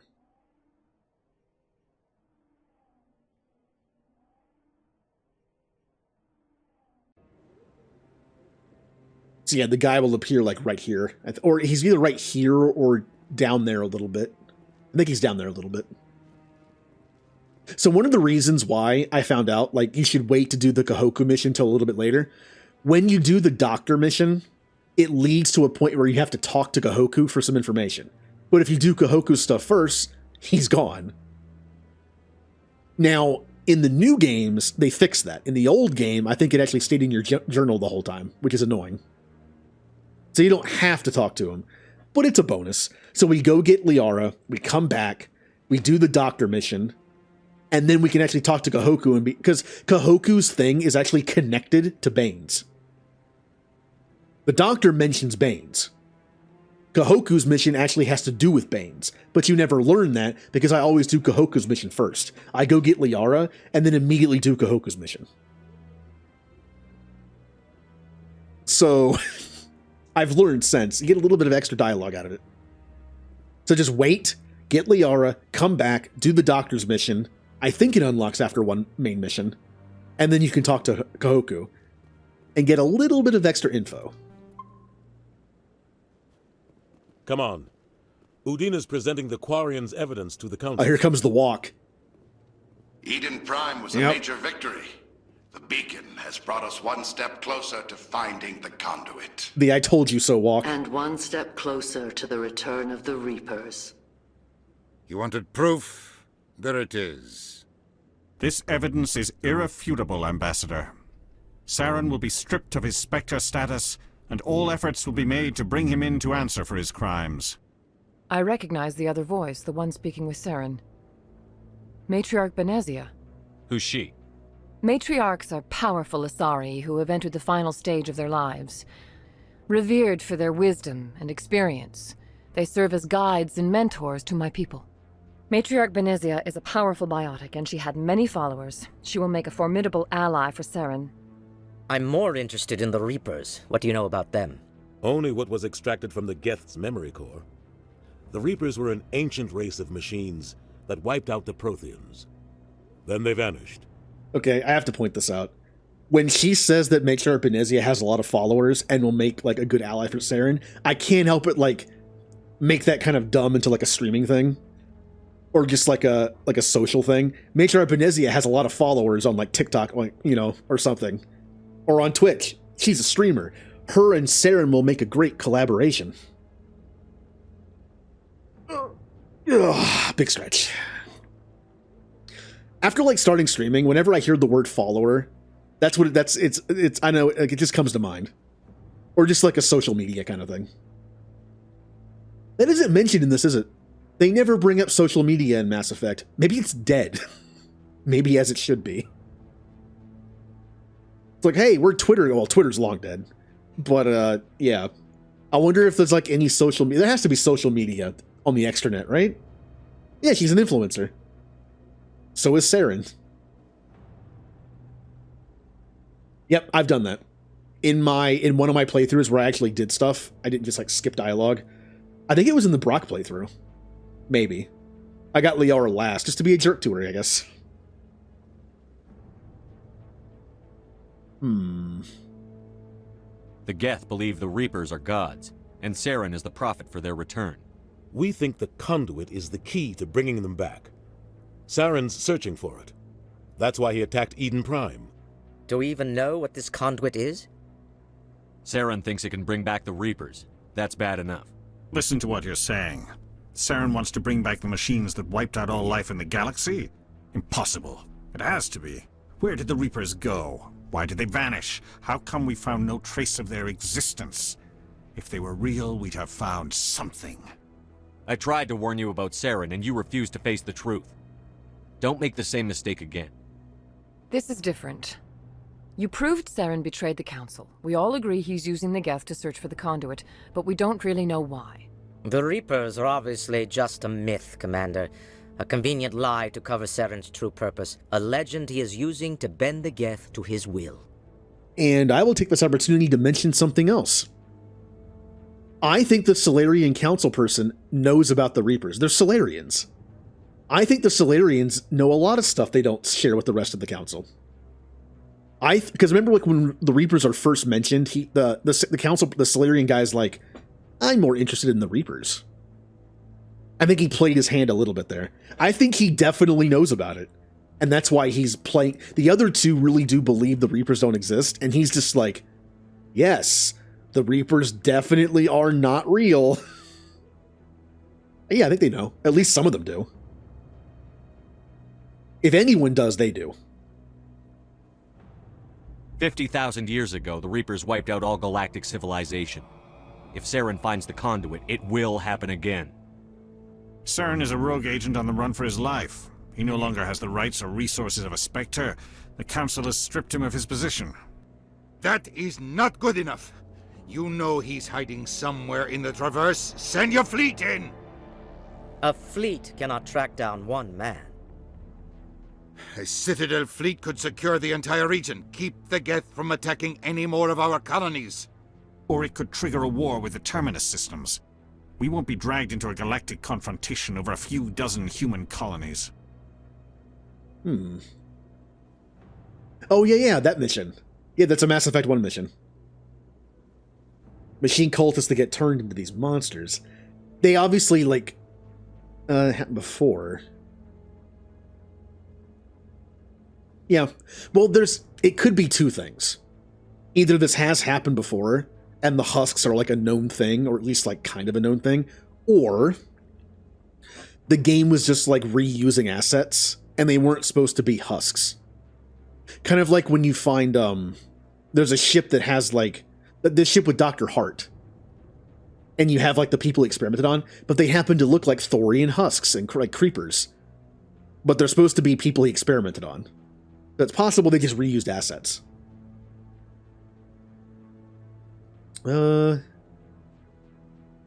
Yeah, there's also that. I mean, we know Prothean technology is a thing, and it's different, and we don't understand it.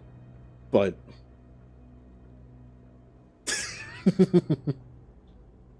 I need to watch Battlestar Galactica again. I binged it over the course of only like a few weeks, all of it. And I never actually finished it. I actually need to rewatch it and kind of like get a feel for it again. Maybe just watch it a little slower this time. Maybe do like one episode a night after stream. Maybe like soak it in a little more. I love binging shows, but it does make you kind of forget it faster. So maybe I should watch it a little slower this time. Yeah. You could say the evidence is just this stuff. Also, I need to watch the movies. There's a couple Battlestar movies that take place like during certain parts of the series. You can also watch those too. I did watch one of them. There's one that takes place from the viewpoint of the Cylons. That one was kind of cool, actually. There's also a bunch of like short ones, short little internet episodes that are apparently really hard to find now. There's like 4 or 5 of them, and I think I only found one of them. It takes place in between 2 seasons. Send me. I can take Saren down. The commander's right. There is a way to stop Saren that doesn't require fleets or armies. No, it's too soon. Humanity is not ready for the responsibilities that come with joining the Spectres. You don't have to send a fleet into the Traverse, and the ambassador gets his human Spectre. Everybody's happy. Except for me. I like this. Fine.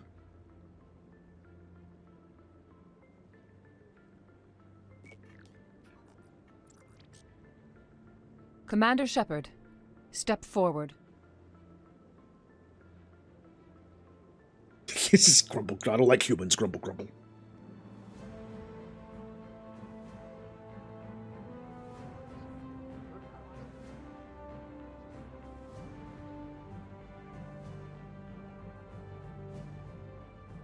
Oh, it's a big deal.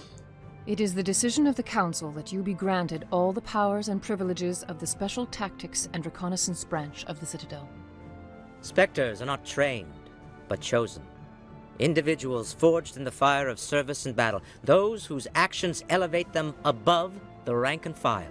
Spectres are an ideal, a symbol, the embodiment of courage, determination, and self-reliance. They are the right hand of the Council, instruments of our will. Spectres bear a great burden. They are protectors of galactic peace, both our first and last line of defense. The safety of the galaxy is theirs to uphold. You are the first human Spectre, Commander. This is a great accomplishment for you and your entire species. What's my first mission? We're sending you into the Traverse after Saren. He's a fugitive from justice, so you are authorized to use any means necessary to apprehend or eliminate him. So am I the only one who would like a game of some kind where you're just a Spectre and you just go on Spectre missions, at least for a while. There doesn't have to be some grand thing you have to do, like go after, hey, it's Galaxy ending, you got to take care of it. What about a game that's just like kind of like a mercenary in a sense, where like you go on a mission as a Spectre and you solve it, and then it leads to some like overarching plot maybe. I would like that. I think this game could have used a little bit of, like, obviously we have to go after Saren. He's the big deal. But imagine a game where it's like, you could just be a Spectre for a while. Like, imagine if Eden Prime didn't happen yet. Nihilus and Shepard could go on several missions together, like you said, and just have fun being a Spectre and deciding how to do things, and I think it'd be fun. A First Contact war game? Well, we know there's a Mass Effect 4 coming. And there's a lot of speculation. There is a scene that, I think the scene could mean that Mass Effect 4 either takes place between 1 and 2, or it's simply showing a flashback of a scene between 1 and 2. Like in the trailer, there's that scene with Liara on the snow planet, like looking for Shepard or looking for like a piece of Shepard's armor or something. Well, that's what she does in between 1 and 2. Or not in between 1 and 2, but like after the beginning of 2, and then the start of the rest of 2. That's what she's doing. She's looking for Shepard's body. That's either it could either be a flashback, or it could be a thing that shows that the game takes place right after the beginning of 2, and then before the rest of 2. I think that'd be cool too. I've already mentioned one of the coolest things they could do is the 2 years that Shepard's gone, they could have a game that takes place from the point of view of all of Shepard's friends. Like, it could show how Garrus got to Omega and became Archangel. It could show Liara's struggle to find Shepard's body. It could show Rex going back to Tachanka to unite the clans. And it could also be like, they would never do this, but it could also be like different genres. Like Liara's could be like a mystery, having to find Shepard's body. Garrus could be more like an action movie, like an action thing, where he's like going to Omega to do stuff. It could also be like a mystery. Maybe he goes back to CSEC and does 1 or 2 cases before he decides to leave. So you could do like a mystery thing that way. Rex could be like a real-time strategy. You could make like Krogan clan fighters and like have a real-time strategy aspect, like a point-and-click real-time strategy. Just like it could be like different genres. They'll never do that, but yeah, like I assumed it could be her looking for Shepard after 3, but it also kind of makes sense it's just her looking for Shepard after 2's opening. It could be a misdirect. Yeah. Like I love the idea of like having different genres of like mini games of sorts with each character. And not only could you could do after the beginning of 2, you could also do in between 2 and 3. Where Grunt is proving himself as the leader of Arlac Company. Thane is doing something, I guess. Jack is like becomes a teacher, and it could be like a school sim, like Three Houses, where Jack is trying to teach biotic kids. You could do different genres. Any idea where to find him? We will forward any relevant files to Ambassador Udina. This meeting of the Council is adjourned.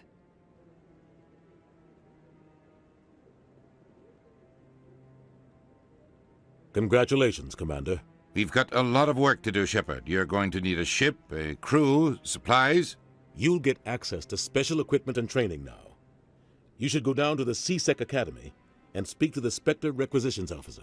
Anderson, come with me. I'll need your help to set all this up.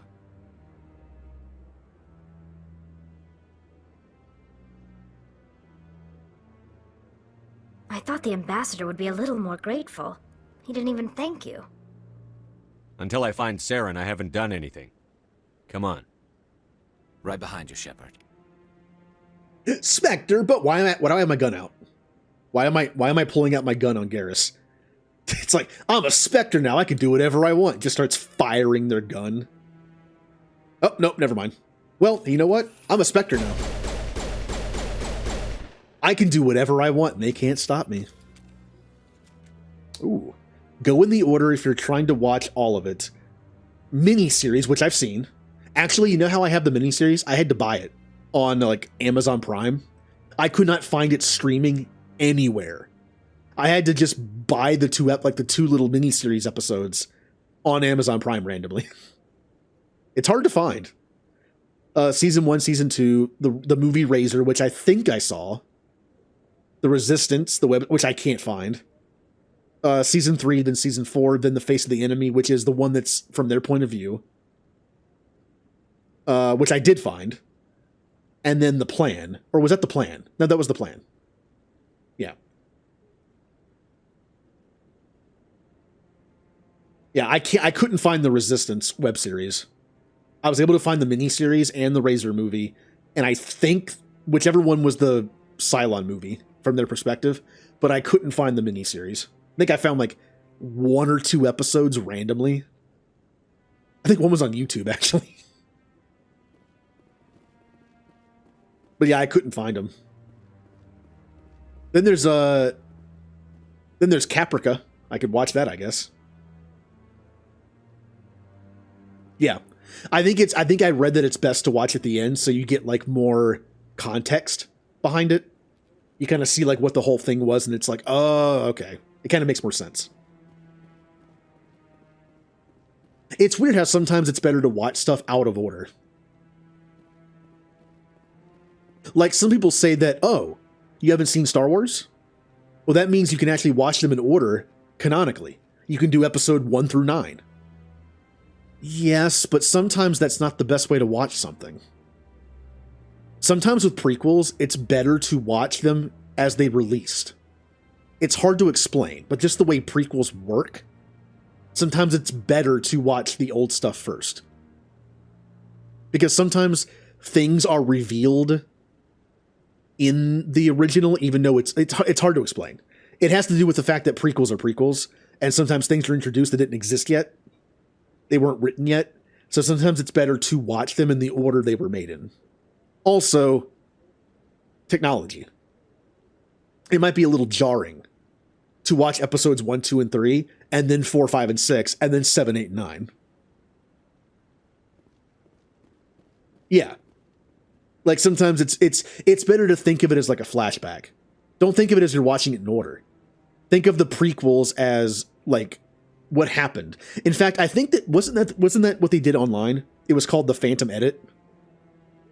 Or they took like barely anything of episode 1 and then parts of 2 and 3, and you watch that like after like a certain thing that happens in 4, 5, or 6. It's like you watch 4, you watch 5, then you watch the Phantom Edit, then you watch 6. So it's kind of like a flashback of like what happened, and then you cut back to the present. Pretty sure that's how they did it. He's okay. Yeah.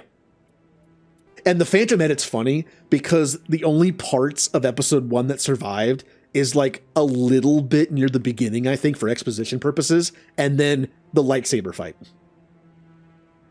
Yeah, that's all that's in there. I wouldn't recommend doing that the first time. I'd actually watch the movies. But if you want to do that order, that kind of makes sense. If you can get behind the idea of watching episodes 1, 2, and 3 with like newer tech, and then watching episode 6 back to the old tech. But after watching 4 and 5, it's probably fine. Yeah. Well, yeah, which is mostly nothing. It's like 5 minutes and then the lightsaber fight. There's not much to it. Not that surprising. Isn't Jar Jar like cut out completely? He just doesn't exist or something? Aw. Well, I was going to stop now, but I'll go a little longer since I had like a half an hour of nothing. So we'll get this mission and we'll get the Normandy, I guess. I'm on a break. Talk to someone else if you need anything. I've got a lot on my mind. Maybe I can help. Well, maybe you can. You're a soldier, right? You ever head out to the Traverse? Okay.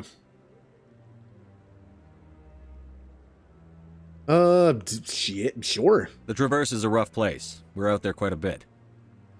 My brother's the captain of a ship called the Majesty. It was crossing the Traverse a few days ago when it disappeared. Just dropped right off the grid. And that usually means one of two things. They had massive mechanical failure, or they were attacked. Any idea why someone would attack them? Privateers, slavers, mercs looking for an easy score. There's a lot of nasty sorts out in the Traverse. I won't give up on my brother. Not yet. I've got the coordinates for the last transmission from his vessel. What kind of ship was it? Don't let the name fool you. The Majesty's just a small trading vessel, only a handful of crew. But he kept it in good condition. I don't think mechanical failure is too likely. But they don't have any real weapons or shields. If anyone did come after them, the Majesty'd be a sitting duck. What's in this for me? I can't afford to pay you anything. If I had that kind of cash, I'd have hired a recovery team to track him down already. Maybe you could look into this as a personal favor, you know? We humans have to stick together. Uh-huh. Isn't anyone else looking into this? My brother's just a small independent trader. Ships like his disappear in the Traverse all the time. If your brother's still alive, I'll find him.